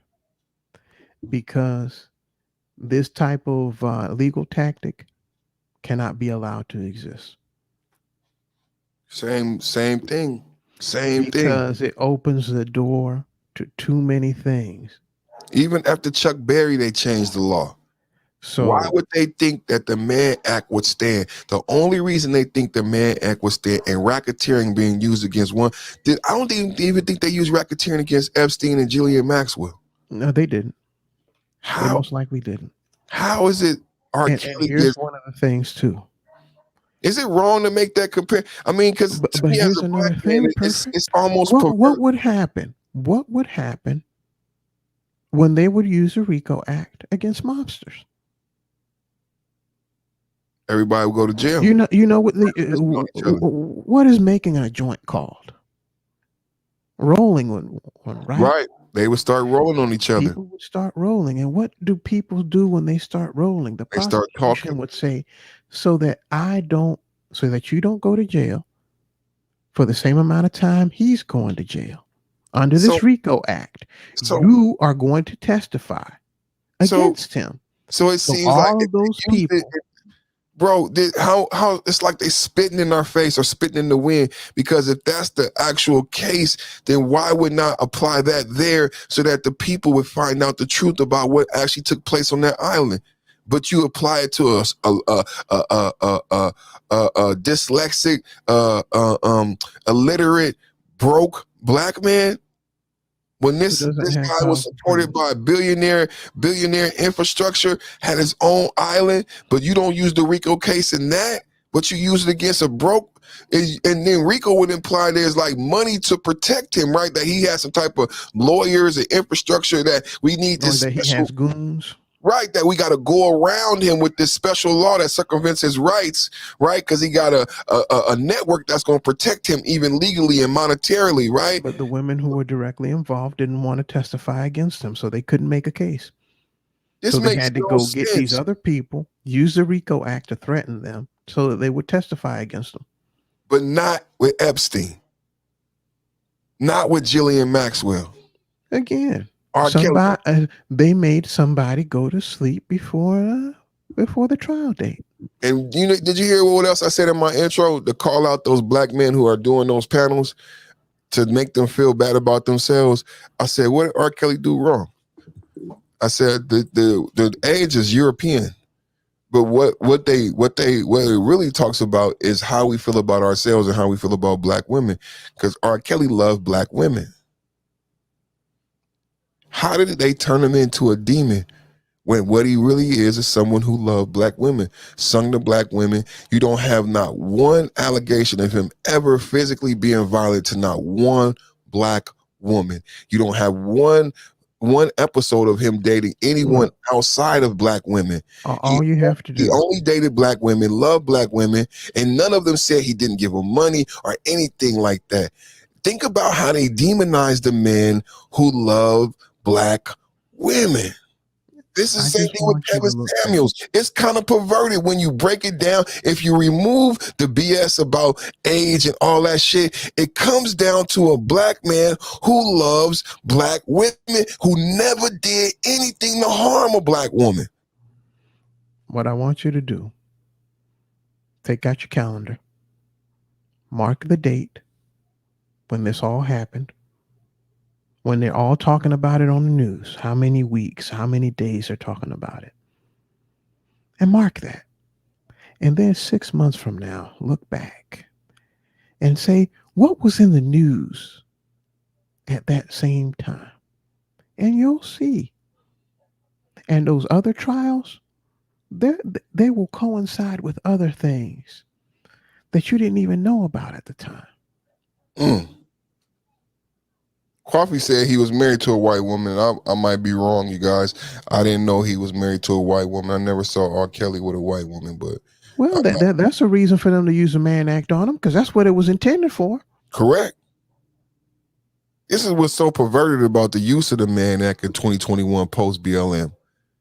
We showed in the Wikipedia the birth of the law and the growth and the genesis and the progression. And they didn't need the other person to testify against them. Why? Because you remember the first two people who had that Mann Act used against them were men who were traveling across state lines with their girlfriend, and they happened to be married men. So that girlfriend of theirs wasn't going to testify against them. So how were they able to get those men then? That's how vague that Mann Act is. And this all was going back to white slavery. And again, R. Kelly, these were all black women. Well, according to Nino, maybe not all of them. Well, he married a white, but the women in question were all And black. that's interesting right there. Yeah, that is. I didn't know Whose that. daughter was it? Who was she related to? Who daughter was? That's an excellent question. Who is she cousins to? I brought up cousins on purpose because that black president we had, he's cousins with another president that we had, the one who came before him. Yeah, they shot somebody. The one who shot somebody. The one who shot somebody when he was hunting. Shot somebody in the face. Don't tell nobody they cousins. And he related to the crown.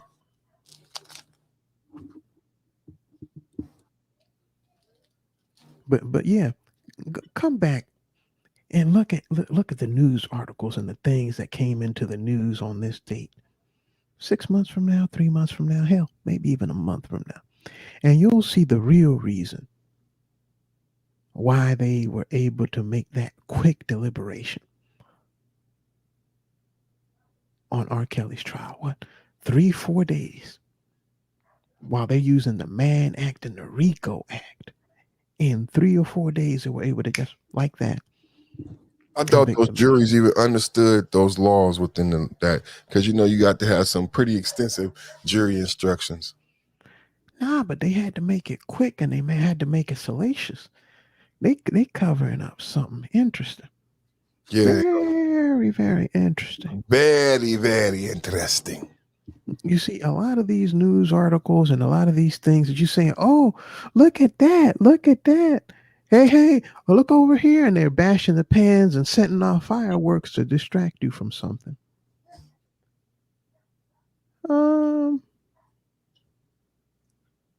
There was an anniversary of something that happened recently. And before that event, there was an investigation being done. And I'm not going to go too much into that, but the results of that investigation were covered up because something occupied the news for years after it happened, and it was a report about some money that went missing in the government of a particular nation. That event happened on the 20th anniversary. But I'm not going to go into the details. Y'all can go into those details. I like where you're going with that, son, Carl. Y'all are being distracted. Because the last thing I heard, Ghislaine Maxwell's trial wasn't completed. And we were going to learn more about who actually went to the island. And no one cares anymore. Y'all are being distracted. Anywho, I think that's all I'm gonna say. You guys are being distracted. Come back later and see what they were trying to distract you from. No, I'm serious. No. All right, Papa Perfect. You have a good evening, man. No. Thank you, son, Claude. And drink some milk. Drink some milk. It'll help neutralize some of that capsaicin. I'm lactose intolerant, so it's going to be some milk. And here's another tip. Wet wipes.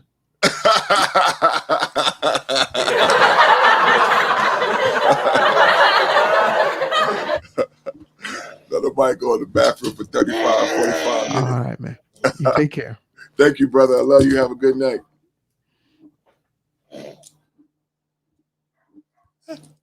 What's wrong with the dog? Dog going crazy. So the other dog got out. Okay. So we about to close it out, y'all. You want to say good night? Say good night, mama. Say good night, mama. Say good night. You see Bubba, yourself? say good night, Bubba. Bubba over there, he walked off. Say good night. Say good night. Say good night. Bubba, say have a nice night. Bubba. Tomorrow. What's tomorrow? Perfect timing. All I do is win Wednesday. All I do is win Wednesday. I see y'all tomorrow for All I Do Is Win Wednesday. We out. Team Perfect in the building. Team Perfect in the building. Say bye. Bye. Say bye to them. Say bye. Thank you, Coffee. Great video, bro. Great video. Brother, say have a good night. Put the wet wipes in the fridge. Santa said put the wet wipes. That's a great idea, actually. That's actually a great idea. How you gonna get them out the fridge when you need them? But yeah, because you got to rush. Like, but so rich people probably got some wet wipe cooler, a refrigerator next to the toilet. But actually, Sunclaw, why do you know that? Why do you know? Or maybe you got wipe warmers. Sunclaw crazy. Like, why do you know that cold wet wipes would feel good? Like his mind goes to these places. Like,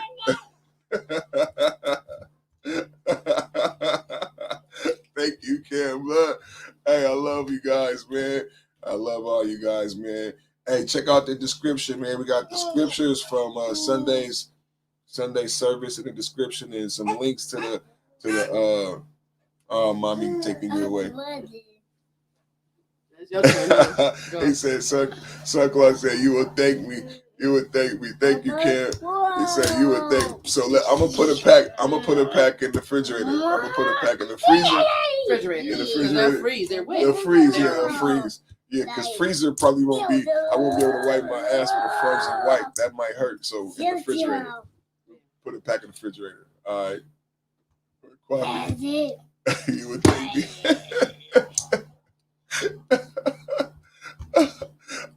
Use biofreeze. Oh yeah, I got my biofreeze right here. But not on the butt. Yeah, not on the butt, on your butt. Why would you use bio? See, but Ken. So Ken is on AIM. So that's why he said that. He know about this because he don't got internet. He got dial-up. So whenever he's making a comment, he has to take the phone off the hook, and nobody in his house can use the phone. So that's why he mentioned biofreeze, because he probably got it's a lot of biofreeze in his house. You know what I'm saying? Because Nana, TT, and Meemaw can't use the phone when Ken is in the chat. So we thank Ken for being in the chat, supporting the channel. All right, you guys. I see y'all tomorrow for All I Do Is Win Wednesday. Watch the video. Everybody subscribe to Narratives and Dialogues with Coffee Nino. Make sure we get Coffee Nino. Go. I'm gonna rewatch the video. Everybody rewatch the video again. Subscribe to Coffee Nino. Watch the video on Coffee Nino channel. Hit a thumbs up on the video. Comment on the video. All that is important. He did a lot of work. It was a great job. Share the video. I'm gonna go over there and share Coffee Nino's video. So support 5.0 Cool Table. I love you guys. I'll check you out tomorrow for All I Do Is Win. No. Not yet? No. Not yet. We gotta say goodnight. Say goodnight. Say goodnight. You want to wear glasses? Oh, you're gonna break them. Let me see. Say goodnight. Say goodnight. All right. Good job. Good job.